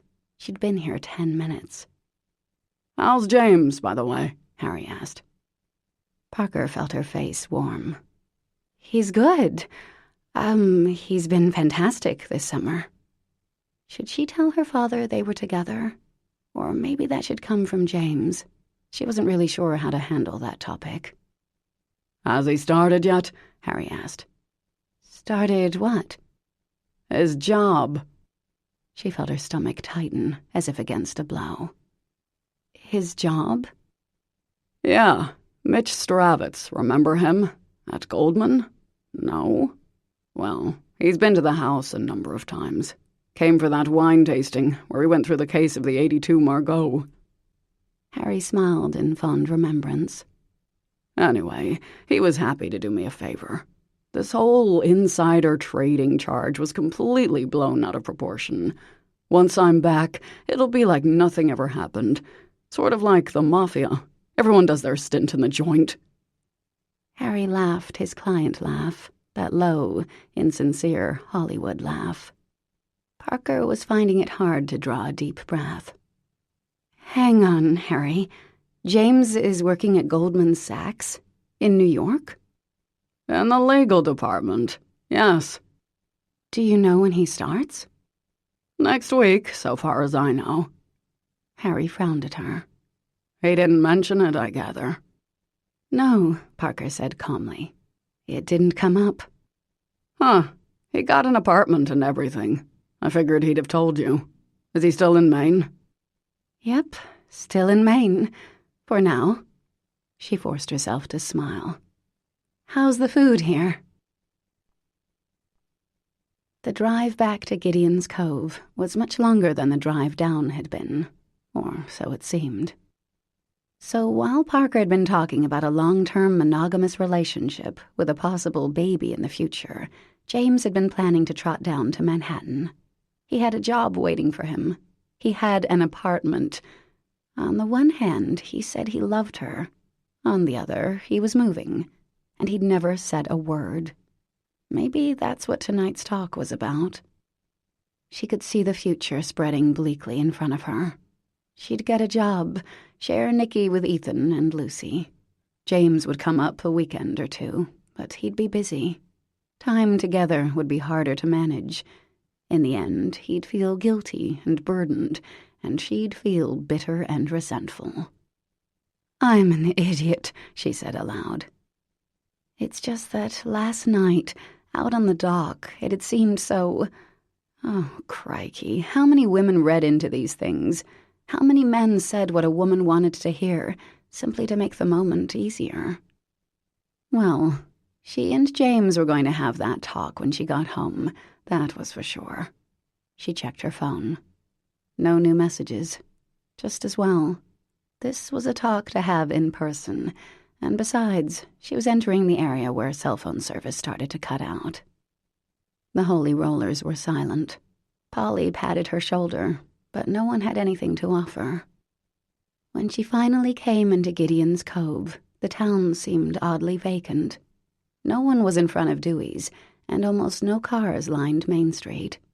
The sun was sinking into the sea, one last ray cutting right into her eyes as she drove past the fisheries parking lot and onto Shoreline Drive. Then she saw the lights. Fire trucks, the ambulance, a dozen pickup trucks and cars in front of her house. Malone saw her coming, opened the door for her before she'd come to a complete stop. She got out, but her legs buckled, and he caught her. "Nicky," she managed to say. "He's missing," Malone said in his rumbling voice. "Whole town's looking for him." She could see everything, but nothing had any impact. The fire chief had sad eyes. Maggie was holding her hand so hard it hurt. Lavinia choked on sobs, sitting on the runner of a fire truck. Raleigh, Ben, and Stuart stood to one side, saying nothing. James was wet. Jonah Beaumont pulled on his scuba gear, his face white. Collier Rhodes was on his phone. Parker could hear herself answering questions, but she felt so deep inside herself that it was like looking out from the bottom of a deep, dark mine shaft. She was feeling for her son, feeling for him, reaching for him. "Where are you, sweet boy? Come to Mommy." A blue t-shirt with a dinosaur skeleton on the front. "It glows in the dark. Brown shorts," she said, in answer to a question. "Please, God, please, please, anything but this." Her son had been gone for 2 hours. 2 hours, and she hadn't even known. They'd tried calling her, but the damn cell phone service sucked up here in this miserable, godforsaken county. The dive team was in the water. The dive team was in the water. Please, God, don't let him be in there. But the images were too clear, his little body being pulled up, limp and white, a tiny casket, Ethan devastated, their beautiful boy gone. Parker choked, started to gasp, her breath yanking in and out of her chest. Maggie hugged her hard. "Easy, Parker, easy," she whispered. That's right. She didn't have the luxury of her own feelings. Her son needed her. She would not fall apart now. "Give me a minute," she said, her gaze glancing off James, who looked decades older. She put her hands over her ears, muffling the sounds of radio and talking. Closing her eyes, she thought. "Where's the nail gun?" she asked. The chief glanced at someone else, a look that clearly said, "She's losing it." "Is the nail gun around?" James bolted into the darkness. A second later, he was back. "It's not in my truck. That's where I left it." Okay, so he took it. The nail gun is with Nicky, so he probably went off to make something. He could have gone down to the dock to drive nails. He could have fallen in. Has anyone talked to Ethan? Maybe Nicky... As you listen, remember that rest is also part of the experience.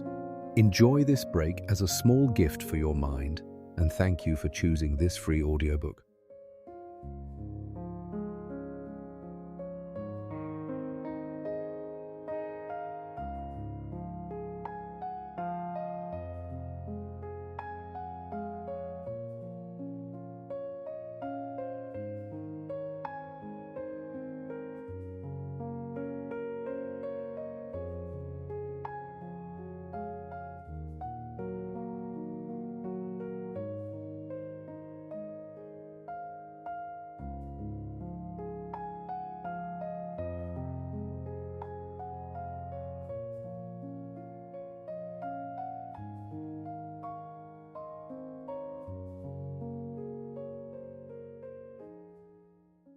Called him. "I did," James said. "He hasn't heard from Nick. He's getting a flight up." "Where was he the last time you saw him?" she asked James, forcing herself to look at him, and in that moment she hated him, God help her, and hated herself as well, because she'd left her baby, her boy, her son with him, and James had lost him. James flinched, as if he knew what she was thinking. "I was making dinner. Macaroni and cheese. He was on the couch, playing with his little computer thing." Nintendo. God, she'd left her son with a man who knew nothing about children, who'd told her he knew nothing about children, and she wouldn't listen. She did what she wanted. "And then he was... gone." His voice broke. It didn't matter. He didn't matter. Only Nicky mattered. "Did you go anywhere today? To the hardware store? To the harbor?" "No." "Maybe he went to the Pines," Lavinia suggested in a wobbly voice. "I told him his great-great-grandfather built the place." The chief dispatched a crew to go up the street. Collier squeezed Parker's shoulder and went with them. It was fully dark now. What did Nicky love? What would make him go off? "He's hiding," Parker said abruptly. "He hides all the time. He loves forts, and he took the nail gun, and he's hiding in a fort somewhere. Where's Beauty? Maybe she's with him." Beauty, who never barked at strangers. Beauty, who hid when people came into the house. "Call the dog," the chief instructed. "People, quiet down." The crowd, which had grown to maybe 50 or so, grew silent. "Cut the trucks." The growl of the town's 3 fire trucks died abruptly. "Go ahead, Miss Wells." "Beauty!" Her voice was quavering and weak. "Beauty, girl! Come on!" Everyone was silent, listening. "Beauty! Come on, girl! Let's go for a swim! Come on, Beauty!" Better, if edged with hysteria. There was nothing but the sound of wind and water. "Oh, please, God, please." She tried again. "Beauty! Come on, sweetie! Let's go for a swim!" Then she heard it, the whine of her faithful little dog. "Over here!" someone yelled, and Parker was running. People were shining lights at the bottom of the house, where James had put up lattice work so no skunks could get under there. But there was a shallow scraping in the dirt, enough so that a child and a dog could fit under there. James ripped off a great chunk of the lattice, and Parker grabbed a flashlight and wriggled under, spiderwebs veiling her hair, sand in her pants. Then her light caught the reflection of her dog's eyes, and she saw Nicky's head, the cowlick he got from Ethan. "Nicky!" she called, reaching out to touch him. He was warm. He was breathing. "Nicky, sweetheart." Her son opened his eyes. "Mommy, you're back." "I got him," she called over her shoulder, and a cheer went up from the crowd. "Nick, we've been looking for you, baby." "I fell asleep in my fort," he said, rubbing his eyes. "Mommy, why are you crying?" Later, when everyone had patted her son, when Chief Tatum had given him a plastic fire hat, when the yard and road had cleared, when Ethan had been called, when Nicky had been fed and bathed, Parker just held her son on her lap. "I'm sorry," Nicky said for the millionth time. "This is why you tell me if you're going to hide," Parker said, kissing his head. "You weren't here." There was a hard edge of resentment in his little voice. "No, she wasn't." "You should have told James then." "I don't like James," Nicky said sullenly. And Parker knew he blamed James for all the fuss, for Mommy being scared and crying. "I want to go home and live with Daddy." "We're going home in a few days." "Good, because I hate it here, and I want to live with Daddy." He started to cry. She kissed his head and held him a little tighter. "Listen, honey, everyone makes mistakes. It's what you do after the mistake that really matters. You don't hide without telling a grown-up, and you never go somewhere you don't know is safe.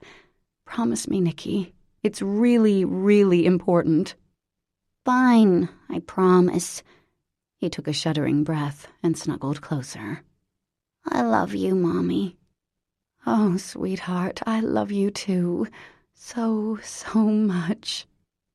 She held him until he fell asleep, breathing in the scent of baby shampoo. Then she put him in her bed and got in beside him, calling quietly to Beauty to jump up next to them. Thank you, God.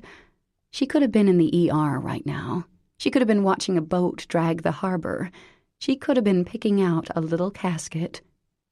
Oh, Jesus, thank you for sparing me that. Little sobs jerked out of her as she smoothed Nicky's hair. Beauty put her muzzle on Nicky's leg and watched with her mournful eyes as Parker wept. Her cell phone buzzed, and she looked at the screen. Ethan. "Hey," she whispered. They'd already spoken twice since Nicky had been found. "How is he?" "He's asleep." Ethan exhaled slowly. "Good. He sounded scared before." "Yeah, it was intense." They were quiet for a long minute. "It'll be good to have you both home," Ethan said eventually. "I can't wait," she said honestly. "Me neither." Ethan sighed. This hiding thing, it can't happen again. He did it in Meyer Woods, ducked behind a tree, didn't answer when we called, and I almost lost it. Gave him a mammoth lecture, took away dessert, made him go to bed early. I thought he was over that phase. Well, seeing everyone looking for him drove the point home, I think. She traced the outline of their son's ear. Good. There was another silence. Poor James. He must have been scared shitless. He was. Well, I hope you get some sleep tonight, Parks. Here, Lucy wants to say hi. Hey, sweetie, Lucy said, and the sound of her voice caused more tears to flow. But when Parker hung up some time later, she was calmer. These things happened. Parents lost years off their life simply by being parents. The vision of the dive team in the water, looking for her son, that would haunt her forever. But Nikki was safe, and nothing else mattered. The exhaustion of the day caught up with her in a wallop, and suddenly her eyes burned. She turned out the bedside lamp and cuddled her son close. Just before she fell asleep, something clicked. James had been wet because he'd gone in the water looking for her son. Chapter 31. James lay awake all night, adrenaline still flying through his veins, his heart stuttering and racing in fits. The day with Nikki had been pretty okay up until then. They'd gone for a walk on the beach and climbed the rocks exposed by low tide. Had peanut butter and jelly sandwiches for lunch. James had read Hungry, Hungry Sharks 4 times in a row. They'd played hangman and tic-tac-toe, drew pictures, told knock-knock jokes. The whole time, James had watched the kid like a hawk, didn't let him out of his sight, said no to every dangerous activity the kid suggested, which had ruled out climbing trees, jumping on Parker's bed, a game of hide-and-seek, and swimming. "Let's use the nail gun," the kid had suggested. James had considered it, pictured taking Nikki to the ER because he had a nail through his hand. "Maybe tomorrow." The kid pushed out his bottom lip. "You kissed my mom." It was an accusation. James took a slow breath. "Right, I did." "Why?" "What do you say to that?" "Well, she's nice." "She's my mother." "Oh, definitely, your mother." And the kid had seemed satisfied with that. Then he'd asked if he could play his little handheld computer game, and James said sure. He had to make a quick phone call. Went into the kitchen, called Goldman Sachs, and told Mitch Stravitz, no thanks. Because Parker Harrington Wells loved him, and he wasn't going to move 150 miles away from her. No way. He hung up, gave the mac and cheese a stir, glanced into the living room. The kid was gone. At first, James had thought Nikki had gone to the bathroom. A minute or two later, he knocked. No answer. Opened the door. No kid. "Nikki?" he'd called. Not in either bedroom, not in the kitchen, not on the patio, not in the yard, not in the truck. James heard his voice growing louder, then more desperate. The dock. The water had been as cold as death, and it was hard to see, the salt stinging his eyes. Rocks, a beer can, a school of fish darting away into the dark, deep water. The lake water had been much clearer the day Mary Elizabeth had almost drowned. Her little hand, so peaceful almost, no resistance left in it, like an underwater plant drifting in the current. "Nikki!" he heard himself yell, his voice hoarse with terror. "Nick!" 2 more dives before he realized he needed help. Called 911. Went back in the water until the dive team came, and James was shaking so hard with cold that he couldn't speak.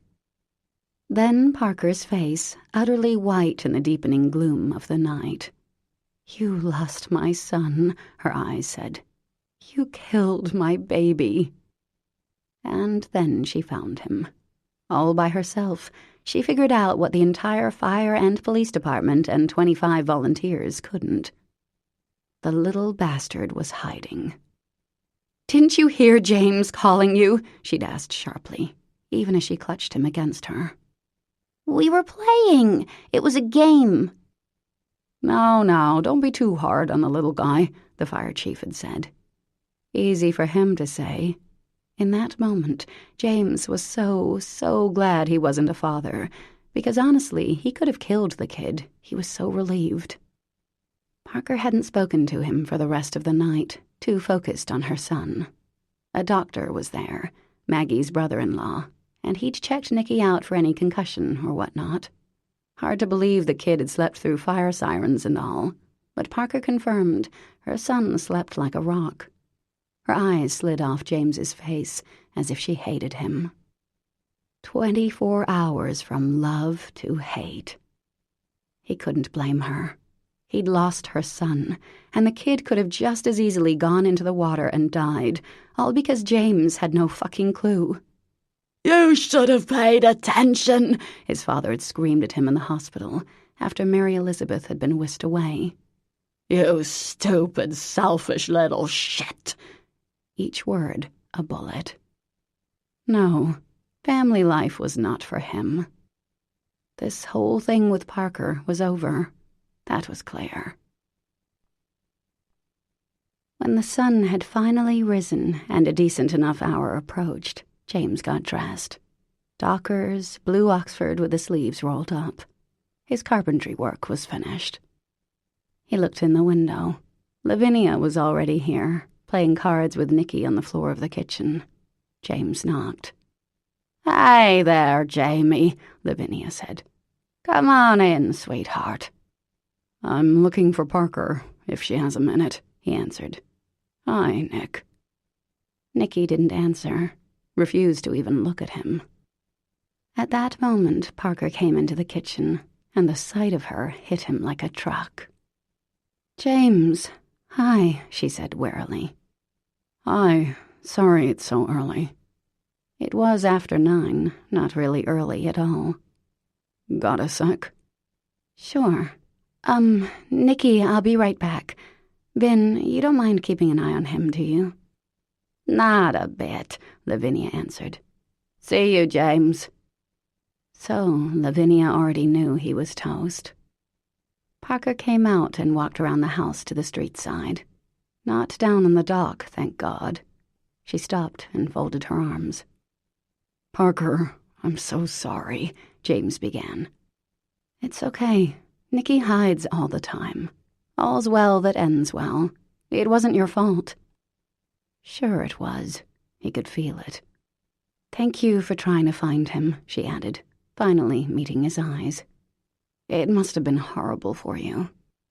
"No, I mean, it was. I thought he—" The thought was too unspeakable to finish. "I'm glad he's okay." "Yes." She looked at the yellow and orange lilies along the fence, which she'd liberated from a bank of weeds a couple of weeks ago. "I heard you took a job in Manhattan." Harry must have told her. "Yeah." "It sounds perfect for you. Congratulations." And there it was. "Thanks. They just called last week." She nodded, glancing at him, then away again. "James, I'm sorry about the conversation the other night. I don't know, caught up in the whole summer romance thing. Sorry if I seemed like another desperate single woman talking babies. The truth is, I don't want any more kids. One's enough, right?" "Yeah, sure, he's a great kid." He glanced at the house. "Anything else you need me to do here?" he asked. "No, thank you. You were so helpful, James." He nodded. "Well, I'll probably see you before you head back for Rhode Island. I have to help Dewey with a couple things, so I'll be around. I'll pick up Apollo before I go." "Thank you." And with that, he went back to his truck and backed out of the driveway. Chapter 32. It didn't feel right, having the summer end like this. 3 days after Nikki's incident, and Parker was still tense. She hadn't seen James, though he'd come by when she was out and taken Apollo, leaving her a note that only said to call if she needed anything. On the house front, there'd been only one solid offer, so she supposed she'd have to take it, though it wasn't a heck of a lot. Another couple had made a higher offer, but they had to sell their own place first, and time was of the essence for this sale. She and Nikki needed to get back to Rhode Island, settle into the new place. 2 college friends said they could hook her up with a job, insurance or technical writing. She really couldn't picture doing either one. Then again, she hadn't been able to picture fixing a leaky toilet before this summer, and she'd managed to do that. They were leaving on Monday. Today was Saturday. There'd be less traffic, more time to pack, not that there was much to pack up. Maybe she was stalling. She didn't know. Nikki, on the other hand, couldn't wait to go. He'd been sullen since the night he hid, kept asking when he could go back to Daddy, and was generally rubbing Parker's last nerve to a bloody nub. She found herself counting the hours till bedtime, then feeling like a horrible parent because she was so eager for her child to go to sleep. It was Parker's last day at the shop. There was a funeral in the next town, and she and Vin were making huge, somber arrangements. Well, Parker was. Vin was having a smoke, watching Nikki draw on the sidewalk with chalk through the window, while Beauty kept him company. "You gonna forgive that boy?" Lavinia asked abruptly. "Nikki?" "No, Parker. Jamie Cahill." "Oh." She paused. There was nothing to forgive. It really wasn't his fault. "Well, he sure looks miserable. Saw him at Dewey's last night. You dumped him, didn't you?" Parker glanced up, then resumed stripping the leaves from a stalk of gladiola. "No, it ended. He took a job in New York. I'm going back to Rhode Island. That's all." Vin took a deep drag on her cigarette. "Could have fooled me. The kid looks like, what's his name? Spartacus?" "Spartacus?" "What's his name? The guy who turned in Jesus." "Judas." Yeah, that one. Guilty." "Well, he has nothing to feel guilty about. Here, I'm done." Lavinia turned her attention to the arrangement. "Shit, that's real nice." She frowned, her face creasing like a Sharpay's. "I'll miss you, Parker. Nikki, too." Parker's eyes suddenly filled with tears. "I'll miss you too, Vin. I don't know what I would have done without you this summer." You would have figured something out. Don't get all mushy on me now." Parker hugged her, trying not to breathe in the scent of smoke. "Will you come visit me? Maybe for Thanksgiving?" Lavinia tilted her head. "That'd be great, Parker. You mean it?" "Absolutely. Please come." Her cousin smiled. "Then sure, being as we're family and all. Okay, gotta get this over to the church. I'll see you for dinner tomorrow. I'm making clam hash. Don't make that face. You'll love it." That afternoon, as Parker was reading David Gets in Trouble to Nikki, he suddenly pulled on her sleeve. "Mommy?" "Yes, honey." Her son's face was somber, his hands clenching his Obi-Wan and Darth Maul figurines. "I heard James calling me, and I didn't want him to find me." She closed the book. "Why not?" "Because, I don't know." Nikki looked at his lap and made Darth Maul take a stab at Obi-Wan. "You must know a little. Weren't you having fun together?" "Sort of. Not really. He told me I couldn't use the nail gun, and I already did use it, and I know how." "Well, if James said no, that was the end of it, Nikki. You don't run away and hide because you didn't get your way. Daddy and I have both talked to you about this." "He's not you or Daddy, so he's not the boss of me." Nikki slammed the figurines together, his mouth obstinate. "No, he's not Mommy or Daddy," she said, gently turning his face so he had to look at her. But he was the grown-up in charge. And, Nicky, you scared him. Did you know he thought you were in the ocean? He went swimming to look for you, honey. In the cold, cold water. Nicky's eyes filled with tears. I didn't mean to scare him. I wanted to hide and have him be sorry he bossed me. I took the nail gun, but I didn't even use it. I listened, and then I fell to sleep. It was hot under there. His mouth wobbled, and 2 tears slipped down his chubby cheeks. Parker took a deep breath. Okay, honey. Thank you for telling me. Will you tell James you're sorry? He doesn't like me. She didn't think that was true, but it was a moot point. He was heading for New York. The end. You still have to apologize. You can write him a note and draw a picture if you'd rather do that. Okay. Nicky scrambled off the couch and ran into his room, slamming the door. Sorry, he yelled. Parker sat for a moment, stroking Beauty's head. Maybe Lavinia would babysit for an hour or 2 after dinner. Because, despite the job in Manhattan, despite the fact that she'd made a fool of herself with talk of babies to a man who clearly didn't want any, Parker didn't want James to think that Nicky's disappearance had been in any way his fault.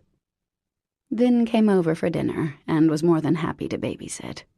Parker smiled, watching the 2 of them. Vin was teaching her son poker. Her cousin was definitely an unexpected benefit of this summer. She decided to walk into town, realizing abruptly how much she'd miss Gideon's Cove, the constantly changing sounds of the ocean, the rush of wind through the seagrass, the sweet smells of Maggie's baking that drifted from Joe's diner each morning. She'd miss the cries of seagulls and the rumble of the small fleet coming in each night. She'd miss the people who'd welcomed her without a second thought, without judgment. Mostly, she'd miss James. She never thought she could be that type of woman who blushed when a man smiled at her, who felt a man's presence before she could see him. That moment at the lake when he'd said he loved her, that was one of the happiest moments of her life. It was shocking, the impact of those words. Well, hell, she seemed to be crying a little bit. She wiped her eyes and peeked inside the window of Dewey's. James might be there, after all. Apparently not. Seemed as if the rest of the town was, though. Parker could see Maggie talking animatedly, her hands flying, as Malone looked at her, a faint smile on his face, radiating satisfied alpha male. Chantal and Jonah were there, cuddled against one another, and Christy and her husband. The waitress from the diner, who never seemed to wait tables. Beth Seymour, who tricked her into taking Beauty. She owed Beth a drink, that was for sure.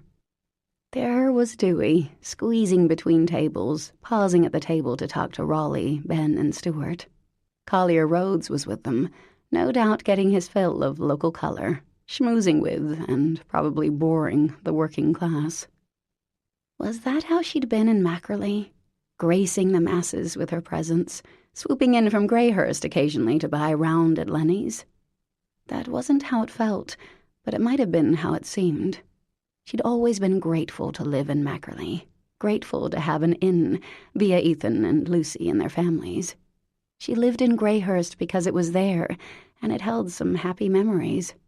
Some bad memories, too, but more of the happy variety. She hoped she hadn't seemed like a snob, or worse, an idiot. Well, time to see James and say goodbye. The thought hurt so much it pushed the air from her lungs. She didn't want to say goodbye to James. She didn't want him to go to Manhattan and become a Harry. He was better than that. Besides, she loved him. The incident with Nicky, she was past that. They could both get past that, hopefully. In her pocket was Nicky's note, a drawing of Beauty holding Apollo in her mouth. It looked as if Beauty was eating the python, but no, Nicky had informed her Apollo was simply getting a ride, and the words, "I'm sorry, James, from Nicholas Giacomo Mirabelli." She went onto the porch of the two-family house where he was staying and paused, looking in the window of the first floor. The little old lady who lived on the bottom floor of the house was sleeping in front of her huge TV where a slasher flick was playing in gruesome detail. Parker smiled a little, then went up the stairs to James's apartment. She knocked, albeit very quietly. Her heart was pounding rather erratically in her chest. Crikey, it was terrifying, this vulnerability. But he'd said he loved her. That had to count for something. There was no answer to her knock, and she couldn't see anything through the little window. Maybe he'd already left town. The thought made her mouth dry. The door was unlocked. Parker went in, biting her lip. "James," she said quietly, setting Nick's drawing on the counter. The bedroom door was closed, but light shone from under the door, and she could catch a few strains of music. Okay, great. He was here. She ran a hand over her hair, swallowed, then knocked and opened the door at the same time. "Hi, baby," said a voice. A woman's voice. A woman was in the bed, naked. A very surprised-looking, very well-endowed, very perky young woman. Wow, no cellulite there, or anywhere, that was for sure. Candles flickering on the windowsill. Harp music coming from an iPod speaker. James had left. He was gone. The two women stared at each other, frozen for a horrible second. Then Boobalicious jerked the sheet up to her chin. "Oh my gosh, I'm so sorry," she spluttered. "I thought you were someone else." "Oh, no, me too," Parker said. "I'm really, really sorry." He'd moved out. She'd missed her chance. Her throat tightened, as if Apollo was wrapped around it. I'll go," Parker said. "My friend used to live here. I didn't realize he already... I'm so embarrassed and so sorry." The woman smiled sheepishly. No, I should have locked the door. My bad, totally. I'm waiting for my boyfriend. Obviously. Duh, right?" "Well," Parker half grimaced, half smiled. "You have a good night." "Thanks." Beautiful girl, woman, whatever. Parker turned to leave, then froze. Apollo's glass tank was in the corner, complete with a python curled up inside. Then the bedroom door opened, and there was James, a 6-pack of beer under one arm. "James," Parker breathed. "James," the naked woman said at the same time, albeit much more enthusiastically. "Hi, baby." Chapter 33. This couldn't be happening. His luck wasn't this bad. A guy goes to Jason's for supper, comes home to find... this? James's eyes ricocheted from one woman to the other. Nope, his luck really, really sucked, apparently. And what do you say in a situation like this? "Hi," he ventured. "Surprise," Leah said. This nice lady came to see her friend, who, lived here before and just moved. Awkward, right?" "Oh, indeed." James seemed to be paralyzed. "Speak, idiot," his brain commanded. But Leah was in his bed. Leah, for God's sake.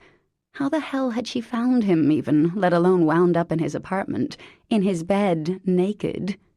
Because, yeah, there was her left breast, and while it was a completely excellent breast, he could have sworn they broke up, and she and her fabulous rack really had no business being here. But here she was. Her pretty red hair was curled. She was all made up. There were candles burning. He didn't even have candles. How? She must have brought them herself. And it was clear what Leah had in mind. And in this corner there was Parker, wearing jeans and a Joe's t-shirt, and flip-flops, her hair in a ponytail. And if, Just if she'd come over to offer the proverbial olive branch, James sensed his odds were falling. That, instead of a branch, she might whip out a chainsaw and cut off his arm, or another body part. He was so screwed. Parker, this is a friend from home. Leah, this is Parker. Yes. What was the etiquette in a situation like this? Last names? No. Leah sat up straighter, finally pulling the sheet over her breast. Parker? Parker, like Wells? I'm so happy to meet you. You're Harry's daughter, right? Cool. James has told me a lot about you. You're an author, right? Really cool. A pleasure to meet you too, Leah, Parker said, her rich girl drawl in full glory. I gather you're James's girlfriend. If looks could castrate. Well, yeah. Leah's voice was charmingly sheepish. We've been together since, that wedding on New Year's, right, James? He didn't answer. 8 months. That's great, Parker said. Her expression and tone were completely pleasant. Obviously, my business with James can wait until after you two catch up. Welcome to Gideon's Cove. Have a wonderful night. She walked past James, not touching him. She's totally nice, Leah said. I thought she'd be so stuck up. I'll be right back, James said. Stay here. The door to his apartment closed as Parker left. Way too classy to slam it, of course. I wanted to surprise you, Leah said, a hint of a pout creeping into her voice. And you did, he said over his shoulder. Be back soon. He bolted out the door, clattered down the stairs. James, said Mrs. Kandinsky, opening the door. There's a very pretty young lady here to see you, and I believe that children's author just left. Thanks, Mrs. K, he said, not stopping. Always in such a hurry, you young people, she commented. Parker was already a block ahead of him. Parker, wait up, he called. She didn't slow down. He didn't blame her. He caught up to her in front of Dewey's and grabbed her by the arm. She shook him off. Already, people inside were watching them. Parker, it's not what you think. She gave a bitter laugh. Wow, that was really the wrong thing to say. I didn't know she was coming. I had no idea. You heard her. It was a surprise. Parker tilted her head and looked at him, her expression calm. How old is she? Just out of curiosity. 22, 23. Clearly that was the wrong answer, because Parker jerked the door open and walked up to the bar. Hello, Dewey, she said pleasantly. I'd like a glass of your best scotch. Neat, if you don't mind. You bet, Parker. He winked. Parker. James came up beside her. I really need to. Hey there, Parker, said one of the three musketeers. Stuart, who'd helped Parker paint her bedroom. How's it going? Well, she said, smiling at the old man. I've been better, Stu. How are you? How's your knee? Not so bad. You look upset, sweetheart. Anything I can do? If you could keep James here from talking to me, that'd be great. James flinched. Parker, please let me explain. The lady doesn't want to talk to you, Stuart said pleasantly. Sorry, son. Dewey placed the glass in front of her, and she drained it in one gulp. His uncle's eyebrows rose. Parker. James, I do not wish to speak to you at this time. Please leave me alone. Her voice carried through the bar quite clearly, especially as everyone had stopped talking. James glanced around. Chantal shot him a smile, and her husband made a sympathetic, "Dude, you're screwed," grimace. Malone was less friendly, giving him the stare of death. I had no idea she was coming, James said, turning back to the subject at hand and doing his best to ignore the nearly silent bar. I had no idea you were coming. You could have called, Parker. You have my number. I definitely wish I had called, believe me, she answered, not looking at him. Then I might have learned that you have a girlfriend. Dewey, can I have another one? Thanks, buddy. Parker, I don't have a girlfriend. I broke up with her months ago, James said. Well, I'm pretty sure the fact that she came all the way up here, lit all those candles, took off her clothes, got into your bed and called you baby, shows that she at least thinks you have a girlfriend. Her eyes were diamond hard. That's really not honorable, man. This from the rich guy. Great. Collier Rhodes, there to pick up the pieces. Parker, Leah is she's not my girlfriend. We hung out a few times. I told her I was going to Maine for the summer. Do we have to discuss this here? You know, it's ironic. I used to think you were just like my father, but you changed my mind this summer.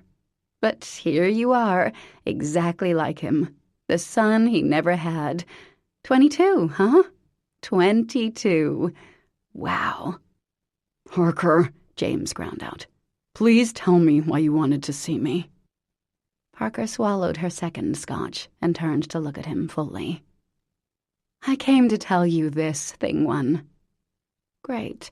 He was back to Thing One. Nicky told me today that he hit on you, on purpose. He heard you calling and he didn't want to come out. And I was concerned about you, James, because I knew you felt responsible for losing him. Her voice thickened with tears. So don't feel guilty about that. Her voice took on an edge, rising in volume. But the fact that you were planning to move to New York while I was thinking about babies and long-term relationships, feel guilty for leading me on. Parker, I wasn't. She cut him off. Oh, and the naked woman in your bed with the candles and music? Yes, go ahead and feel guilty about that, Thing One. There was a moment of absolute silence in the bar. Unattended candles are a leading cause of house fires, someone said, and there was a ripple of nervous laughter. It's not what you think, Parker, James said. No, she agreed, looking at him, and for a second he saw hurt flash across her eyes. It's not. She reached into her pocket and fished out some bills. On the house, honey, Dewey said, giving James a dirty look. Let me take you home. Collier Rhodes stood next to James. Buddy, I think she's done with you. Thanks, Collier. Parker stood up and looked over the bar patrons. Guys, it's been absolutely lovely being here this summer. Thank you for all your help and hospitality. I hope to come back and visit. Sorry for the drama. Oh, no, it's nothing, Chantal said. Don't even worry about it. Come to the diner for breakfast tomorrow, Maggie said. Bring your little cutie. I will. Thanks. And with that, she left, not looking back at him. Collier held the door. When James got back to the apartment, Leah was dressed, her little overnight bag sitting by the door. Hi, she said wetly. Hi, he murmured. I guess I'll go. I'm really sorry. I should have called. James sighed and glanced at his watch. He sat heavily in the other kitchen chair and scrubbed a hand through his hair. Leah, I have to say, I'm really surprised to see you. I stopped in at the hardware store and some old guy told me where you lived. She looked like a pin-up girl, all chest and hips and little rosebud mouth, pretty as anything. She bit her fingernail, then folded her hands. James, I know we put things on hold, sort of. Well, you did. I was pretty into you. I thought if I could surprise you and remind you that I'm really fun, then maybe you'd want to get together again. Her voice faded to a whisper as she spoke. He sighed. God, he was tired. He hadn't slept much since Nicky disappeared. You are fun, Leah. You're really nice and sweet and fun. Just not what you're looking for, A tear dropped onto the table, and she smeared it with one fingertip. You're a really good guy, James. That's not easy to find. He looked at her a long minute, then took her hand. I'm sorry. She swallowed and shrugged, trying to smile. So you and Parker finally hooked up, huh? He nodded. Hooked up and broke up. You in love with her? Another nod. Figures. I'd probably be, too, if I was a guy. Or a lesbian. He had to smile at that. Leah, I meant what I said. You're great, and you're gorgeous, and someday you'll... Meet the right guy someday and have babies and a dog. Exactly. But I'm not the right guy. She surreptitiously wiped away a tear. At least you never led me on. Never pretended it was more than it was. No, he'd used her and let her use him. And somewhere along the line she'd fallen for him, and he hadn't noticed. Stay here tonight. You can have the bed. It's a long drive. Okay, thanks. He sighed, squeezed her hand, and stood up. You hungry? He asked. I make some killer pancakes. Chapter 34. 22. Maybe that wasn't what should have stuck with Parker. But hell, 22. Thing One's girlfriend was 13 years younger than she was. 13 years. No stretch marks there, no droopage, no crow's feet when you're 22. Here you go, Parker, Maggie said, setting down a plate of French toast and bacon. Mind if I join you? No, not at all. Her son was washing the floor with Georgie, apparently the greatest activity on God's green earth. So, how are you today? Maggie asked gently. Well, I'm pretty embarrassed. I don't usually go to bars and screech at people. No? A pity. Maggie smiled. Once, I got drunk at a church supper and told our priest I was in love with him. I feel better, Parker said. She squeezed Maggie's hand. Everyone has been so nice to me in this town. We like you, Maggie said simply. So tell me about home. Parker did, describing Mackerley and its many charms, the Mirabellis, Lucy's little cafe, the beautiful library where she and Nicky had spent so many hours, the bridge over the tidal river. It would be so good to get back and safe from the vagaries of love and lust and whatever else was mucking up her life. Maybe we'll come visit sometime, Maggie said. I haven't been to Rhode Island in ages. I would love that. Malone was the first person I met here. I'm very fond of him. Is that okay to say? He's hot, what can I tell you? Women love him, and he has no idea, which only makes him hotter. Oh, hey, speak of the devil. Matthew Malone, come sit with your bride. Our friend's leaving tomorrow. Malone sat next to Maggie, who immediately popped up. Oops, Tavi's giving me the evil eye. Better get back to the kitchen. You two talk. If I don't see you before you go, well, I have your email. She reached down and hugged Parker, and Parker hugged her back. You married well, she said to Malone, as Maggie went back into the kitchen.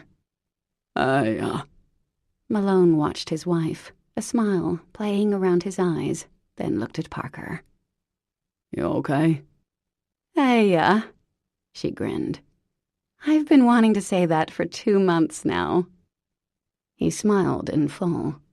Damn, the guy was hot all right. Good for Maggie. From the corner, Nicky laughed at the wonder of the mop bucket. Mommy, I want to be a bubble boy when I grow up, like Georgie. Sounds like a plan, she said, smiling over her shoulder. Thanks for watching him, Georgie. You bet, Parker. He's not watching me, Mom. I'm his helper. Parker winked at Georgie, who was clearly enjoying having a protege. My bad. She turned back to her breakfast companion, who seemed utterly content never to say another word. Made him seem wise. "So, fun doings last night, huh?" He gave a half nod.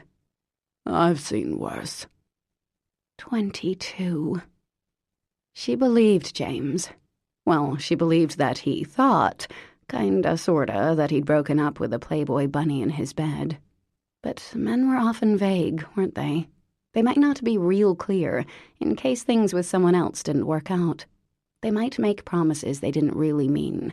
"I'll call you when I get back from Maine," he might have said to the bunny. Or, "I'm in," when asked if he might want to settle down and be part of a family. Yes, men had their little escape hatches. If life got boring, they could always screw the babysitter, for example. Weren't entire chapters of The World According to Garp devoted to screwing babysitters? Men always had ways of keeping their distance.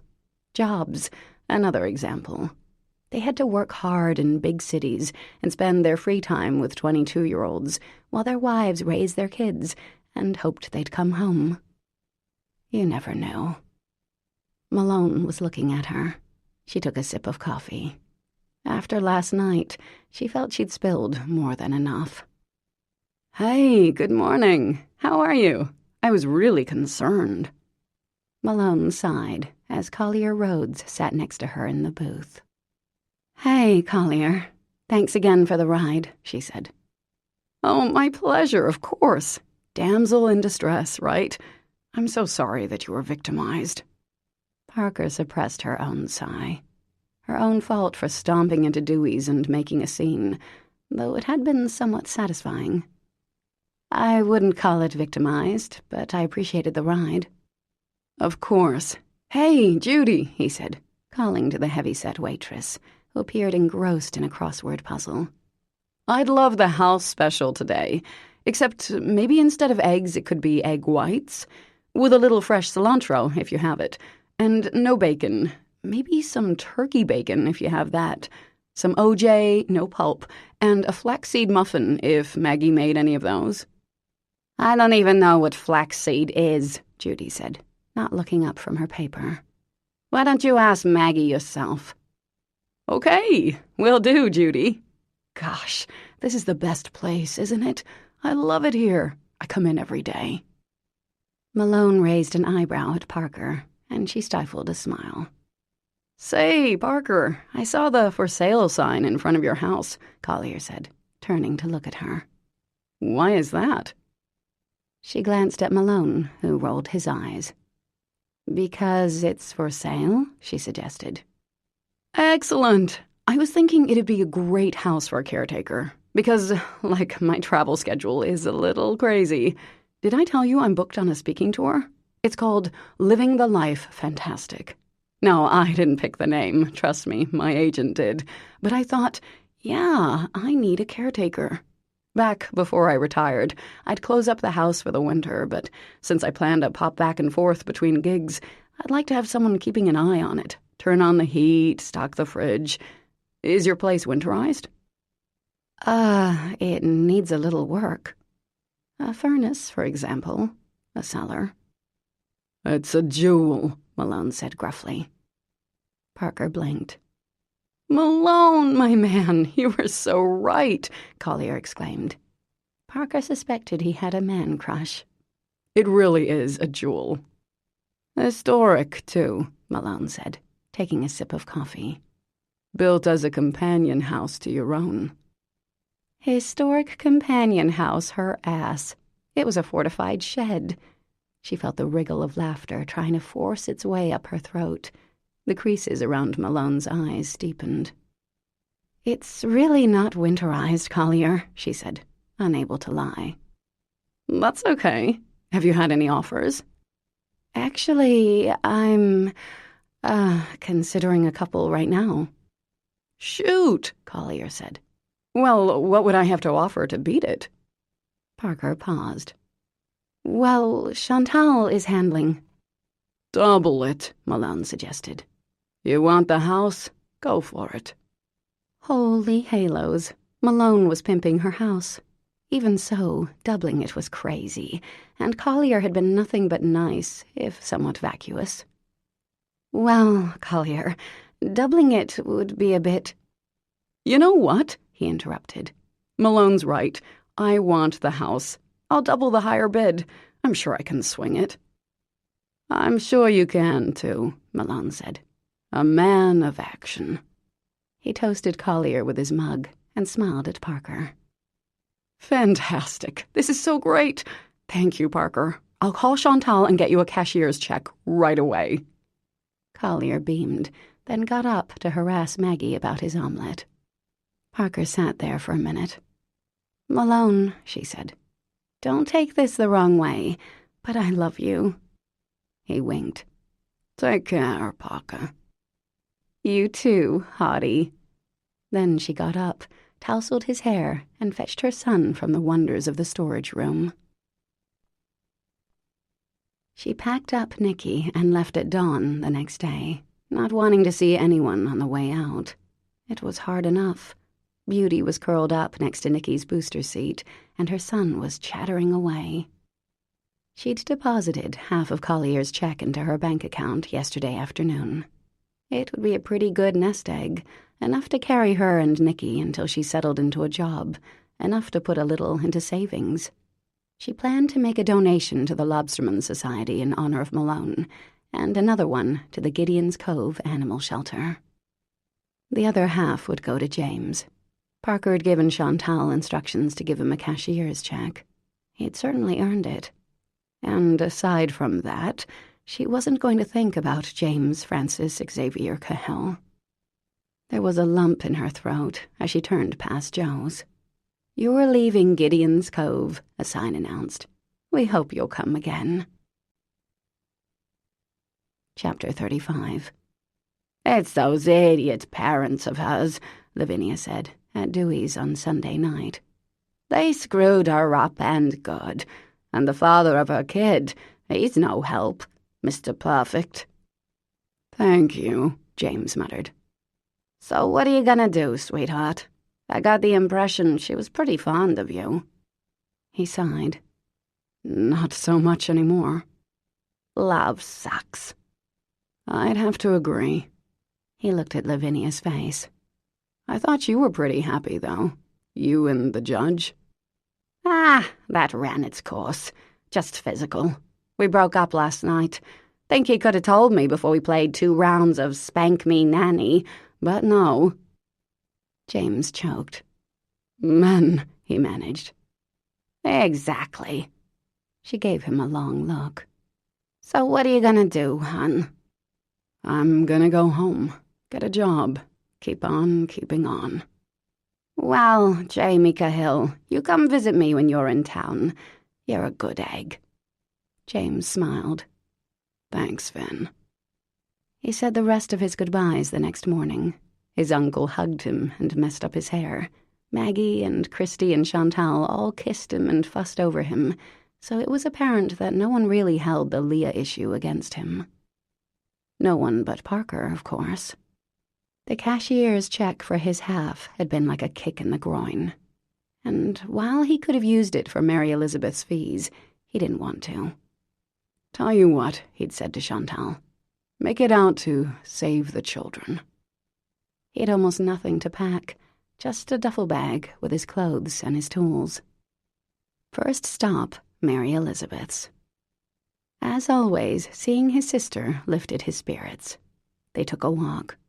She didn't ask about Parker, but he saw that her room was filled with Holy Rollers crapola, a big poster from the movie, manga versions of the book, and several stuffed animals, including a kitten that could flatten out as if roadkill, then pop open again, with wings coming out of a zippered compartment in its back. Sick, really. Carol at the front desk told him it had come from New York the week before. "I'm drawing a horse," Mary Elizabeth announced now, reaching for the crayon box. "I'm drawing a cow," he said. "Don't draw a cow, James," she chided. "You can't ride a cow." "This is a riding cow," he said. "You'll see. It could beat your horse in a race any day." His sister looked up at him, her eyes so blue, and laughed her squeaky laugh, then went back to her artwork. What would life be like if she'd listened to him that day? If he'd been a better brother, a better babysitter, paid more attention? Would he have left Dresner, or stayed and become a carpenter? He'd probably be married by now. Maybe a couple of kids, even. He remembered Nicky's warm, sweet weight as he lifted the boy from the car. The joy on his face when James had let him use the nail gun. "You think I'd be a good father?" he asked his sister. "Aren't you a little young for that?" she asked, sounding for the life of him like a normally functioning adult. "I'm 30, Mare." She looked up from her drawing. "You are?" He nodded. "Is that old enough to be a father?" "Yep." "You give good presents. That's important. Presents are important." She bent back over her drawing. He smiled. "You always take good care of me," she added, and her words clamped like a vice around his heart. "You take good care of me, too," he said unevenly, leaning over to kiss her cheek. She glanced at his picture.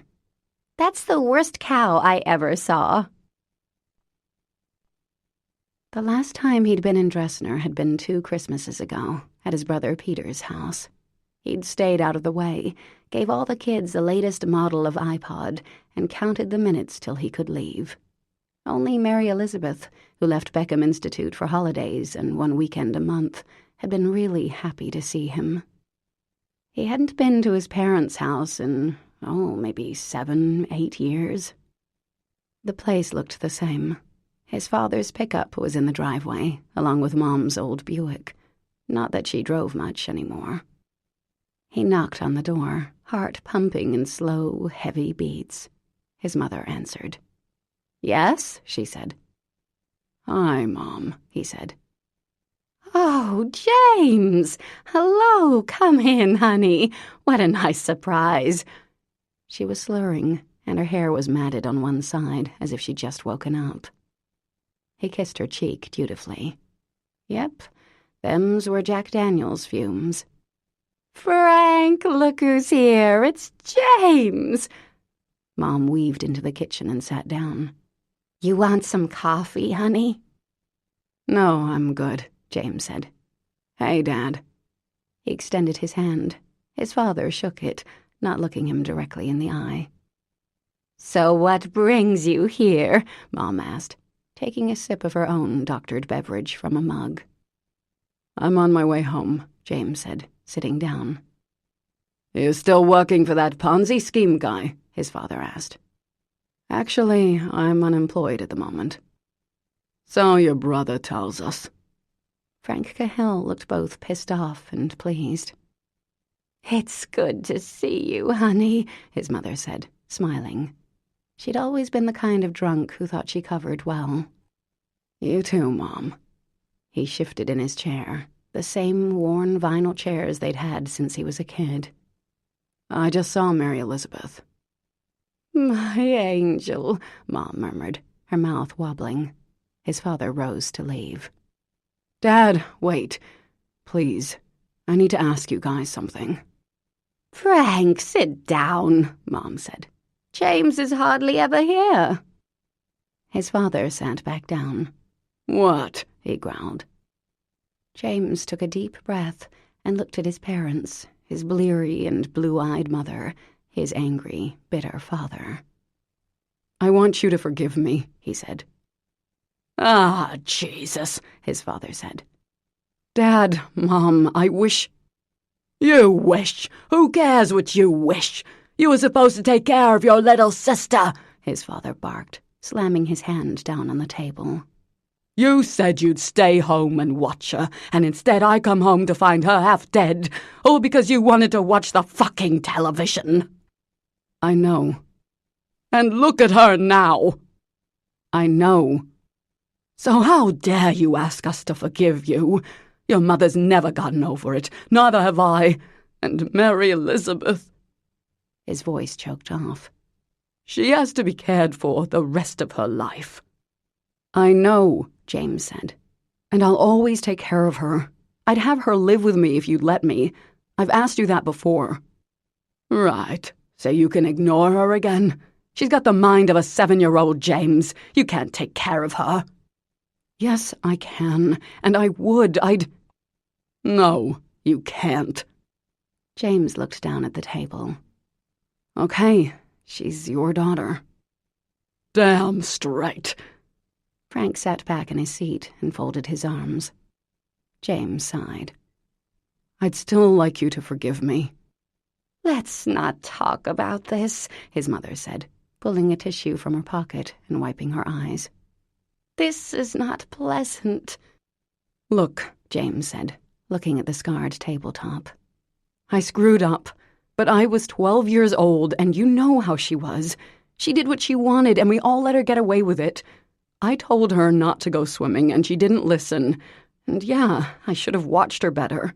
But Dad, kids screw up. I tried to save her. I did my best. I did everything I could, and I'll always be sorry it wasn't enough. I would have given my life for her. But I can't keep living under what happened when I was 12. It's killing me, Dad." "You don't look dead to me," his father said coldly. "You destroyed this family." James nodded wearily. "But I love my sister." Frank gave a disgusted snort. "I think it's time for you to go." How easy, James thought, staring at his father's face, to pin all the blame on someone else. His father had spoiled Mary Elizabeth most of all, had made excuses for her not listening, had let the rules change according to what Mare wanted. His father had been the decision-maker in the family, the one who deemed James old enough to watch his sister for the day. Maybe Frank blamed him, because to acknowledge that he'd failed Mary Elizabeth too, maybe that was more than his father could bear. It had been worth a shot. James paused, then stood up. "Take care, Mom," he said, kissing his mother's head. She sniffled in response. He dropped a hand on his father's shoulder. "See you, Dad." He removed his hand before Frank could shrug it off and walked through the house. There was the funky little closet where Mary Elizabeth always hid during hide-and-seek. James and his brothers would have to pretend to be stumped, wandering around the house saying, "Where could she be? I can't find her anywhere," as she giggled wildly inside. There was the railing Pete had encouraged him to slide down, neglecting to warn against the ball-busting newel post at the bottom. The dining room, which had always looked so magical at Christmas, filled with Grandma's cut-glass bowls, the candles and the good china, which only came out on holidays. Once upon a time, this house had been a happy place. It'd be good to be back in Rhode Island, where nothing had ever been too complicated. Saturday morning basketball games, the occasional bike ride, beers with the guys, flirting with some girls. Maybe he'd call Harry's friend from Goldman. It might not be too late. He opened the door and went out, closing it quietly behind him, crossed the tired yard. "Jamie, wait!" It was his mother, shielding her eyes from the sun. "What is it, Mom?" She came up to him. "Your father's sorry. It's hard for him." "I know." "You know how he is. He's strung so tight, and your brothers, well, they are not much better. Tom's exactly like him. They are peas in a pod. Petey's not bad. You should call him more." "Sure, Mom." "Good." His mother beamed. "I should go. It's a long drive." He opened the truck door.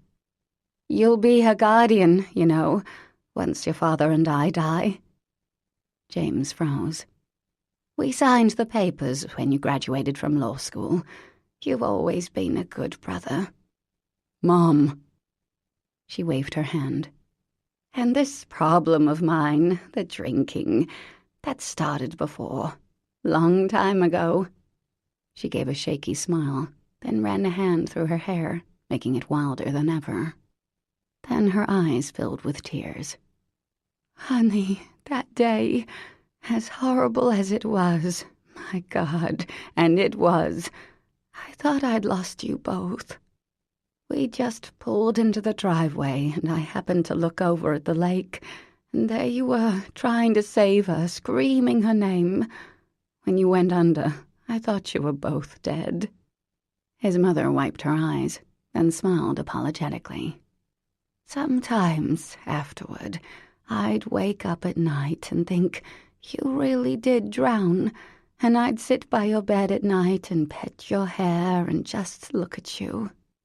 My baby boy." "Mom," his voice broke. "I know you tried, honey. I watched you try. Without you, she'd be dead. Don't you forget that." James rubbed his forehead, looking at the ground.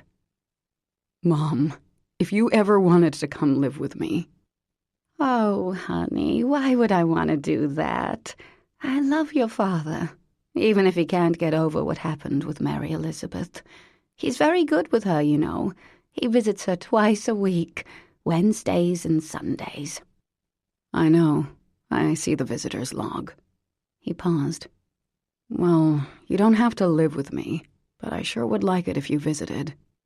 His mother smiled, looking her age and then some. "Maybe, sweetheart." "I'd come get you." "That sounds nice." He hugged her then, hugged her for a long time, breathing in the scent of whiskey and shampoo and the musty smell of his childhood home. Chapter 36. 7 weeks after arriving back in Rhode Island, Parker opened a flower shop.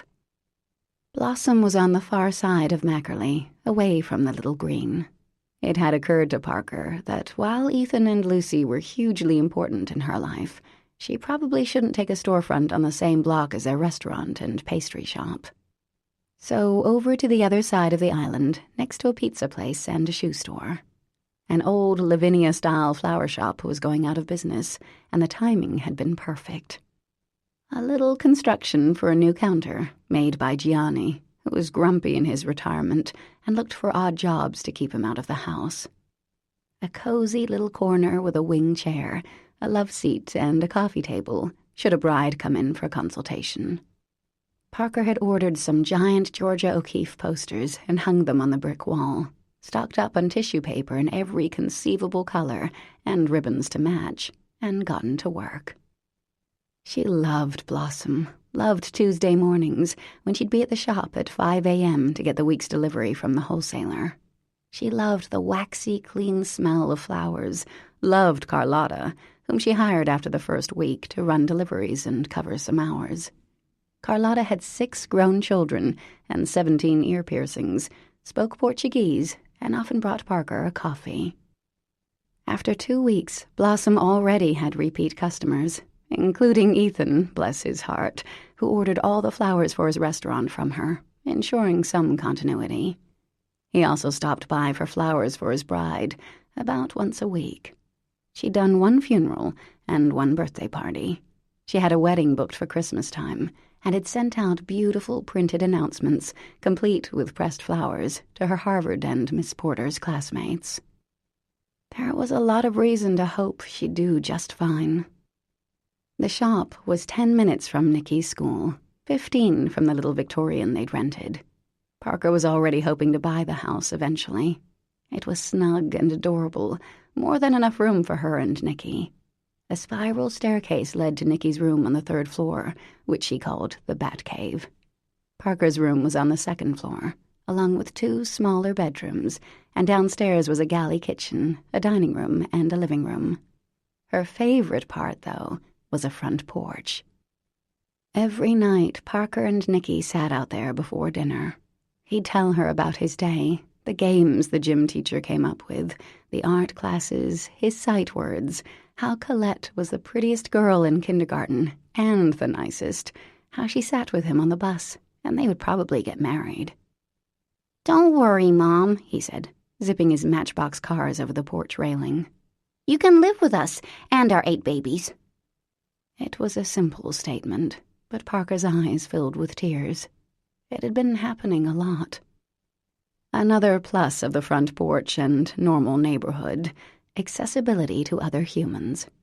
Christina and Louis, the newlyweds next door, talked in baby voices to each other, which, though exceedingly nauseating, was also kind of sweet.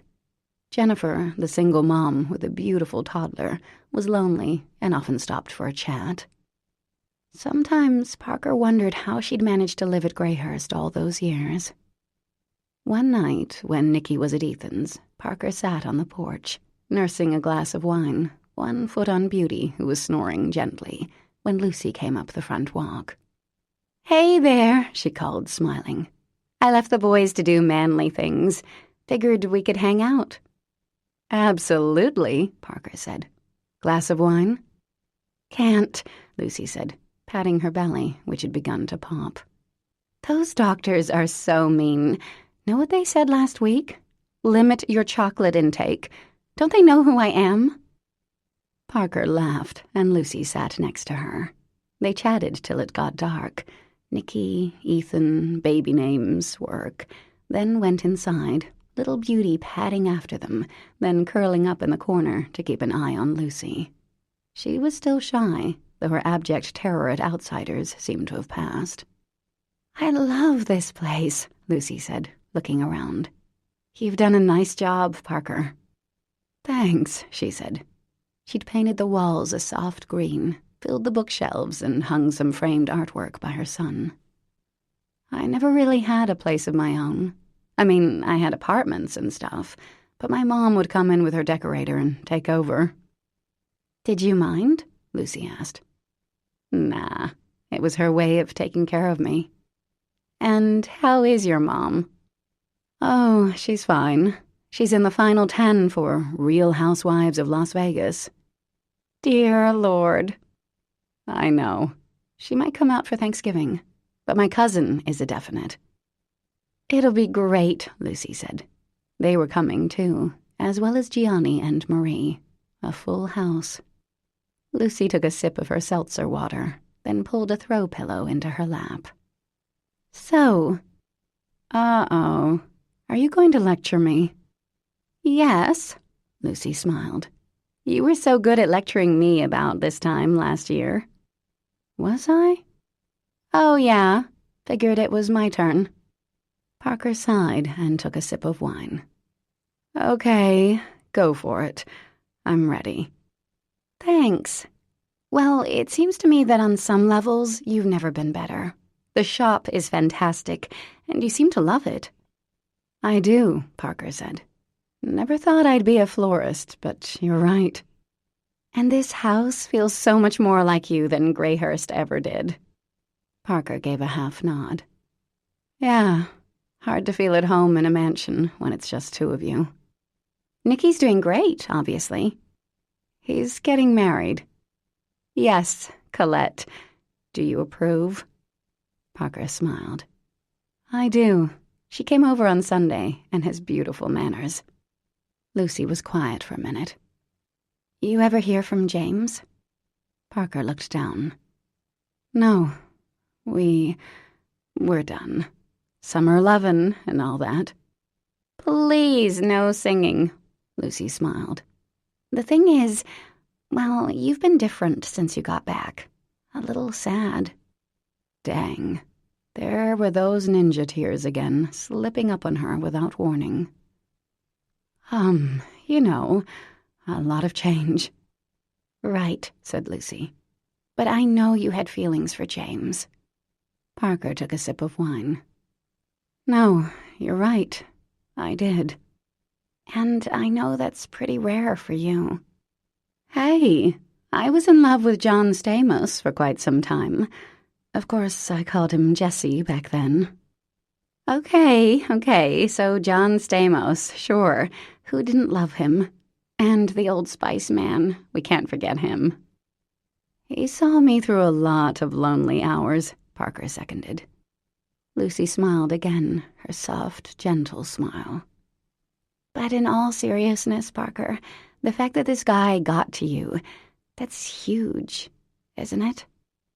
Her words brought a lump to Parker's throat. "He's a lot like my father." Her voice was just above a whisper. "Really?" Because I never got that impression. I always thought James was kind of sweet, and a little lonely, maybe. Parker swallowed. He is. Or he's not. I don't know, Luce. I was thinking about a future, a relationship, and the whole time he already had a job lined up in New York, and the girlfriend... Yeah, you told me the story. Right.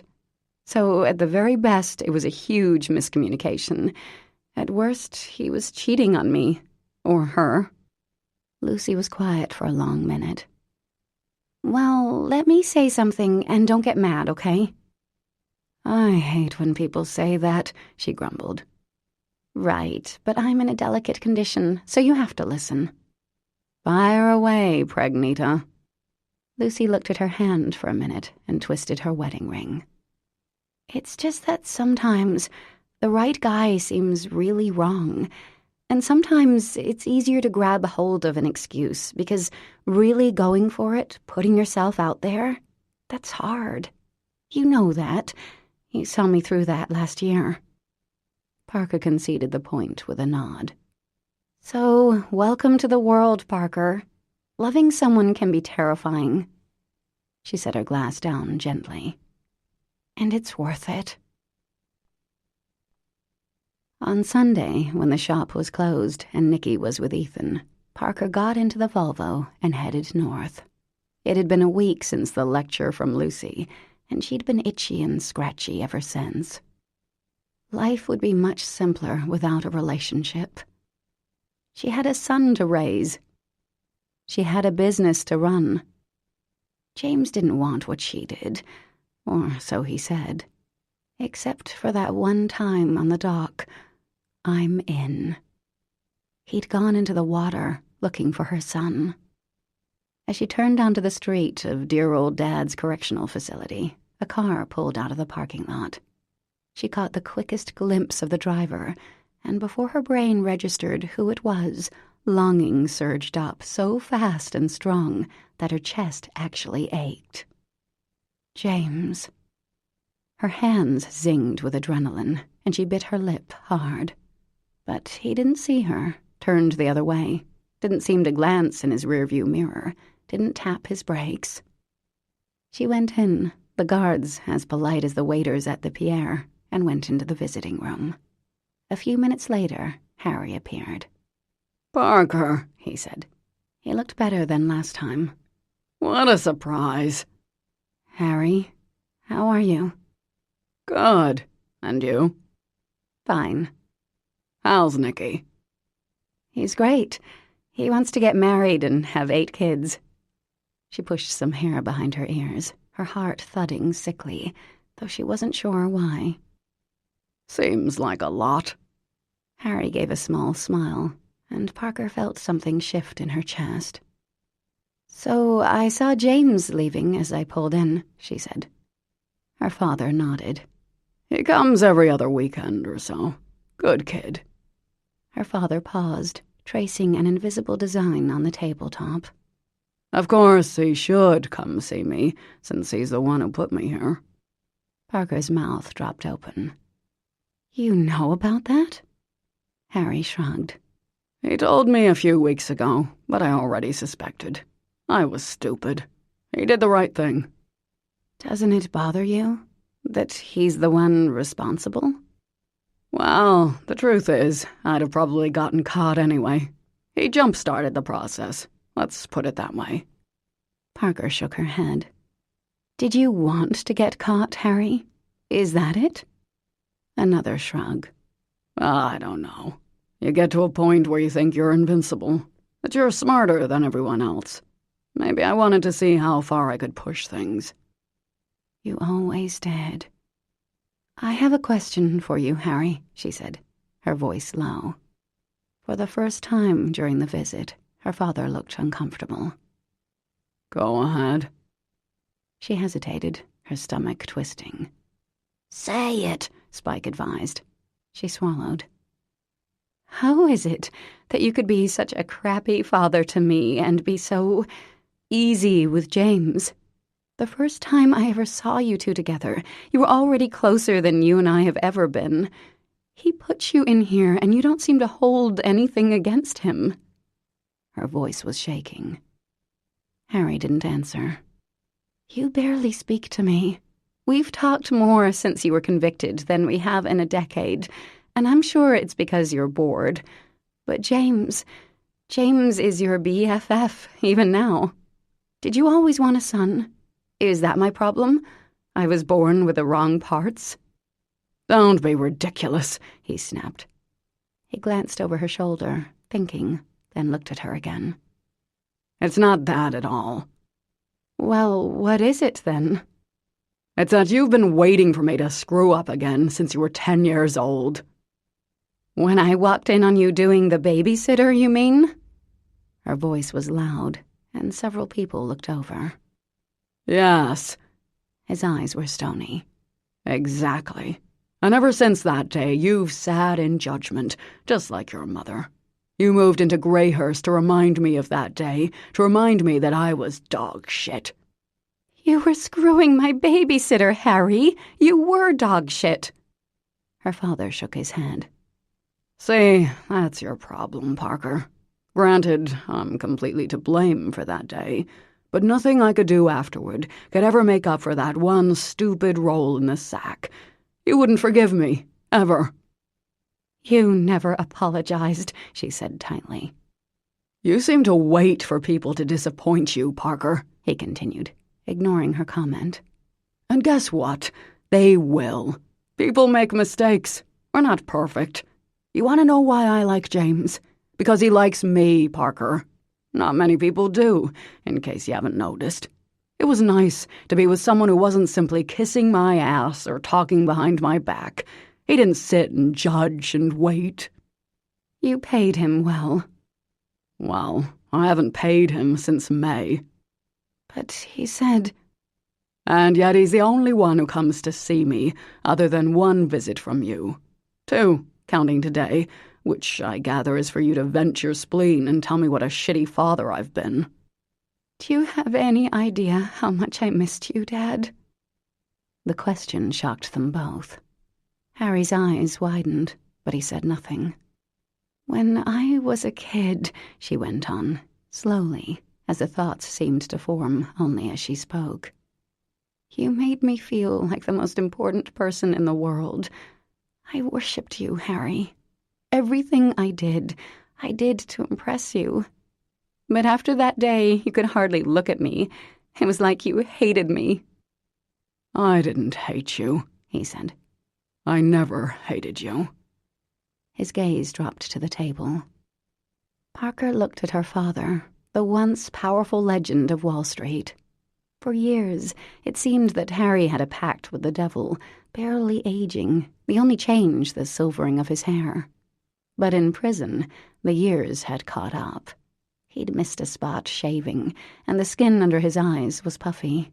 His hair was longer, and a lock stood up in the back, same way Nikki's did. Maybe her son's cowlick wasn't courtesy of Ethan's gene pool. Maybe her son looked a little bit like his grandfather. "I never hated you either, Dad," she said gently. "I moved into Greyhurst because it was where my happiest times were. Except for that one day." He looked up, and his eyes were wet. "I'm sorry about your trust fund," he said. "I hope to make it up to you and Nikki both when I get out." "Don't bother," Parker answered. "Losing it was the best thing that ever happened to us." There was another long silence. "I'm sorry about the babysitter," he said, so quietly she almost didn't hear. She reached over and covered his hand with hers. "Thank you." "No touching," said the guard. Parker squeezed her father's hand, then obeyed. So that was something, she thought as she drove home. Obviously, he didn't repair a relationship that had been neglected for a quarter-century in one conversation. But they'd said more across that little metal table than they'd said in years, decades. It was a start. Her father's words echoed in her head. You wait for people to disappoint you. No one had ever called Harry Wells dumb. Beauty greeted her at the door, wagging vigorously, sniffing her shoes to see where she'd been. Parker bent to pet the dog's soft head. "How was your day? Tell me you didn't just lie on the couch and watch QVC." The dog wagged some more, her eyes filled with love. Funny how Parker really hadn't been looking for a dog, and now couldn't imagine life without her little pal. "Come on, sweetie," she said, heading upstairs. Nick had left his drawing pad on her bed. They'd been coloring last night. She missed her son in the familiar rush, even though he hadn't been gone for even 24 hours. Flipping through his pad, she saw the chronicle of their recent life. A girl with curly hair and blue eyes, who could only be Colette, Nicky's love. A brown and white dog. "It's you," she said, holding out the pad for Beauty to see. Lots of pictures of swords and maces. Darth Maul, his face distinguishable by the red and black coloring. A school bus with smiling faces in the windows. Sweet. The next one gave her pause. 2 smiling stick figures next to a house with a triangle for a roof. The smaller figure had spiky hair and held a gun and a square. The taller figure had curly brown hair. James and Nicky and the nail gun. He must have drawn this recently. The drawing pad was the one she'd bought him for school. So he'd been thinking about James, remembering him fondly even, because the stick figures were holding hands. She put the pad down and, on impulse, went to her closet for the box of stuff she'd taken from the house in Maine. Some rocks her son had insisted they bring. The plastic tomato with a top hat and eyelashes. The red notebook of her wretched story ideas. The manuscript of Mickey the Fire Engine. A piece of driftwood Beauty had brought her. 2 pieces of blue sea glass. She wasn't sure what she'd been looking for. Sighing, she opened the notebook. There were the pulverized chipmunks. Swimmy the shark being eaten by his mommy. The lonely maggot. Nice. Quite a theme of distress here, most deaf. Oh, crikey, the archangels. That one was really scraping the barrel. She turned back to Mickey, the story Nicky loved. Now that was the book that should have made her famous. A hard-working but aging fire truck bumped into disservice by the bigger, shinier truck. Only firefighter Bill had kept the faith in Mickey, and on that frigid winter night when the apartment building was on fire and the newer truck's engine couldn't start, Bill asked Mickey to come through just one more time. Wonderful themes about being chosen, being useful, commitment and friendship. Of showing up when you were needed the most. Of forgiveness. James had said he loved Mickey. Beauty rested her muzzle on Parker's shin. "Really? You think so?" Parker asked, rubbing the dog's velvety snout. The dog blinked. "Okay, you're the boss." She brought the manuscript downstairs, rustled around in her desk, and pulled out a manila envelope, and did a Google search of the address. James F. X. Cahill, care of Goldman Sachs, 200 West Street, New York, New York. Chapter 37. "I'm not going in there. You're crazy. You're trying to kill me." "I've hardly killed anyone this year," James said. "Come on. I feel like an idiot as it is." "'Cause you are an idiot, man. Go yourself. Leave me out of this, Skinny." James could feel his teeth turning to dust. He was grinding them so hard. When he'd signed up for Big Brothers Big Sisters, he'd envisioned taking some cute little kid to the movies, shooting hoops, going out for ice cream. Someone around Nicky Mirabelli's age, for example, or maybe 7 or 8. In this scenario, he'd pick up the kid in a poor but respectable neighborhood where the parents would be delighted to see him. Instead, he'd been greeted by the dead-eyed stare of an enormous man who'd exuded boredom and contempt like a toxic gas. "Hi, I'm James Cahill from Big Brothers. I'm here for Timal." "That right?" "Yes, sir. Thank you." "Okay, let's go then." He grabbed a jacket, then stopped. What, you got a problem? So, yeah, Tamal was 15 years old, stood 6'3", and had the physique of a Patriots linebacker. He looked as if he could, and might snap James in half. Nevertheless, James couldn't exactly say, "I was looking for someone cuter and less frightening," so here they were, standing poolside at the Providence YMCA. "Look, I signed us both up," he said. "That is not my problem, Skinny." It was probably 100 degrees in here, and about 1,000 little kids seemed to be having a screaming contest for who could sound the most in peril. James's skin was crawling, his nerves were like piano wire, and he was trying not to let Tamal see that he was freaking terrified. While Tamal refused to go in the pool, he had nonetheless let James spend $89 on a pair of swim trunks an hour before, since he didn't own any. He also asked if James would buy him a $165 pair of Nike sneakers. When James asked if he liked basketball, Tamal gave him a very loud and eloquent lecture on racial stereotyping, then asked if he could get a Kobe Bryant shirt. "Just try it, Tamal. It's okay if you don't know how to swim. We're here for lessons." "Bite me, Skinny. I can swim. I don't want to." "Really?" "Indeed. Why, you think black people can't swim?" "No, I didn't mean that." "Hi, are you James and Tamal? I'm Quinn. I'm your swim instructor." A very beautiful girl bounced up to them. Red bathing suit, blue eyes, brown curly hair streaked with the greenish blonde of a swimmer. "Are you guys ready?" "Oh, baby, I am so ready," Tamal said, pursing his lips and giving her an appreciative scan. "Tamal, stop." This was a really, really bad idea. "Show some respect, okay?" "Oh, indeed. Quinn, honey, I respect you, baby." "Yeah, you actually will have to stop, or I get to drown you," Quinn said, tapping her clipboard. "It's part of the rules." Tamal rolled his eyes. "Well, I'm not going swimming. No way."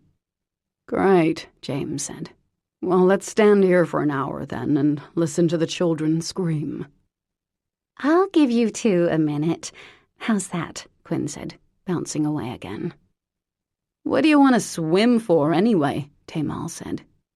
James thought about the answer he'd prepared. Really important skill to have, the importance of wholesome hobbies. They could swim here in the winter and go to the beach in the summer, though whether Tamal would tolerate him for even 10 more minutes was dubious. He sighed. "We don't have to. I'll take you out to eat instead." "Now you're talking." James looked at all those little kids in the shallow end of the pool, shrieking and splashing. "I almost drowned when I was a kid. My sister, too. She has brain damage because of it, and I've been scared to swim ever since. I thought maybe if I had someone with me, it wouldn't be so hard. But it still seems hard. See?" He held up his hand, which was shaking. "Shit, man. That is one sad story. Where do you want to eat?" "I don't know. Chili's okay?" "Yeah." James turned to go. "Sorry, Quinn," he called. "We have to cancel." "Not a problem," she answered. When he got to the door, he found that Tamal wasn't with him. The kid, the Hulk, was still at the edge of the pool. James sighed and went back. "You really want to do this?" Tamal asked, jerking his chin at the water. "No. I mean, I actually do know how to swim. I just hate it. But if you don't want to do this, I'll come back another time without you." Tamal gave him a long, suffering look. "Dude, you're about to piss your pants as it is. You won't come back. Yo, Quinn, come on over, beautiful. My man's ready." When James got home late that afternoon, he was exhausted. His head was killing him, and he was fairly sure there was some nasty-ass pool water lurking in his left lung. But he'd been swimming. Not as rewarding as when Parker had bribed him out to the dock, but he'd done it. Tamal had howled with laughter, shown off his own pretty solid swimming skills, and then, at Chili's, eaten a bacon burger, a full order of baby back ribs, and the triple dipper platter. Extra fries. "You want to see me again?" James asked, as he pulled up in front of Tamal's house. "What, are you my girlfriend now?" the kid asked. "Dude, this is part of my parole, okay?" James stared him down. 4 hours with the kid, and he was starting to catch on. "Okay, that was a joke," Tamal said. "Yeah, my mom wants me to have a positive male influence. And that's you, dude. Pretty sad, if you ask me." "Great. I'd rather not have to see your skinny white legs again, though. Next time, maybe we can do something else." James smiled. "Sure. You like baseball? We could go see the Sox, maybe." "Man, are you kidding? Take me to Yankee Stadium, hook us up in a hotel for the night. That fancy-ass Waldorf Astoria. Get us some box seats. We'll be all set." "Maybe we can go down for one game. No hotel and no box seats, though. I don't make that much." "Too bad. My cousin Louie, his big brother took him to the 7th game of the World Series, dude." "I will never take you to the World Series. You still want me?" "You still want me? Man, you sound like a girl. Later, dude. Call my mother. Set something up." "Okay." The kid heaved himself out of the car and sauntered inside. So, given how it had begun, the afternoon had been a smashing success, in a horrible sort of way. He could see Tamal growing on him. He could see, maybe someday, overcoming his fear of swimming. The condo was quiet, as it always was. He should look into selling it, even with the real estate market in the toilet, because his new job wasn't paying what his old job did. And while he'd paid Beckham Institute in advance for the next 4 years, that time would be over before he knew it. Maybe he'd be promoted by then.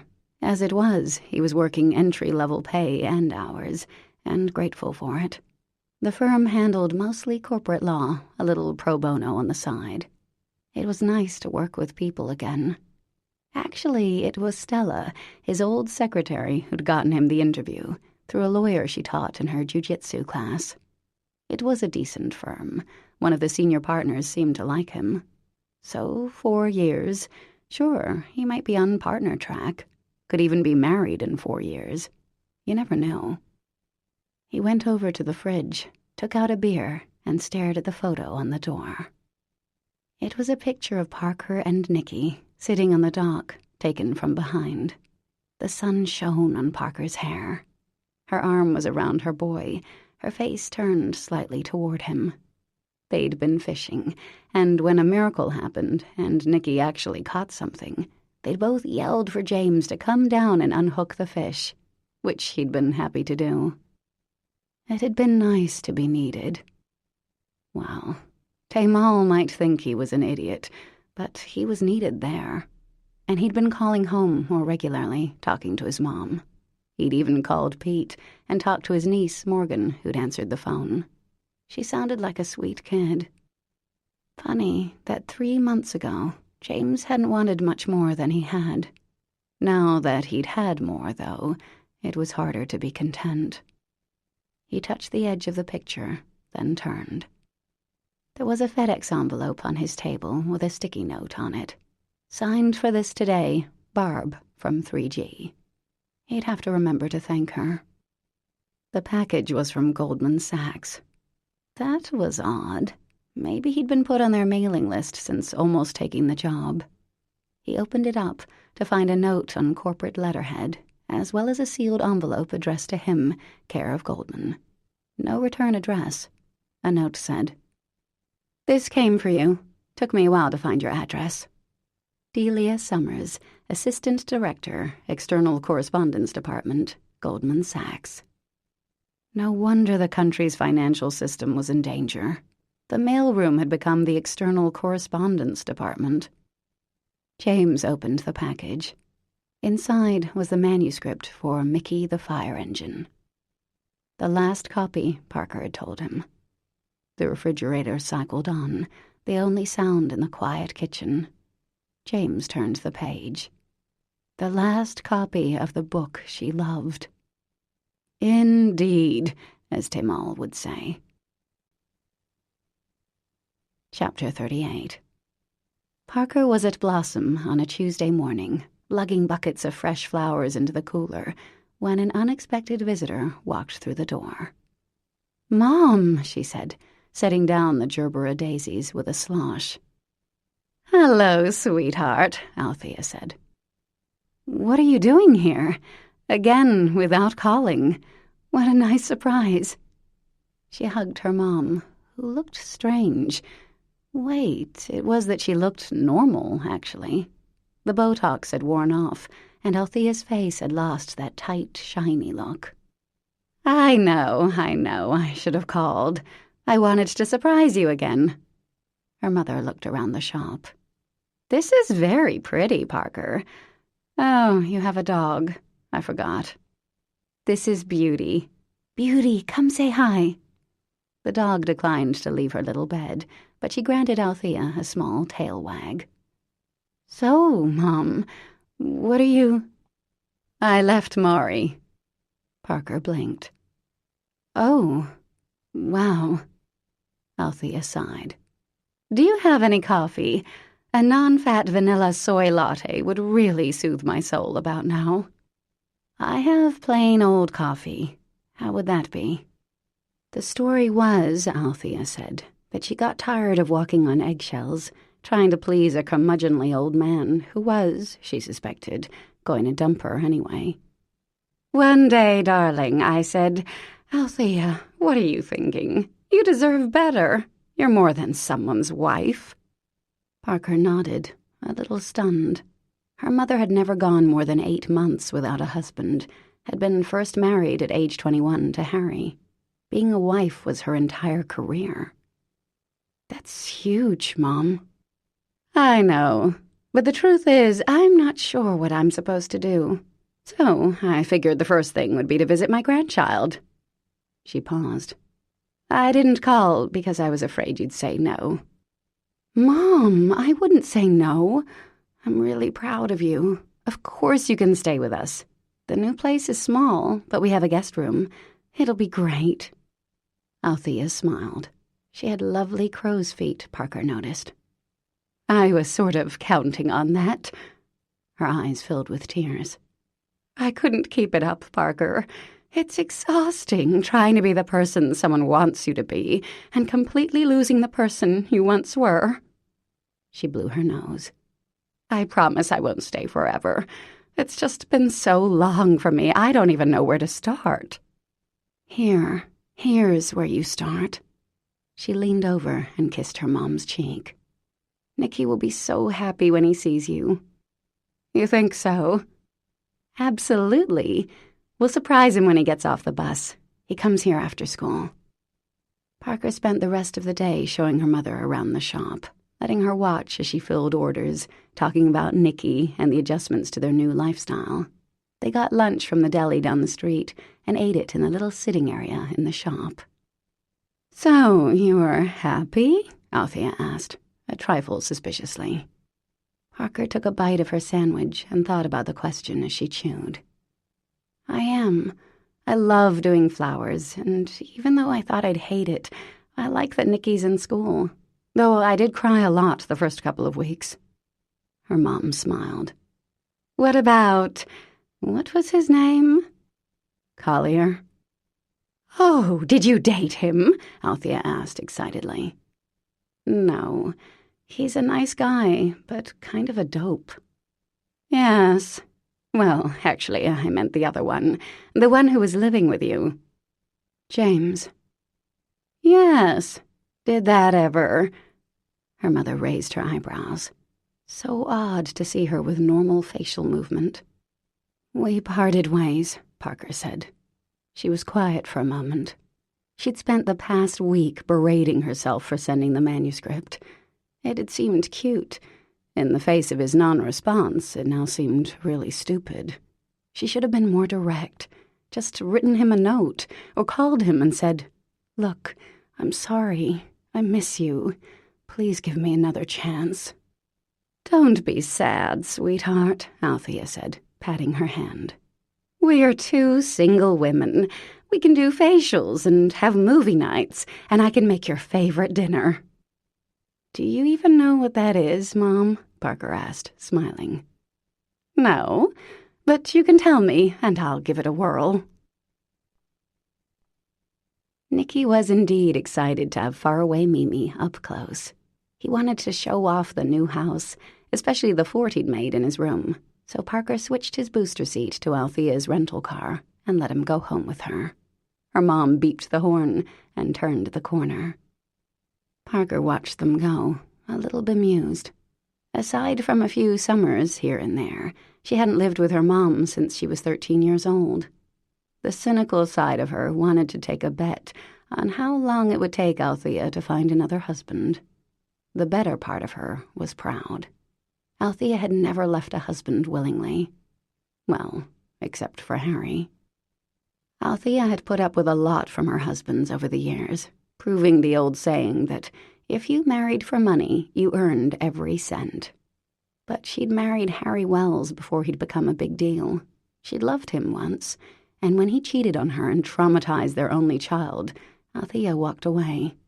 Her mother had protected her as best as she'd known how, and that was worth a lot. Parker sat down at her desk, smiling at Nicky's kindergarten photo.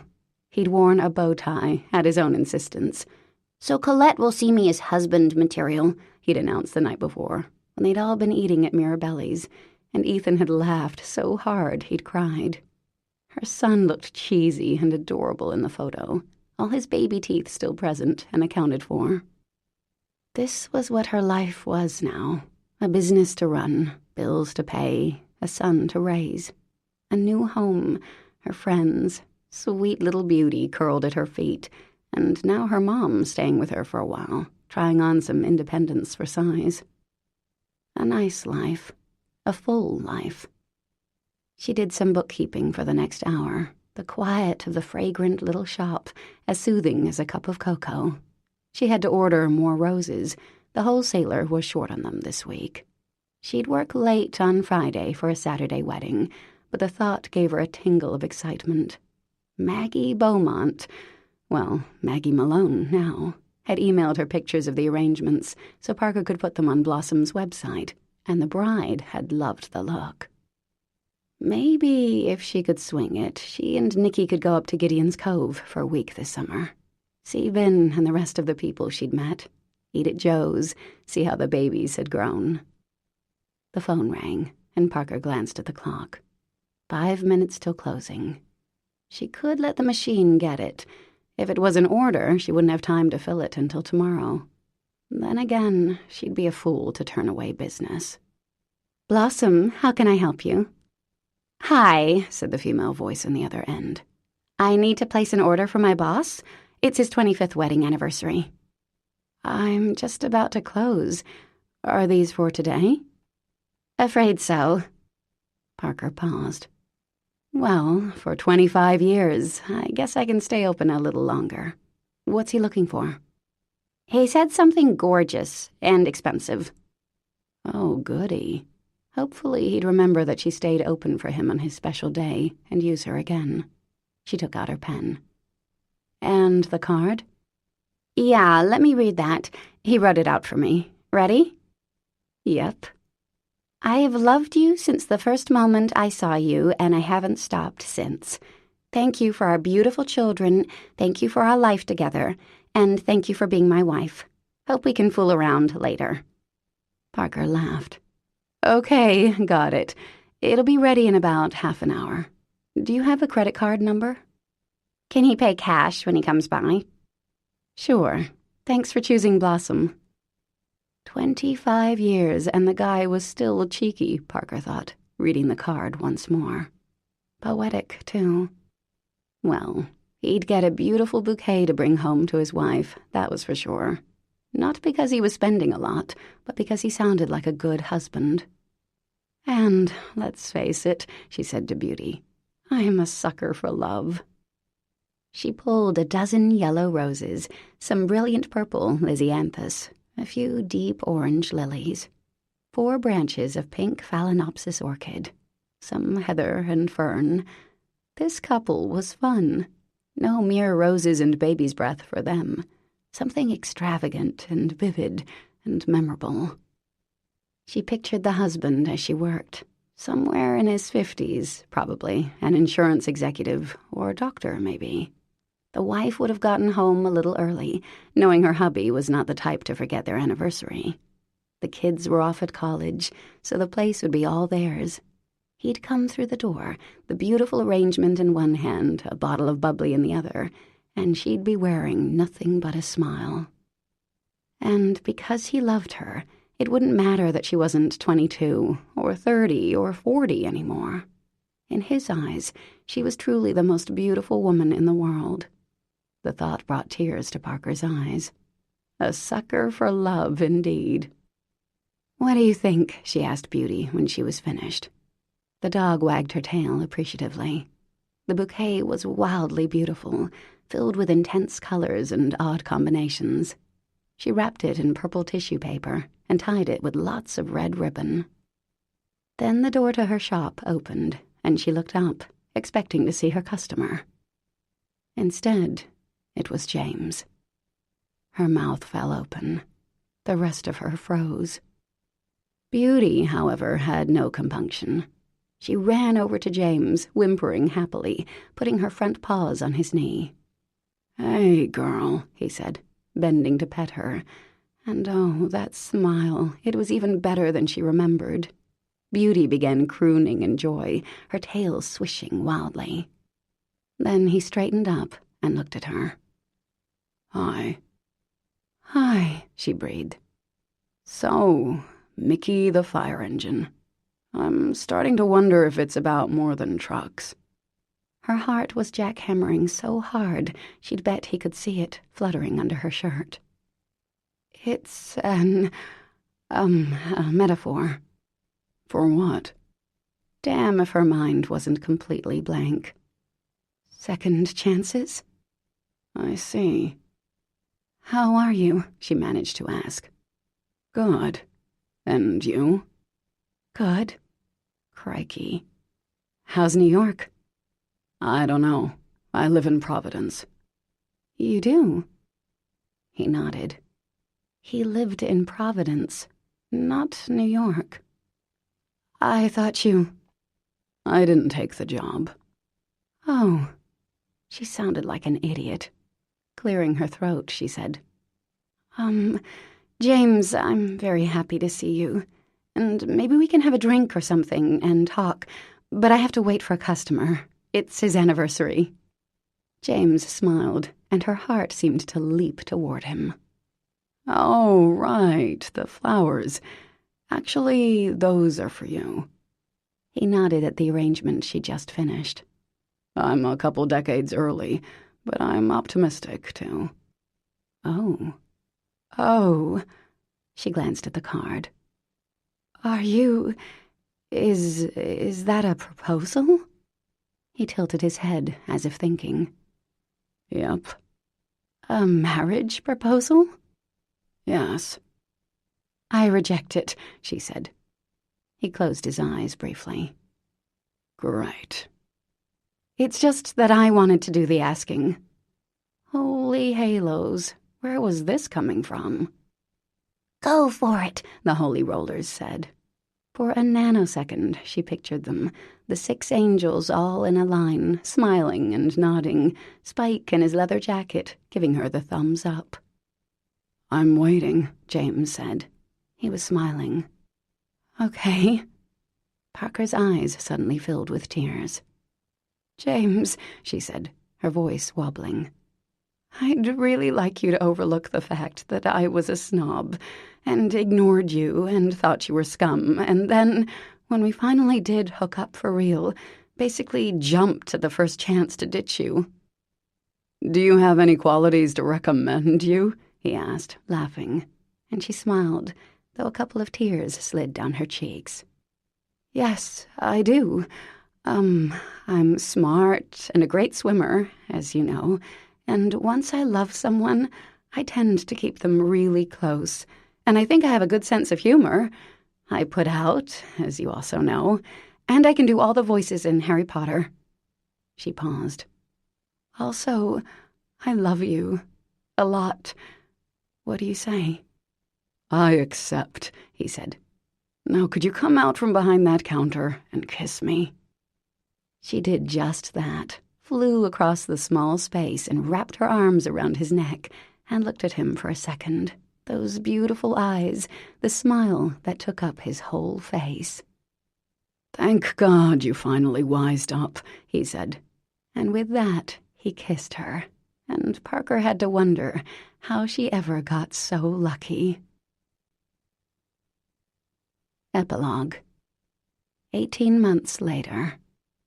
Just before it was time to walk down the aisle, Parker peeked into the main part of St. Andrew's. The flowers were amazing. Of course, she'd done them herself last night, with help from Lavinia, and the place was packed.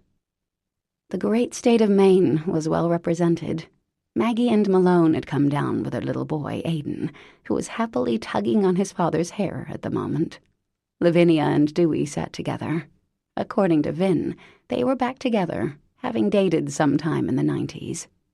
Parker had invited Chantal and Jonah, too, but Chantal was expecting another baby any minute, so they hadn't been able to make it. James's mom had come down with Mary Elizabeth, who was holding her Spike doll, Parker noted. James's brother Pete and his wife and 2 daughters had come, too, which was so nice. Mr. Cahill and the other 2 brothers had opted not to come, but James had been okay with that. Ellen, Parker's agent, had come, too. In one of those ironic twists of life, Parker had sent Mickey the Fire Engine to her publisher, though they'd originally rejected it years before. This time, however, the story had been deemed a winner. And while the advance had been hefty and the royalties were flowing in, Parker had decided that being a florist and the wife of an up-and-coming lawyer would ensure a solid living. So, once again, all proceeds from the book were going to save the children. Lucy's aunts and mother, who'd always treated Parker like another niece, were sitting with the elder Mirabellis, as well as with Althea, who wore a fabulous hat. Friends from town, some of Nicky's schoolmates and their parents. A few Harvard chums, Suze from Miss Porter's. Lucy was matron of honor, so pretty in her lavender dress. Ethan sat in the front row with their daughter, Lily, who was supposed to have been flower girl, but had fallen asleep instead. Tamal, James's little brother, was best man and looked utterly gorgeous in a tux. He was winking at Lucy's aunts at the moment, causing a ripple of giggles from the 2 old ladies. And in the back row, accompanied by plainclothes guard, was Harry. The judge had granted him a furlough for today. He glanced back, caught her eye, and tapped his hand over his heart, and Parker smiled. He was far from perfect, but a woman only got one father. Well, time to marry her man. The thought caused a rush of warmth from her toes to her scalp. "You ready?" she asked Nicky. "Mom, I've been ready for 9 minutes," he answered, showing her his watch. Both his front teeth were missing, finally, and the gap gave him an adorable lisp. Nicky wasn't giving her away, absolutely not, but he was accompanying her down the aisle.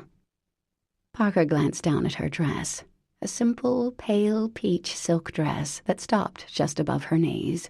No white for her. She was 37, for heaven's sake.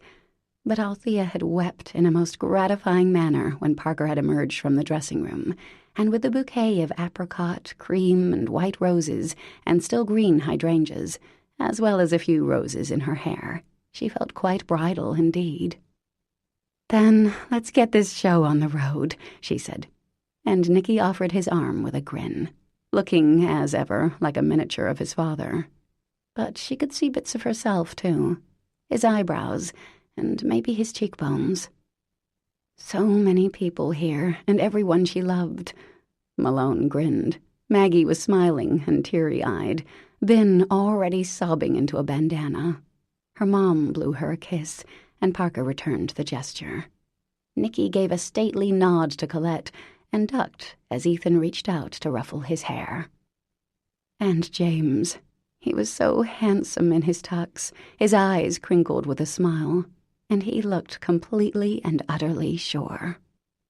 She got to the altar and handed her flowers to Lucy. The music stopped, and everyone sat down.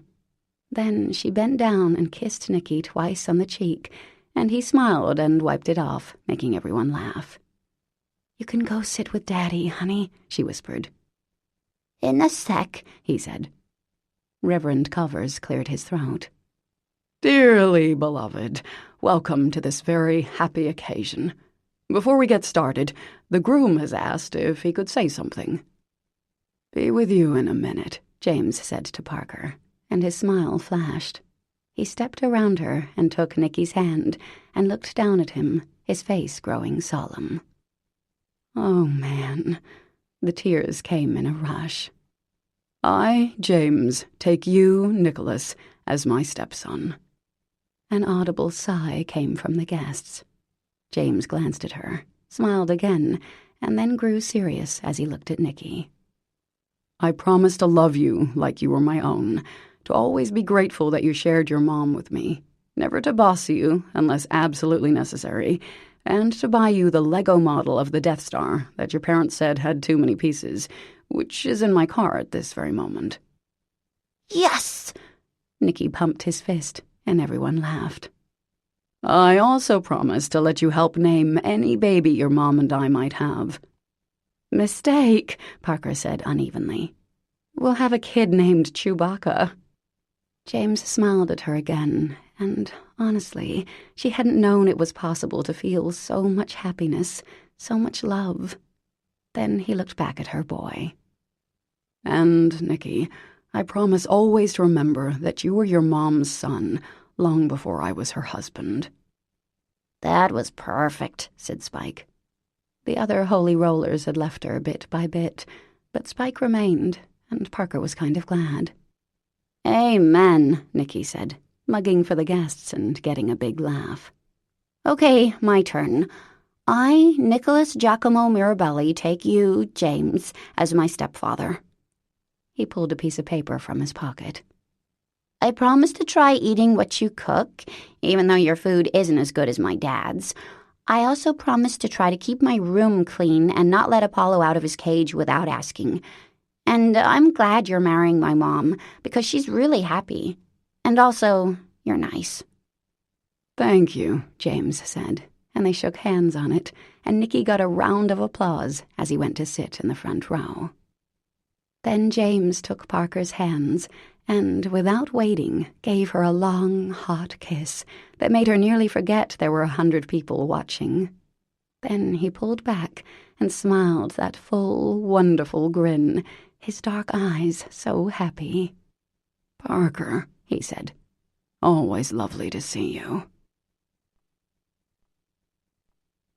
This concludes Somebody to Love.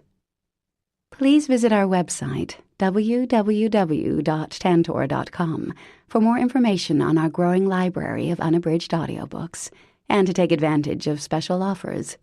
Or call toll-free 877-7-TANTOR to request a catalog.